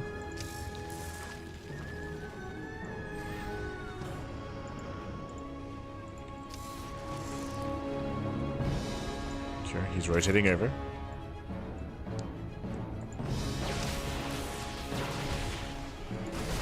And Cure rotates, Creator out of position. He's rotating over, but he will lose the expansion. Oof. And this is getting out of hand. Losing the 4th base, losing both forges. Cure just has to calm down, back off, and defend. Let's get the hell out of here. Stims back home.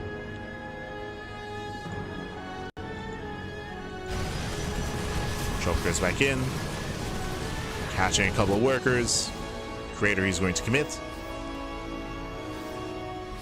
But again, the SimCity here is looking solid. He's got turrets, depots. Does make it awkward here for the Charger army to engage. Speaking of, Zealot legs are still not yet done.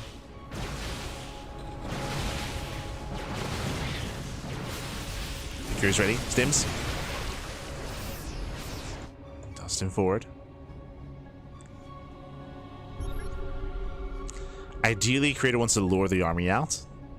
And the best way of doing this is to let the 4th base be taken. So he does split the 4th CC. And as Cure gets a 4th, Cure, I mean, he has to get in position to defend it. So Cure is going to be lured out of all this SimCity, out of his choke point. Creator has to be patient, has to wait for Cure. Or force his hand. Oh. Yeah, so far Vikings, they move in. Massive Archon shots. Vikings are getting low. Vikings are getting low. Ideally, Creator, he'd want to peel off some Zealots into the mineral line. For now, he's pushing in. Yeah, it's trying to, he gets punished for it. 1 Colossus goes down. He'll lose 1, he'll lose 2. Yeah, both Colossus do fall. Boys are being pulled. There's 1 Colossus left. Nice force fields. Locking down the army, but the final Colossus does go down. Now, purely a gateway army. Purely gateway units. Zealots have... There's no more Zealots. Stalkers, they rotate. Cure has a better army, and Creator has to get out of here. He has to pull away.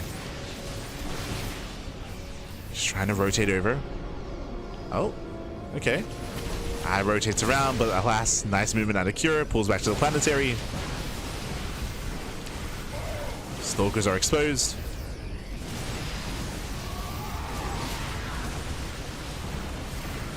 And Cure, he is trying to hold his own here. Does lose, in the end, 22 SCVs, though. Okay. Nice damage out of Creator.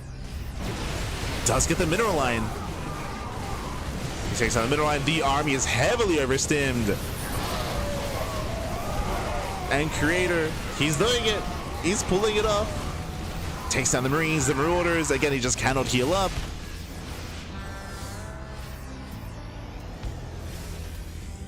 And again, Cure has been outpositioned. We do see Zealots once again get into the mineral line.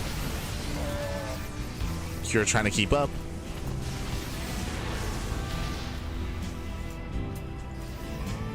And he's stuck here at the base, essentially. Like Cure, he's stuck here at the expansion. He got lured down here to the 4th, and he's been stuck here at the 4th base ever since.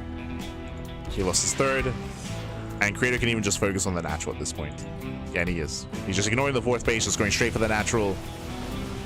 Once again, he's forcing Cure out into the open.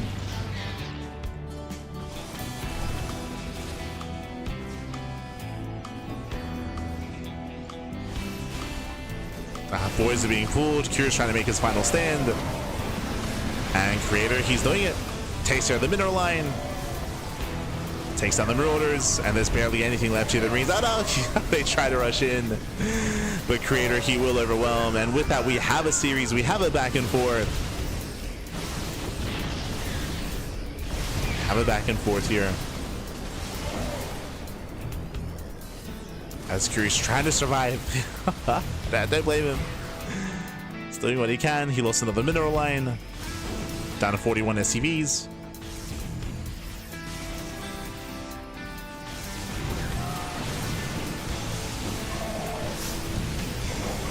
Stims in for the final time. And he doesn't get the Colossus. Doesn't get a GG, gets called. And Creator, he will take game number 3, putting a point on the board. GG. Whew. GG, well played, does take the game, and with that we have a series, we have a back and forth. This is going to be leading here into game 4, and again, impressive play there, impressive comeback by Creator. Creator was in a very rough position. Creator was basically all in. He lost his 4th base, he lost his forges, he had to commit, and what occurred, we saw the Creator, he allowed Cure to get his 4th base, he did lure him out into the open, and specifically, he outpositioned Cure. Cure, he was, as we were trying to emphasize, stuck at his 4th. Cure, he was lured out, he rotated towards the left-hand side, he was stuck at the planetary, stuck at the 4th base, and that allowed Creator to push into the 3rd, push into the mineral line, and kill all those SCVs, and cripple the Terran opponent, and to cripple Cure. So again, Cure, who was lured out of position with that. GG, well played. With that, we're now getting into our next game, the Old Republic. Let's go. Let's go.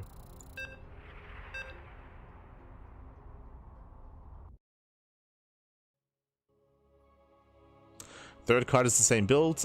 We did not see the same builds here in game 3, if you recall. I was trying to emphasize different builds.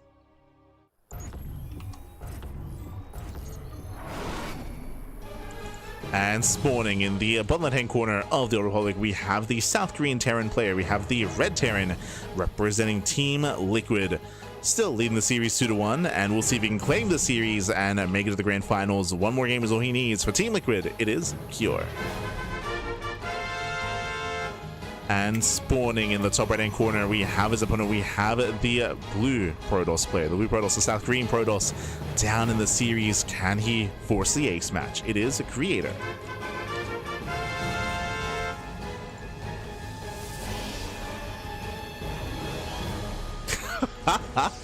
And so whenever I hear Light say a player needs to calm down, all I can hear is, no, he needs to calm up. I miss Yaku. Este Yaku. True. There's a curious Yaku no longer has the time to cast regularly anymore. Unfortunately, he did finish his studies, and has started his career, of course. Every now and then he still drops by in the chat. Still catch up, and we should be having a stream at the end of the year together. I think Yaku has a little bit of time off, and we'll be playing Divinity Original Sin number 2. It's a game that we started back in like 2020, like many years ago, and we just never finished it. So we'll be playing that on stream at some point at the end of the year. I think we have it scheduled for like New Year's Day or something. I don't check our Google calendar. Yeah, January 1st Divinity stream.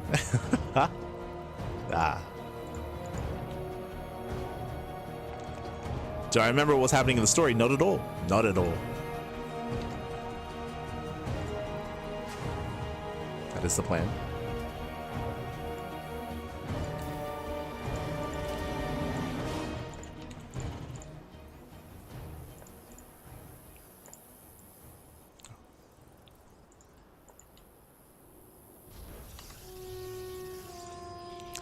Here we go. We're getting into the Old Republic. The Old Republic is a very large map of the map pool. The Old Republic has a very difficult to maintain 4th base. I should bear that in mind. Very difficult to maintain 4th. We see Creator going for a Stargate opener. So we've seen this before. This should be Stargate into Oracle, into Phoenixes, into Colossus.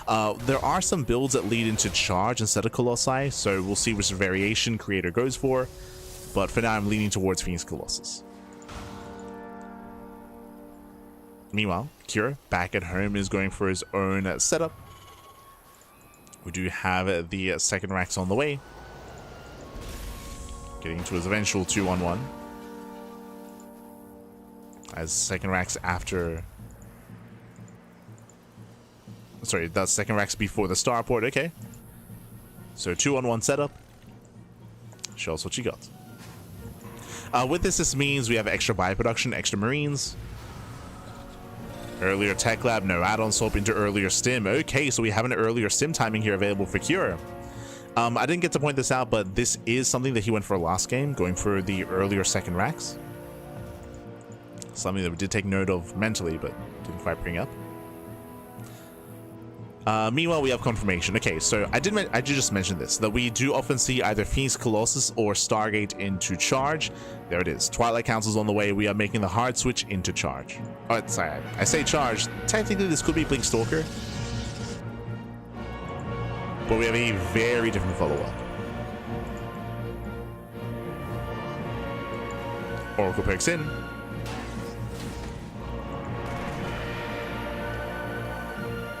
Now, there's a couple things that are scary about this. It is going to be Blink, so Blink is on the way. The initial Oracle hasn't done much damage, but should get eyes on the drop. Now, the scary thing about this sim timing is that it is going to hit pre-Blink, right? I mean, Chronos can help, of course, but Creator, his gateway composition is weaker than it otherwise would be in a regular game because of the Stargate opener, right? Because of the Stargate, Blink is late.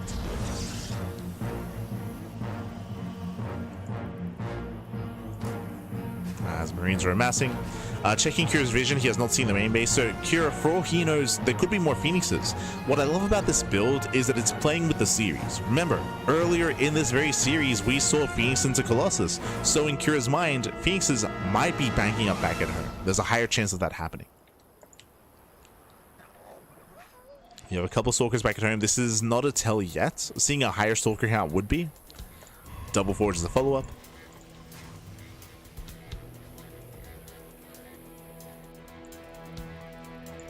Here he's moving out.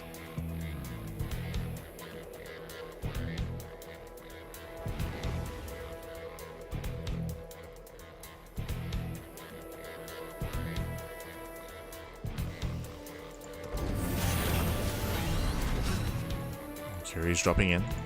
He's dropping into the bases. We can see the Stalkers are out of position. Creator is going for his own counterattack. Blink is finishing up in 2 seconds. He wants to blink into the main base. At the same time, we have a drop into the main and no recall. No NG for a recall. We do see Cure. He's going into said main base. Stim is done. And do we go for the base trade? Does he go for the counterattack? This is what am I waiting for him? Oh. Drops in. Does drop in. Creator, he turns around for a moment. So far, gets a Stalker. Gets probes. Probes are going down. He wants to go in. The mine shot. Oh, he blinks in. Yeah, mine shot does go off. Does catch a Stalker. Marauders are waiting, and these Stalkers are trapped. Yeah, the Stalkers are trapped. Blink is on cooldown. He has to get out of here. Oh, he tries to blink away. It does pull out. That's going to be 8 probes killed in the main base of Marines. They're still popping up. They're still wreaking havoc. 8 probes going down. 7 Stalkers as well across the map. And Creator's being pulled apart. Creator is being pulled apart. The Blink Stalker aggression has failed. The drop is still finding damage. He wants that Stalker. He wants it. Oh no! Doesn't get it. Barely doesn't get him in the end. The Stalker barely survives on 4 HP. But Creator's in a rough position here. His aggression has failed. His defense also failed. Kira can move out. Kira has momentum. And it's going to be a tough hold. Remember, late Twilight Council, late Blink, late Charge as well. Everything was delayed here. So Charge is not even halfway done, which means we have slow lots to defend.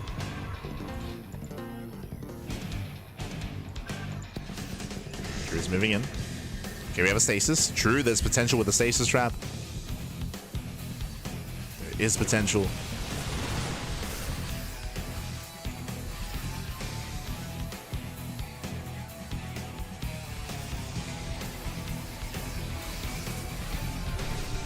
Secure scans. He scans. He sees the stasis, baits it out. He's rushing in. Charge is still a non-factor. And just free damage. Yeah, free damage on the Zealots. The Zealots are trying to collapse in. Nice force fields.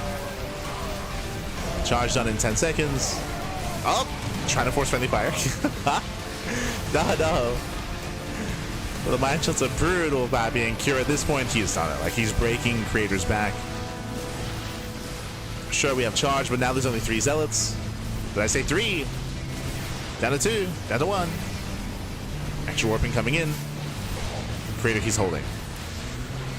Creator, he's trying to hold on back. He's trying to. Down to 5 Zealots and 5 Stalkers. You see Cure, he's rallying. Just rallying across the map. He knows how close he is to just breaking the expansion.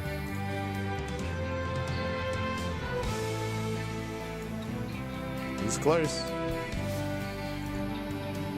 Gonna be pulling back, gonna be consolidating his army.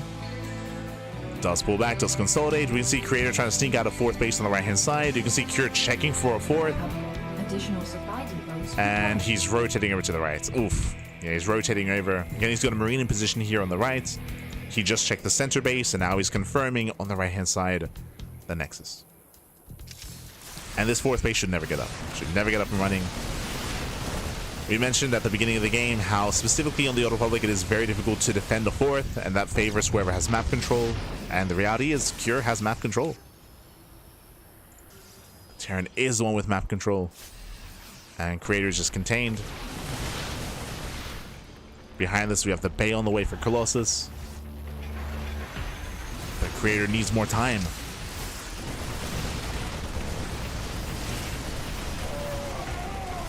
That's more time for the Colossi. More cells getting picked up. Snipes a Robo, the Colossus is gonna be, it's not gonna be a factor. Once again, trying to force some friendly fire. The mines, they punish the Stalkers. Yeah, it does start a step back. Takes down the Stalkers. Boys are being pulled, but again, there's almost nothing here. GG gets called. Cure will take the series 3-1, advancing on to the grand finals. GG. Whew, GG, well played, Cure. He will claim the series. Again, we did see the Creator. He was trying to be aggressive himself, going for a bit of a fake out. He opened up Oracle to try to lure his opponent into a more defensive style or into a certain reaction. Then he tried to catch him off guard with Blink Stalker aggression, but we saw that Cure, he was ready back at home. He had his Widow Mines in position, he had his Bio Army in position, and he himself was going for his own early stim timing. And that drop got so much damage. Remember, he killed 8 probes. He killed 8 probes across the map, and he punished the aggressive Stalkers. That was game. That was game then and there. GG. GG, well played. Whew. With that, we have our finalists confirmed. It is going to be Cure advancing on to the grand finals to face off against Solar in a best of 5. Shout out to Creator for, of course, making a series out of it, and there were also games as well where Creator could have even forced the ace match. I'm thinking of Tourmaline, where Creator did have his own advantage as well. I'm thinking of even on Ruby Rock, where Creator had the better early to mid game, just fumbled the assault towards the end of Ruby Rock, and likewise did not press his advantage hard enough on Tourmaline. So we saw that Cure was able to recover, able to bounce back, and able to take it in the end. So congratulations to Cure, and now we're getting ready for those finals. Un momento.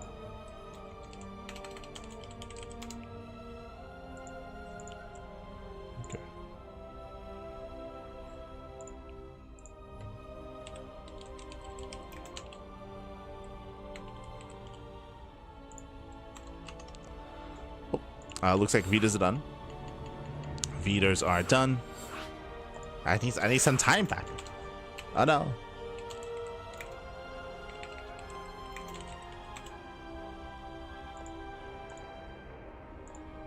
There we go. Beautiful. Okay. So Solar versus Cure is going to be coming up next, and it's going to be an interesting series here. Solar has been on fire as of late, especially against Protoss. Like, I would say that Solar has some of the best ZVP in the world right now. He's been very successful with his aggressive style against Protoss. Here against Terran, it's a little bit more back and forth is what I will say. Yes, Solar did defeat Clem recently, that is true, but if you watch those games, it was Clem being hyper aggressive and failing in his aggression, right? We saw Hellbat pushes, we saw early stim timings. Like, Clem was very, very aggressive, and he was putting himself in a rough position after the aggression was failing against Solar. So it was a different dynamic, a different kind of back and forth, but we'll see how it plays. And likewise, if you remember, there was also a game where Clem, he missed the muta play. We saw Solar going to mutas, and Clem did miss that.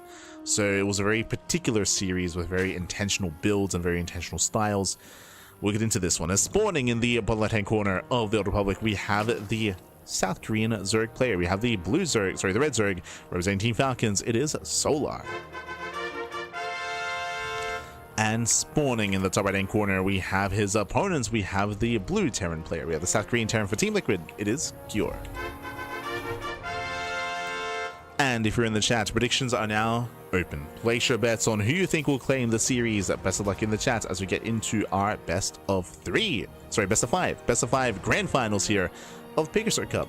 Now, before I get ahead of myself, a big shout out to Protostegosaurus. For those who are unaware, Protostegosaurus, he is the organizer, he is the admin, he is the person that runs this event, and without Protostegosaurus, this event would not be possible. That's why, if you know anything about the history of this tournament, originally it was called the Orsasaurus Cup. That is where Orsa TV had partnered with Stegosaurus, and Orsa TV was the main sponsor.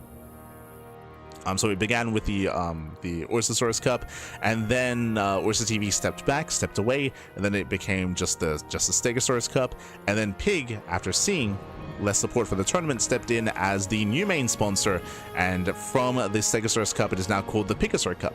So PiGosaur Cup, as Pig does provide a good portion of the prize money for the event. So Pig is a sponsor, and Stegosaurus is the organizer. So big shout out to Stegosaurus for running the event, for hosting the event, for making it a reality. Without him, this event would not be possible. And a shout out to Pig for sponsoring and providing prize money, and for alleviating that burden on Stegosaurus as well. True. Big shout outs.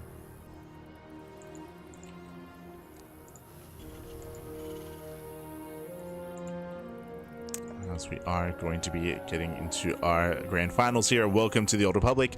Once again, this is a very large map, and the map pool does have a very open fourth base. And oh, Cure already, he delays, he denies a third, he kills the drone, and a strong start for Cure. Wow, strong start here. Oh no, he spots the other drone as well. Solar just wants to expand. He just wants to expand, but he is being denied time and time again. Ay, Solar behind this. He does not pull back in the gas. He has link speed on the way. He's just droning. He just wants to drone up, wants to macro. And you can see the Reaper once again is in position here at the triangular third base. The triangular third. In the end, Cure, he wants to force the linear third. That would be a better position for Cure. But Solar, he wants to expand here instead. As the Reaper is going to buy time before being zoned away. He was hoping he could catch the drone. The drone now comes in, and finally Solar expands at the 3:15 mark to a very late third base for Solar. Late third, late economy, late production. Even a supply block. Oh, even a supply block as well. You might be curious, why is there a supply block here? Well, the hatchery gives supply. With a standard build timing, the hatchery would be finishing up and giving some supply here. So it's been a very rocky start for Solar, getting supply blocked, getting delayed. Still supply blocked as well. The Overlord just now popping out, making 3 Overlords. And Cure behind this going for a third CC before Starport. Economic follow-up here. Interesting, he's going for the Viking before add-on swap. Usually you would add-on swap to get the Banshee out as quickly as possible. You can see here we're delaying any kind of Banshee play in favor of a Viking, in favor of hunting down the Overlord and denying scouting. So, oh, and he doesn't add-on swap. Okay. He did swap and then he swaps back in. So he'll go for the Viking, but he will miss the Overlord. Ooh, Cure, he's looking, he's hunting, and he barely misses the Overlord here, which means Solar will get a full scout, and Solar will confirm that there's no Banshees. Yeah, big moment here for Solar. He scouts, he confirms that Stim is being researched. Early Stim at a Cure. And the Viking failed to deny the scout. Yeah, you can see him turn around. He turns around. So nice scouting here by Solar. Solar did go lair first. That is an earlier lair. Gas is being taken, and this looks like 2 base Muta. Yep, there it is. 2 base Muta out of Solar. Now, how do we compare here? A couple of things. Insanely fast Muta play, this means that the Ling Bane is weaker. It means that we have late Eva Chambers, late upgrades. The Ling Bane is going to be more vulnerable. It means that in general as well, Solar is vulnerable early on, and Cure is going for an early Stim timing. So I do favor Cure currently. I do feel like Reaper Hellion would deal less damage and would have less potential, but opening up Hellion and going for an earlier Stim and going for an earlier move out, we'll see what Cure can get done.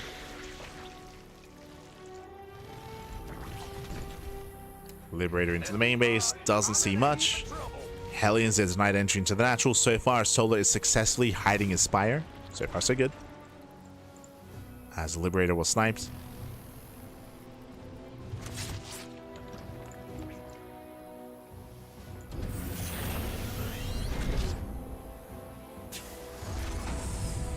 Stim is finishing up, building up the Marines. Now, what is the purpose of these mutas? It's going to be to ideally get economic damage. Remember, Cure hasn't scouted. Cure, he still doesn't know what's going on, so Cure is vulnerable. Like, there are vulnerabilities here back at home when it comes to his mineral lines, when it comes to the production. Mutas that have potential. Viking pokes in, and the Viking does scout the gases. This is a tell. But these gases are a little bit later, though. I mean, the scout is later, so doesn't give as much information. If he had seen the gases earlier, I mean, that would have been a clearer sign.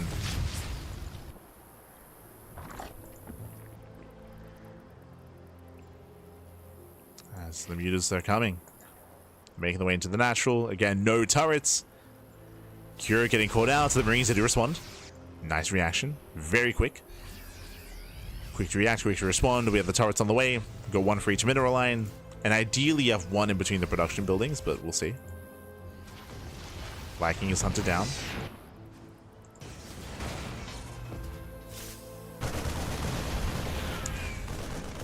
Does get one of the mutas. Solar is zoned away. And Cure, he's just macroing back at home. He's just turtling up. Just turtling up. We have a 4th CC on the way. Now, I do favor Solar coming into the mid game. What did we mention before, and what was applicable to the previous series? The 4th. Defending the 4th base on this map is insanely difficult. We saw that in the last series, Cure had map control against Creator, and Creator couldn't expand. Here, Solar has map control over Cure, and Cure shouldn't be able to expand either. So we're in a position here where Solar has a big advantage. Mutas, oh no! Jesus. Widowmines almost pop off.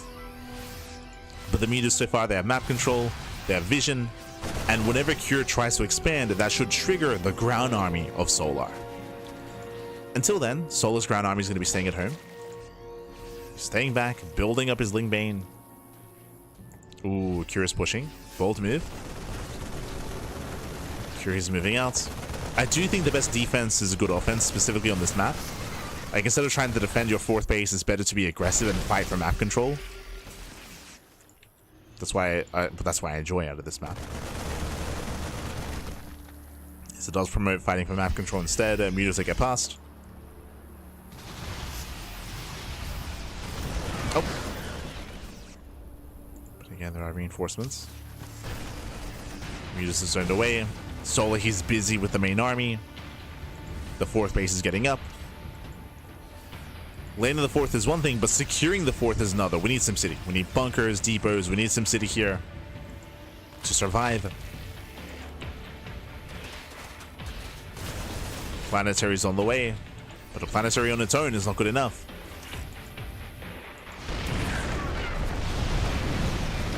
Ooh, as mutas, they do barely get the turrets. Thor is here. Thor has arrived. Oh, massive Thor shots. Jesus. Oh my god. Thor volleys do connect. Solar's going to be careful. He bleeds out 2 mutas for 7 SCVs. So far, better trade for Solar.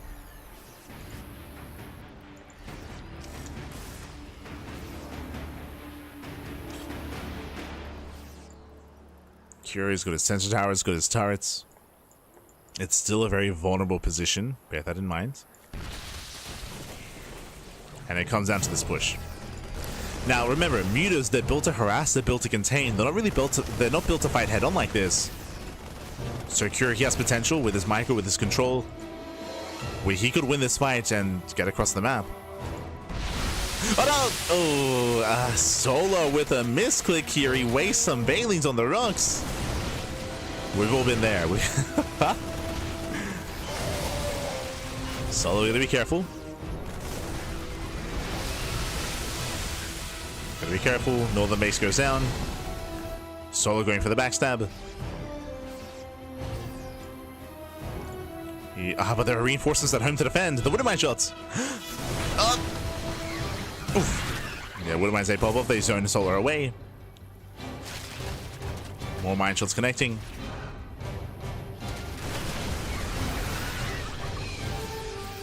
Punishing Solar.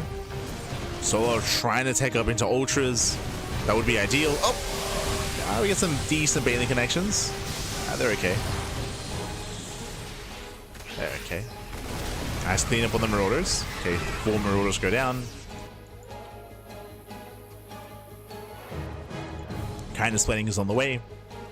Now, this is going to be a big power spike. So far, Solar, he has failed to deny the 4th base. And again, a big reason for this, and what I love about how Kira is playing, is that Kira has been very active. He's not been turtling. He's not just been giving up map control and staying back at home and allowing Solar to have momentum. Like, no, he's fighting. Like, he's fighting, he's pushing. He wants to make sure that Solar never has the chance to push into the 4th. Nice mine shot. Nice mine shot goes off. Kira pushing on the right-hand side. But the big power spike we spoke about are the Ultras. Ultras are coming. And specifically, what is the ghost count? 0. We have 0 ghosts. Now, thankfully, the Ghost Academy is done, and we're making 4 ghosts at a time. But Kira, he needs time to build up that ghost count. Otherwise, the Ultras are going to have free reign.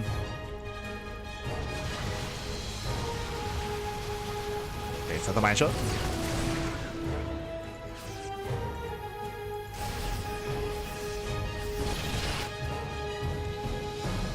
As they pull away. This actually, the Muta play actually forces Kira back home. Uh-oh. So we spoke earlier how Kira was fighting for map control. I mean, he's now losing it. He's now losing map control. He is now taking a 5th base. Now he's throwing down some turrets. I will still say his 4th base is very open. And here come the Ultras. It's going to be a tough hold.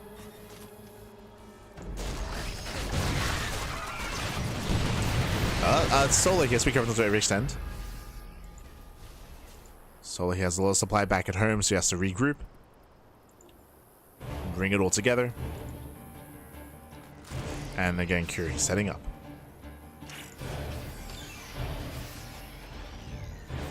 More turrets are being thrown down.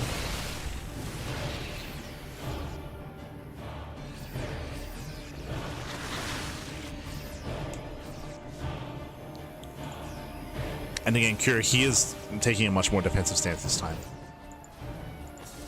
And we'll see if he can successfully defend his 5 bases.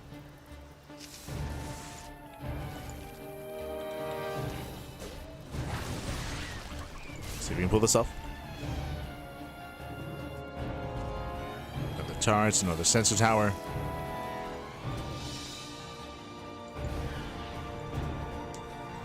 I'm still a little bit concerned about the lack of SimCity here, or, I mean, there's no lack of, but there's less than I would like. Get an okay mine shot. Mine shot blings. Oh no, the Ghost together behind. Yeah, rough position there, rough control out of Cure. He will lose the Ghost. Ultras move in, but there's not enough to break the Planetary. Planetary holds. Cure, he does survive. But those were some rough trades. Nice found goal, but no follow-up. Curie's on the chase. Do you see Solo trying to remax? Curie breaking out. As he breaks out, we do have a Muta counterattack. Attempted counterattack. But at least now Solo's revealed his hand, right? Now Curie knows. He's out. Okay. Ultras are out. Ultras are out. Liberator production has begun, so going Ghost Lib is ideal. Getting to Liberators. And Solar is trying to find a better angle. You can see he's coming in from multiple angles at once, or he's trying to. Pulling away. Thinks better of it. Mutas, they do bust into the bases.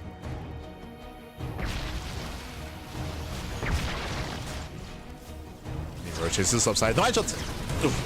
Mine shots popping up. Decent connections. As Banelings, they roll in. Widowmines are late to borrow. Ooh, nice connection towards the end, and with that, Cure holds. Cure, he will lose his Planetary, but he does hold. Does trade more efficiently. Do we throw the mutas? The answer is yes. So only one muta. Only one muta left. We're switching into Corruptors, and this should be a switch into Broodlord Infestor. Or Corruptor Broodlord Infestor. That should be the end goal for Solar. But can he get there? As we're building up more Ghosts, more Liberators. As a result, the Ultras are losing their power, they're losing their potency. There was a window, but that window is closing.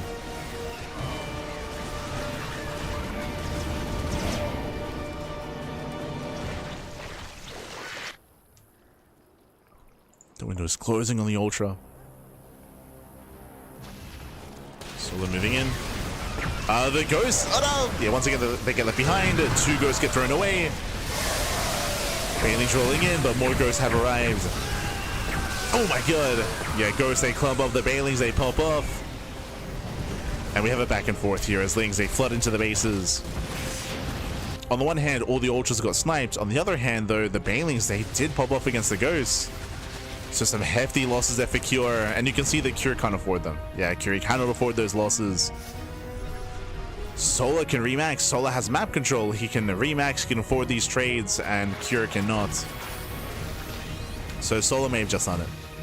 The fights have just been too in favor of Solar.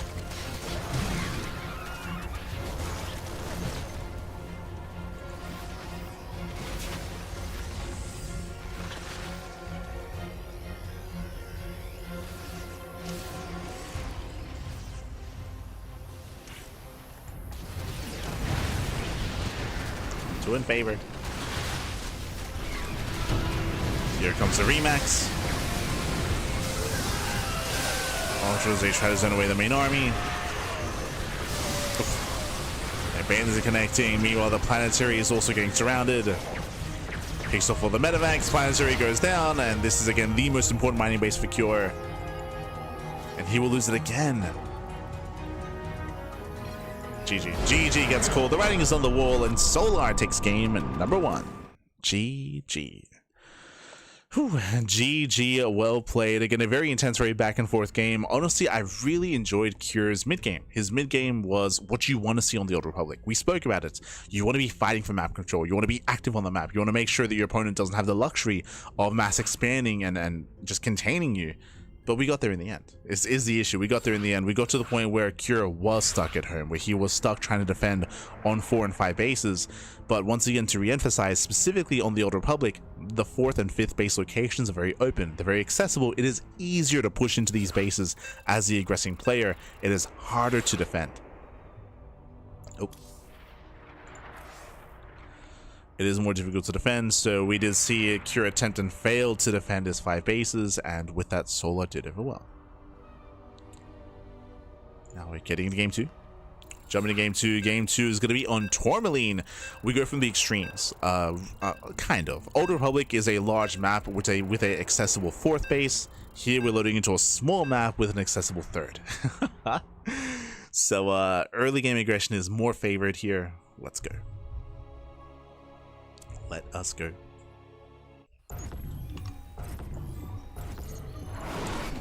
And spawning in the bottom left-hand corner of, top right-hand corner of Tourmaline, we have the South Korean Zerg player. We have the red Zerg representing Team Falcons. It is Solar. And spawning in the bottom left-hand corner, we have his opponents. We have the blue Terran player. We have the South Korean Terran for Team Liquid. It is Cure.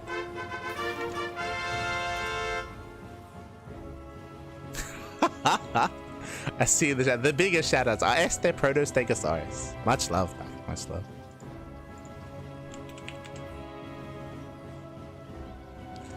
All been there except Cyril. Never seen him waste his banelings on rocks before. I mean, I'm sure that's happened to Cyril at one point, but yeah, happens to the best of us, man. Relatable, relatable.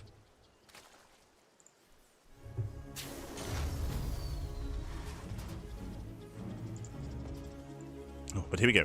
We're getting into game 2. Once again, welcome to Tourmaline. As we mentioned before, Tourmaline has a very open natural, has a very open entrance here in between the bases, has a massive entrance here at the 3rd base as well. So because of that, early game aggression is favored. This is applicable to both the Zerg and the Terran player. So we have seen a lot of 8-Raxes. We've seen, 8-Raxes specifically can hit quite hard here on this map, especially if you expand towards your opponent with the forward 3rd.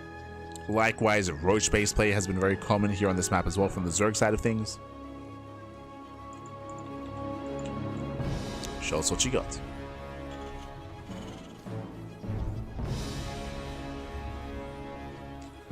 So now we're opening up. I would say that this is one of the maps where it is not viable to go for the Spire. To go for a Spire and go 2-base Muta. We saw 2-base Muta last game, which is fine on larger maps. Maps like the Old Republic, Celestial Enclave, Winter Madness, White Rabbits. On larger maps, Muta play is more viable. You are safe to do so. On smaller maps like Ruby Rock, like Tourmaline, and like 10,000 Feet, it is crazy risky to go Mutas. So we should be seeing something a little bit different here at the Solar. If we see a Spire, then Cure should punish. Shit.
Yeah, so far Curie pokes in.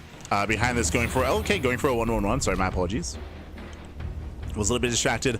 We do have a straight up 1-1-1 out of Cure hyper aggression. This can lead into a Hellbat push. This is going to lead into a heavy Hellion and a Banshee aggression at least. So faster add-on swap, faster Banshee, faster Starport, faster aggression out of Cure. And as we mentioned before, it makes sense. Again, this map favors aggression. It's why that we often see Roach builds by Zerg players, as it's very safe to play Roaches. As you can see here, we're pulling back into gas. And we'll see where the gas is going to be spent. Do we go into Lair first? Bailey Nest, Roach Warren. Show us what you got. As we have 100 gas. So they pulled back in early.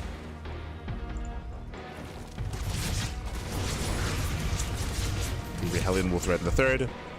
Ooh, okay, so he's going for a bit of an earlier lair. This is what, a 4:17 lair timing.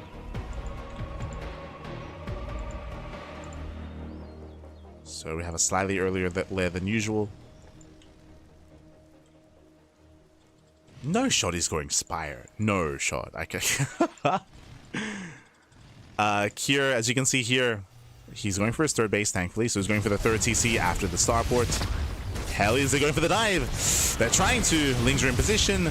Hellions, they force their way in. And not enough Lings. Yeah, not enough Lings. Drones are going to get roasted. Does try to pull the boys. Workers are lining up. Oof, getting another volley up. Getting 8 drone kills. Not bad. 8 drones do go down. Ideally did want a little bit more damage though. I mean, that could have been K-manning damage. Does cripple, but Solar survives. Solar, he will survive. He'll re-drone. He'll retake. Meanwhile, the Banshee does hit the main base. No Spore in position. Oh, no. Yeah, no Spore. Did we scout? Solar, yeah, he saw. Saw the main with his Overlord. He was aware, but the pants are down. 12 drones. 12 drone kills. A stronger start here for Cure. The Lings are trying to be active.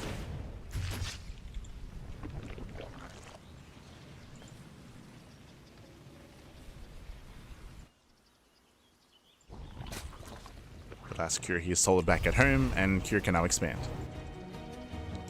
Now the question is, how aggressive is the follow-up going to be?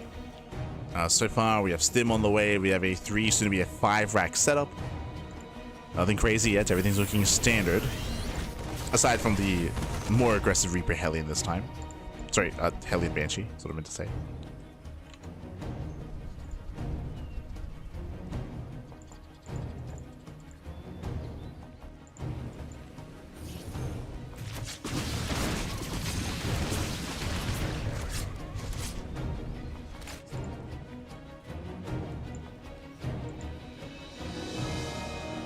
Yeah, why do they call Cure the People's Terran? Who says that? What?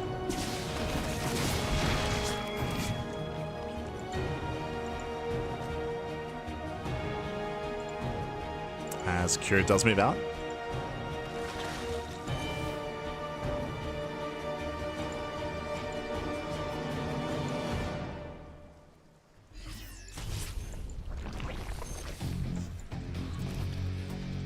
I would say that if anyone, I think Björn is more of a People's Terran sort of player. I think a lot of people can like, I think he has a little bit more charisma, and a lot of people can get behind him. I mean, his story is just, it's, yeah. His story and his background is that much more like engaging, referring to like him, you know, being teamless and his BlizzCon win, or his GSL run. There's a lot there.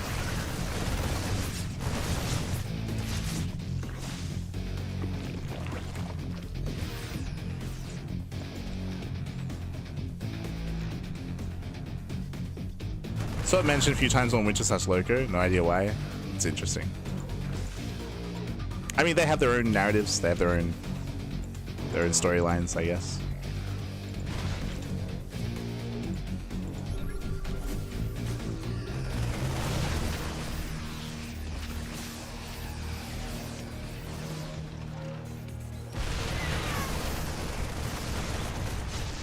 Yeah, so far it does try to reinforce. Kites back into the tanks. Yeah, nice spread, very nice spread here. Cure here, sorry, Solar here overextends off of creep, back across the map. We do see Cure defend, and Cure is pushing in. He's going for the base. It looks like, can he break the expansion?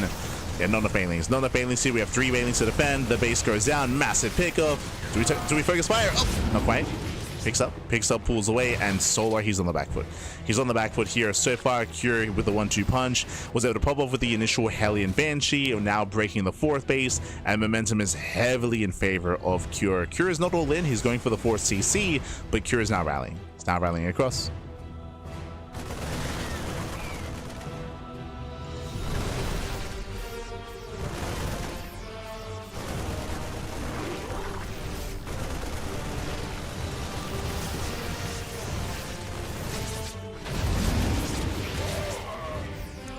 Whereas Cure knocking down the 4th, and Solar, if he cannot get his bases up and running, I mean, he just cannot keep up. You can see he's falling further and further behind. That's going to be another cancellation here on the 5th. We have taken the center base. This is the last bastion of hope here for Solar. He has to maintain his bases, but more creep is being denied. Less vision here on the map for Solar. Losing more tumors. Oh, one baning connects. One baning does connect towards the end. So he's hoping for these better fights. He's still trying to maintain these fringe bases.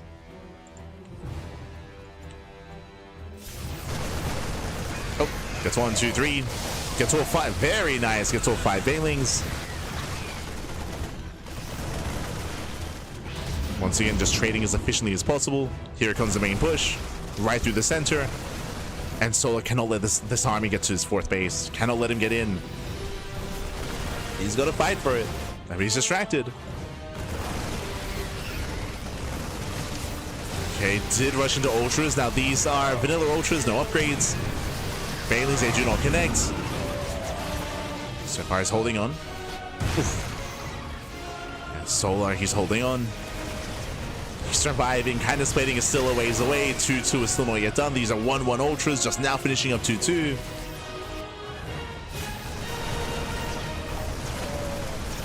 Oh, the spread back. And you can see how much damage the Ultra takes from Marines, just because there's no kindness plating. There's no upgrades. Just not finishing there. Kindness plating just finished. Now, with the upgrades finishing up, with Ultras slowly amassing, Solar can stabilize. Solar, he could stabilize here. It's still an uphill battle. But remember, Cure, he has no ghosts, right? He has no ghosts. He's incorporating a couple of Marauders here and there. It's a very Marine-centric army, and now with the upgrades finishing, the Ultras are going to be so much more tanky. They can tank some Marine shots. Ooh, but the Wooden Mine shots do pop off. Decent bailing connections. Solar has to be careful. Solar does hold. It does move out at the same time. Oof. Lings, they attempt to go for the run by. They get some economic damage. 2 SCVs. 2 SCV kills. Ultra does hold on, does defend, and Solar, again, he was at death's door. Things are looking dire for Solar. but he got away with the ultras. He got away with them. He's holding, he's surviving. Solar, he's gaining map control, or at least fighting for it.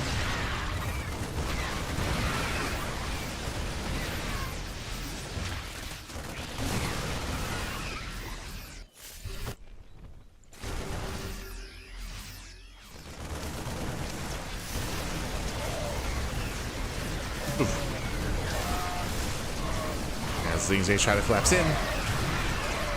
Nice mind shots here on the Lings. And again, Liberation has arrived. Where is the anti-air? There is none. No anti-air. Liberators, they push forward. Corruptor production has begun. We get a decent fungal. But the ultras are on their own. Yeah, the ultras are on their own. They need support. They need that support back. And GG gets called. The fourth base is finally killed, and Cure, he will overwhelm. He will tie up the series 1-1. GG. Whew, GG, well played again. Cure, he had so much momentum this game early on. Remember, what did he achieve? With this Hellion Banshee, he was able to kill 12 drones. 12 drones went down. That meant that Solar had a more difficult defense of his fourth base, and he lost it twice, if not 3 times. He was losing base after base after base after base, losing creep, losing map control. Did survive, did get into Ultra Tech towards the end, so he was barely able to tread water with those Ultras. But even though we saw that Cure couldn't get into Ghost, just because the teching up into a Ghost Academy and into Ghost production takes longer, he was able to switch from medevac into Liberator production, able to push through the center and of course break through Solar. GG, well played. Whew. And with that, we're now getting into game number 3. This is also why, as we mentioned before, it is a little bit more common to see roach base openers when it comes to these more aggressive maps. Tourmaline favors aggressive play, and Cure, he embraced that aggression heavily on Tourmaline, and the map helped him. GG, well played. And now we're tied up, and now we're getting into game 3. We're going to be loading into Winter Madness. And spawning in the top left-hand corner of Winter Madness, we have the red Zerg player. We have the red Zerg player himself representing Team Falcons. It is Solar. And spawning in the bottom right-hand corner, we have his opponents. We have the blue Terran player, the blue Terran himself representing Team Liquid. It is Cure. Here we go.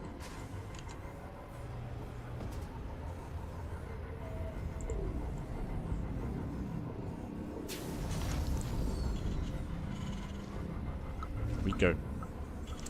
I see in chat, Lings always seem to block Banelings. Wouldn't Roach Banes be a better combo?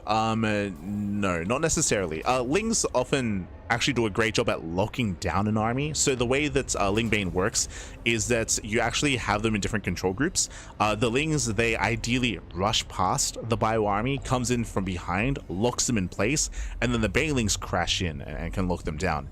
If you decide to try to make Roach Baneling work, the problem there is twofold. One, I think someone mentioned upgrades. Your melee upgrades, they benefit Ling Bane, they don't really benefit any Roaches. But more importantly, Roaches are much slower.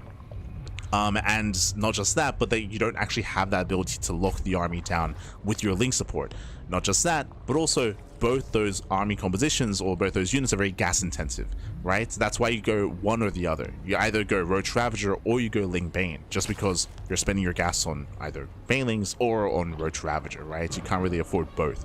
So you have to decide where you're spending your gas, you have to decide how you're upgrading your army, and you have to decide how your army is actually working together and how it actually comes together as one, right? Going as, again, if you try to go Roach Baneling, technically if you go Roach Baneling, you should never catch the Terran army, right? Because Roaches are so slow, Roaches will lag behind, Banelings move forward, and Banelings are just going to be focused down.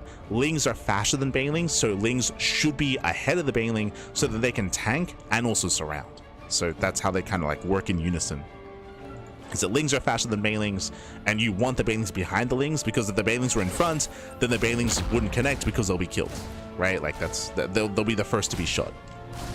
So Lings, they have their role.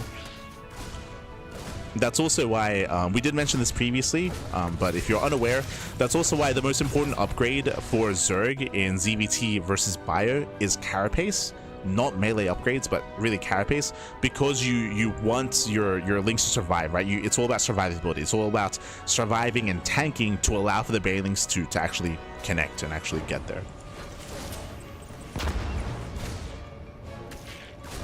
Like you want your Lings to survive and take extra hits. You want your Banelings to survive and take extra hits. lock down the army.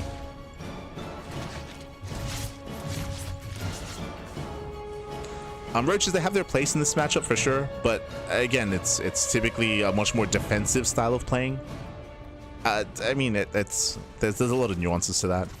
Like there are roach all-ins, for example, and I was mentioning it earlier, on a map like Tourmaline, it is safer to open up roaches just because it's more defensive, right? To survive. Meanwhile, welcome to Winter Madness. Winter Madness is a much larger map of the map pool, very large map, longer rush distance by ground, much more defendable 3rd, 4th, and 5th bases. So coming into this is where we expect to see a more greedy build out of Cure. And we are. That's a 3rd CC before Starport. Remember, last game, it was a 1-1-1, hyper aggression, this time faster 3rd. Again, the reasoning for this is because of the map. Tourmaline favors aggression, Winter Madness doesn't. So here we're building up into a more economic game state,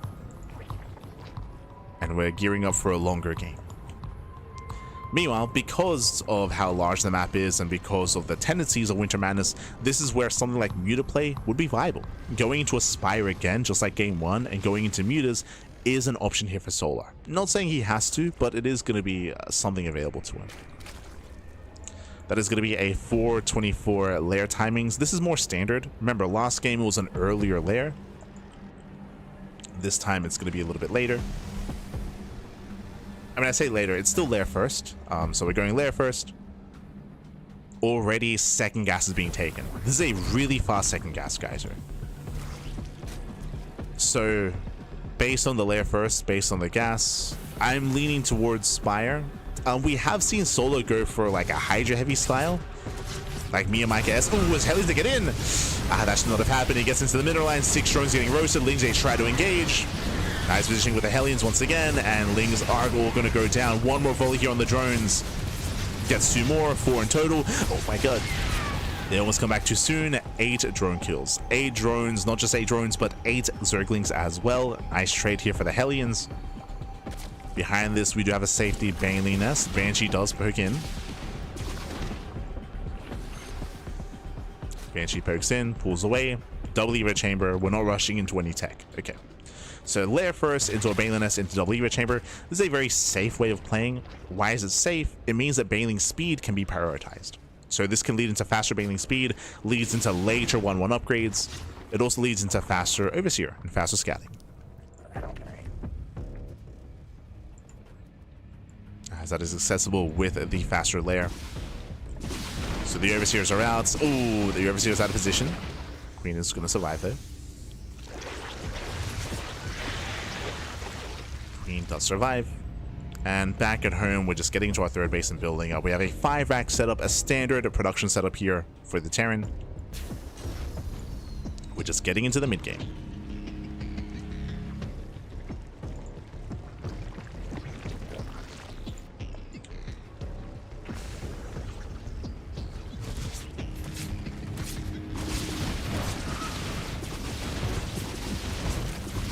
Remember a game with Serral versus Cure, where Cure seemed lost? I mean, Cure, we've seen Cure beat Serral as well. Like, Cure is literally one of the best Terran players in the world.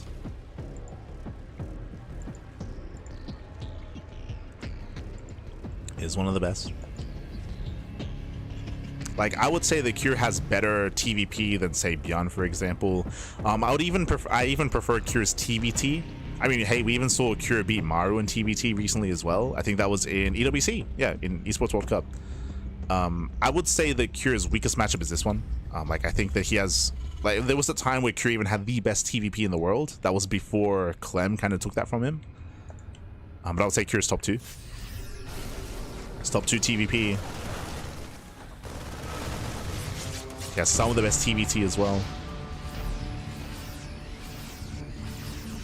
The thing about Cure, though, and this is along the lines of kind of like what he's known for, is that Cure isn't very flashy and he isn't really charismatic. He's not the same, like, unlike Beyond. Like, Beyond is very charismatic and very, like, down-to-earth sort of thing. So I think a lot of people can be fans of Beyond. He's also very fancy micro-wise as well, of course. Like, micro expression is a lot more visible, so it can be appreciated more as well.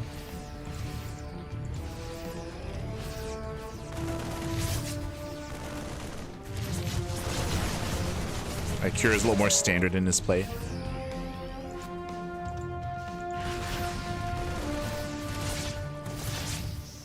I mean, obviously he was hyper aggressive earlier in this series on Tourmaline. Not saying he plays standard every game. There we go. Cure, he does look to push in. Solo coming from behind, trying to collapse on the Marines. We get some decent tank shots. Yeah, decent tank volleys here on the Banelings, and with that Cure, he will maintain this position. The second tank survives. Solo trying to push off a creep into a siege line, and Cure's breaking through. Cure breaks through, gets 1, 2, 3 queens go down. Massive pickup. Solo, he's in danger. He's in trouble. One Baneling connects. Solo holds. Whew. Solo, he barely holds on. The tank was unsieged. But Cure does out trade. Cure, he has a better trade. Nice mining here at the center base. Cure is pushing in.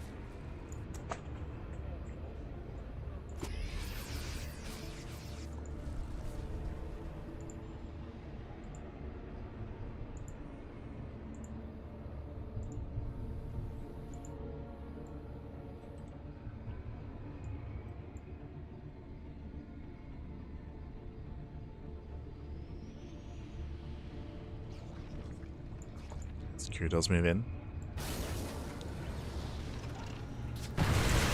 Does try to collapse in. One of the tanks is caught, but the other does siege up. Yeah, does siege up within range.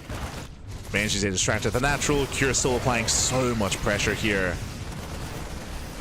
And these have been some rough trades for Solar. Oof, being dragged into tank fire. Solo being forced further back. Oof, Baneling does connect. Oh my god, but there's barely any Banelings left. Cure, he's so close. Cure is so close to just breaking Solar. So close to breaking through. Solo is just trying to survive until lurkers. It's very similar to last game, actually, where Solo was trying to survive until ultras. Here, he's just trying to survive until lurkers. If he can get into lurker tech, he can hold. He can hold, he can defend, he can slow the game down. Just needs his lunkers back. Oh, good, as this is not the fight to take. Yeah, Solo has to get the hell out of here. Does pick up the tank at least, true. Did get the tank. And now there are 0 tanks left. It took a long time here, but now he's reset the tank count. Now there's less pressure. Come down to the mine shots.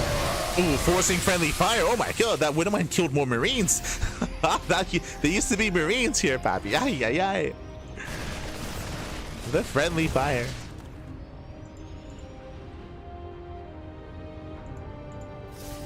And Solo's done it. What do you see here? Lurkers. Lurkers are now morphing in. As we mentioned, Solo, he was just trying to survive until lurker tech, and he's gotten there. That lurker count is still very low. He still only has 1, soon to be 4 lurkers. But slowly, as this game progresses, as we build on more lurkers, then he's going to be more defensive, more defendable. He's going to be more secure, and he will eventually gain map control. So Cure's on a timer. Cure's on a timer. Ghost Academy is on the way. Cure, he needs more damage. He scans, he sees the lurkers, he confirms. And he cannot push in. Yeah, he just cannot push into this lurker line.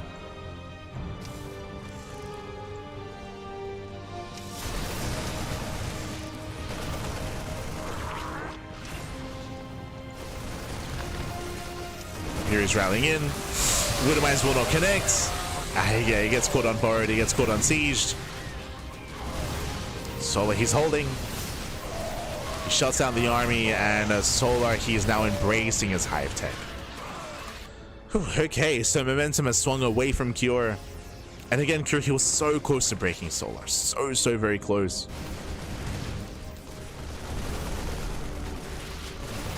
But now it's time to Solar to move out. It's time for Solar to move out. To break out of his contain. Here he comes, got his lurkers, his Link Bane, he's got 3-3 on the way, he's got Adrenal on the way as well. Cure, he has to get the hell out of here. Should be able to defend the ramp at least. Ta-da!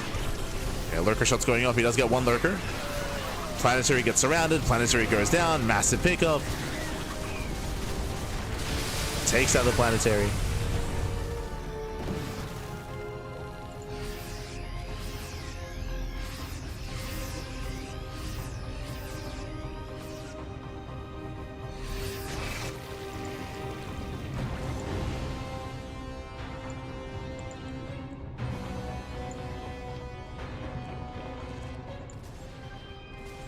As you see Cure going for a double drop. Cure is desperate at this point. Like, he's desperate for damage.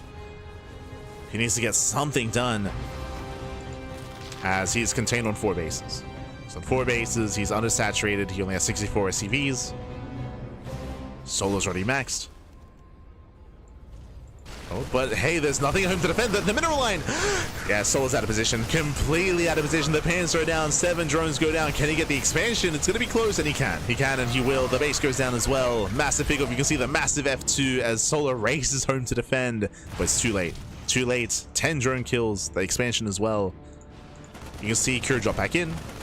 Killing more workers. Cure, he does catch some lurkers. Not the best trade, but does get the lurkers. They're on their own. They were abandoned. That was how many? 3? Yeah, 3 lurkers. 3 lurkers went down. There's 1 lurker left. Very low lurker count. Another base goes down. You can see how heavily everything swings in favor of Cure. The MVP drop just forced Solo completely out of position. 3 lurkers went down. Another base goes down. And Curie's back in the driver's seat. He's back in. Oh my god, that's a little bit of mines. We're gonna spread out, baby. There we go. They do spread outs. Oof. Mine shots going off. Massive connections on the Bailings. Jesus. Takes what, 3-4 Bailings to the face? Sorry, 3-4 Widowmine shots to the face. And then the turns, they've been tabled back. They have been tabled. Snipes are popping off as well. Snipes are popping up. Oh, force to pick up. Ghost have to get the hell out of here.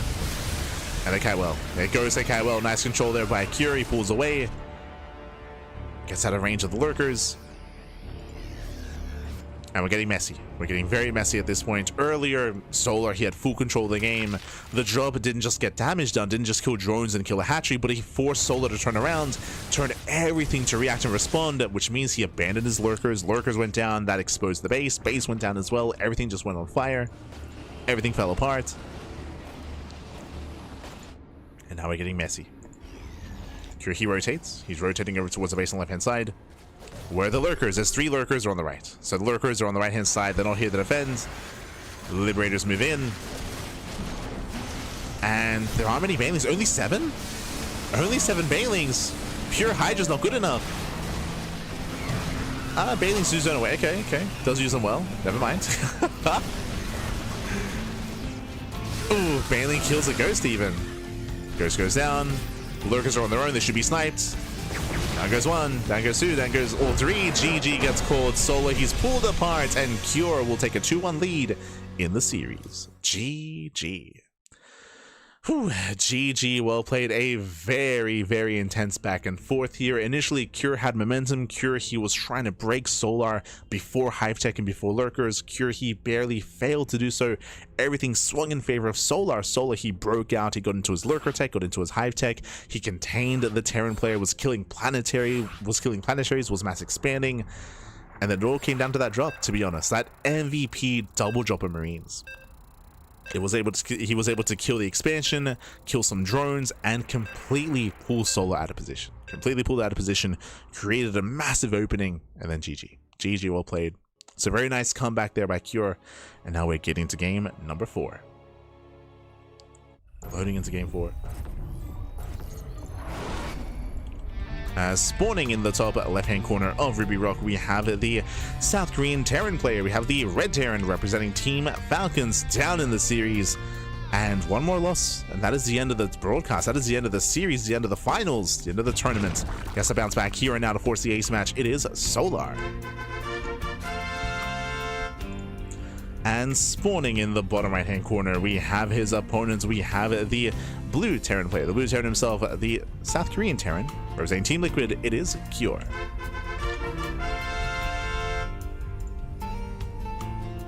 Always surprises me it doesn't happen more often.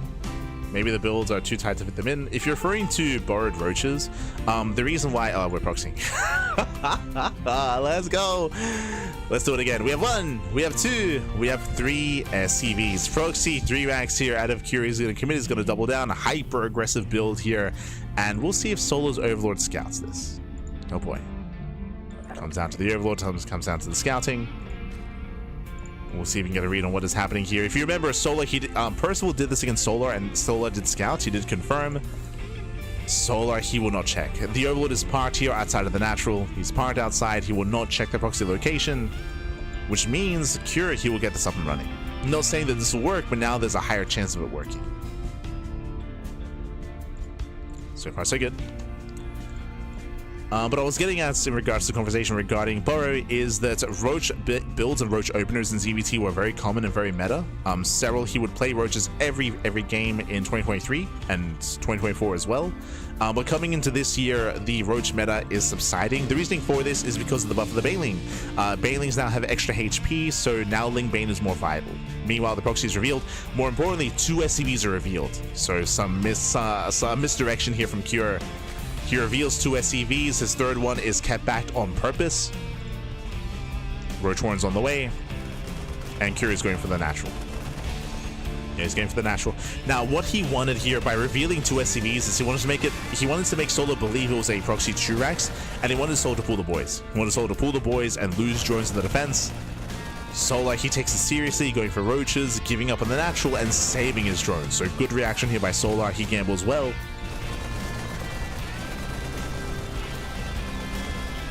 The Gamba is solid. And now it comes down to the counterattack. It comes down to the Roach counterattack. As Roach production has begun. Again, this hatchery will be killed. But it's not about saving the space, not about this hatchery, it's about the Roach push. Back at home, Cure, he has yet to set up his factory. No factory yet. He's going for, he's going to try to make a stand at the natural. Okay, he's going for Marauders. So the goal here for Cure is to reinforce with Marauders and to maintain this position here on the low ground and contain Solar on one base. Solar, it's on him to make Ravagers, to get into link speed and to break out and then counterattack. We got the boys here to repair. Concussive Shell is on the way. Second bunker. Again, Solar, he will slowly build up this Ravager count. And eventually we'll have enough Ravagers to pile this down. And then with link speed, he'll have the links to support and to break out as well. Right now we have the dance with the Ravagers.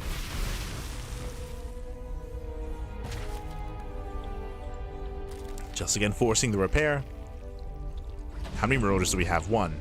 Soon to be 2. Again, Cure, he needs that Marauder count to get up. Now, ideally, with a high Marauder count, this moment here, when the Ravagers move down to Bile, they expose themselves for a moment, and the Marauder could try to punish. Could come in and get the slow off, and then catch a Ravager. Nope.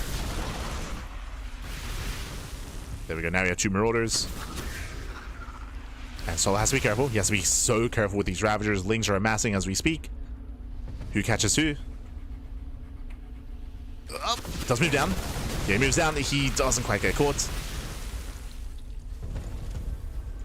Does take a volley from the Marauders. Stim is on the way. But yeah, now there's 3 Marauders. Solar, he has to be so careful here. He's going for it. Yeah, he's going for it. He's going for the dive. He breaks out. Breaks out. Pile here on the second bunker. Bunker barely does survive. Queens are going down. The Ravagers are exposed, and Curie's done it. Curie, he has done it. The bunker stands strong. Cleans up the Lings, cleans up the Queens. The Ravagers, they're exposed. He's waiting for Stim. Gets both bunkers. But there are so many Marines here. Oh. It's a cancellation. There's a cancel. Wiles on the army. You can see that Curie's zoning the army away from the bunker. Making sure that there's going to be an anchor point.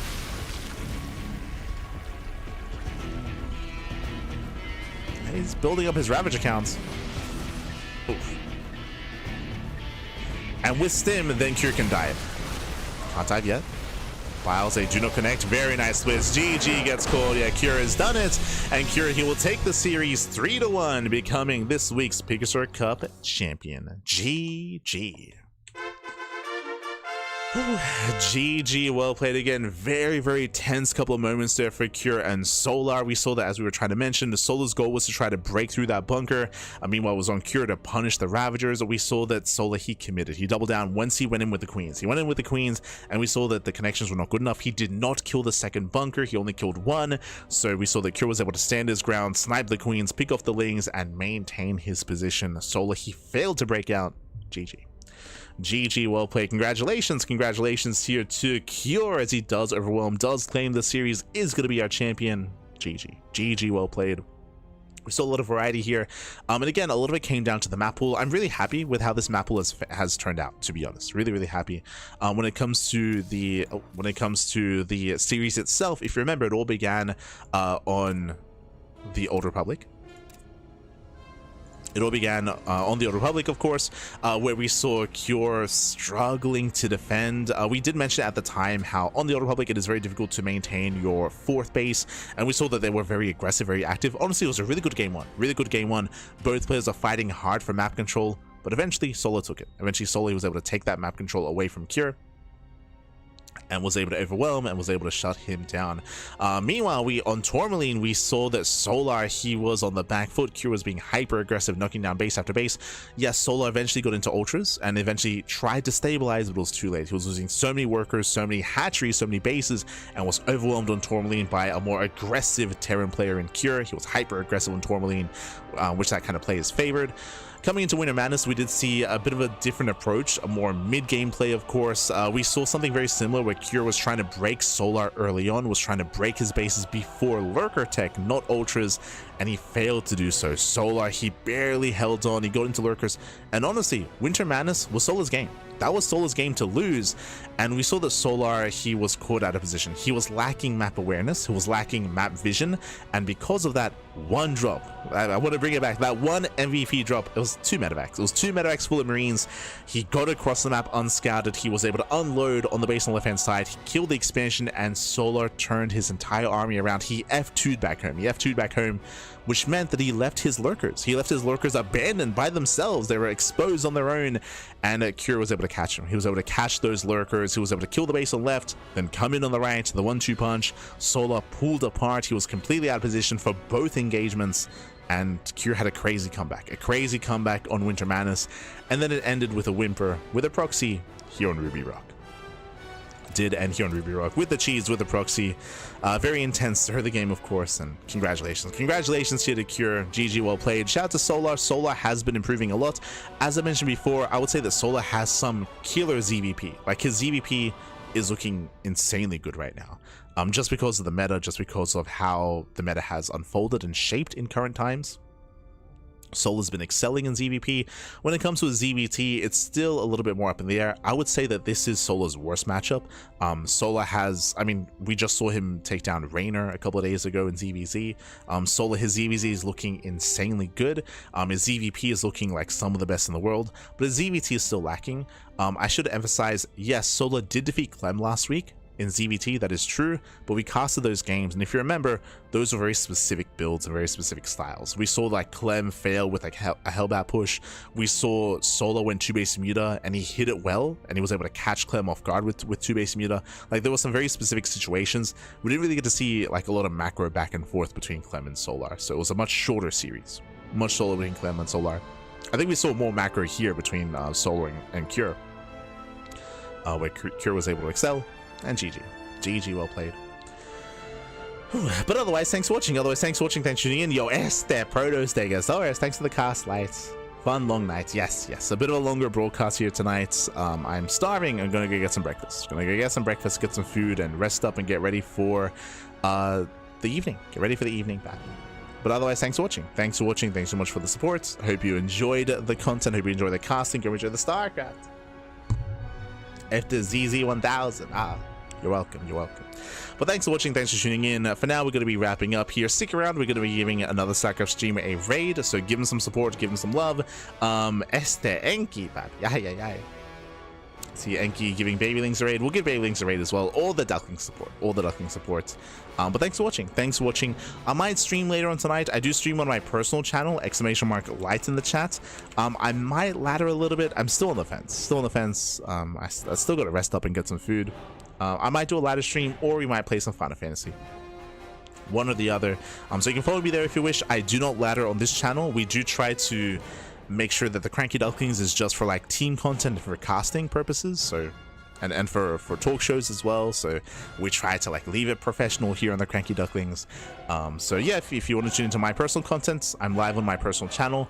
Otherwise, if you want to support the CranKy Ducklings, you can do so via following us !socials in the chat. !socials. As you can see here, you can follow us on Twitter, Facebook, Instagram, YouTube, and Discord. You can join us on Discord. We do live stream on YouTube at the same time as Twitch, so we're live on YouTube as well. And of course, we're live on YouTube, and of course we are uploading to YouTube on a daily basis. So plenty of content on YouTube. If you see something that you like, and if you cannot watch us live, then YouTube is the place to be. Quickly switching the scenes over. You can see our schedule. You can see our schedule here. We just wrapped up with the Wednesday broadcast. You can see that this week our schedule is a little bit leaner, which I'm more than happy with. Our next cast is going to be tomorrow in less than 24 hours with the Turtle Tussle. That is our bi-weekly Open Cup, so you can check us out tomorrow for the Turtle Tussle. You can just check us out tomorrow evening with the Pondcast, and this weekend is RSL. I don't yet know if I want to cast it. We might get permission to co-stream the RSL offline finals. We might co-stream it. We might take the weekend off. I'm still on the fence, I'll be honest. I'm still on the fence whether or not what I want to do with RSL, what I want to do with this weekend, but I got to decide soon. So we might cast RSL, we might not. For those that are curious, that is an offline tournament happening in Korea. And we casted the online version Season 2 and Season 3. And again, we might cover the offline finals. I'm still on the fence about it. We'll see. We'll see what happens. But otherwise, thanks for watching. Thanks so much for the support. We do appreciate it. And we'll see you guys tomorrow for the Turtle Tussle. See you soon, baby. See you soon. Hasta luego.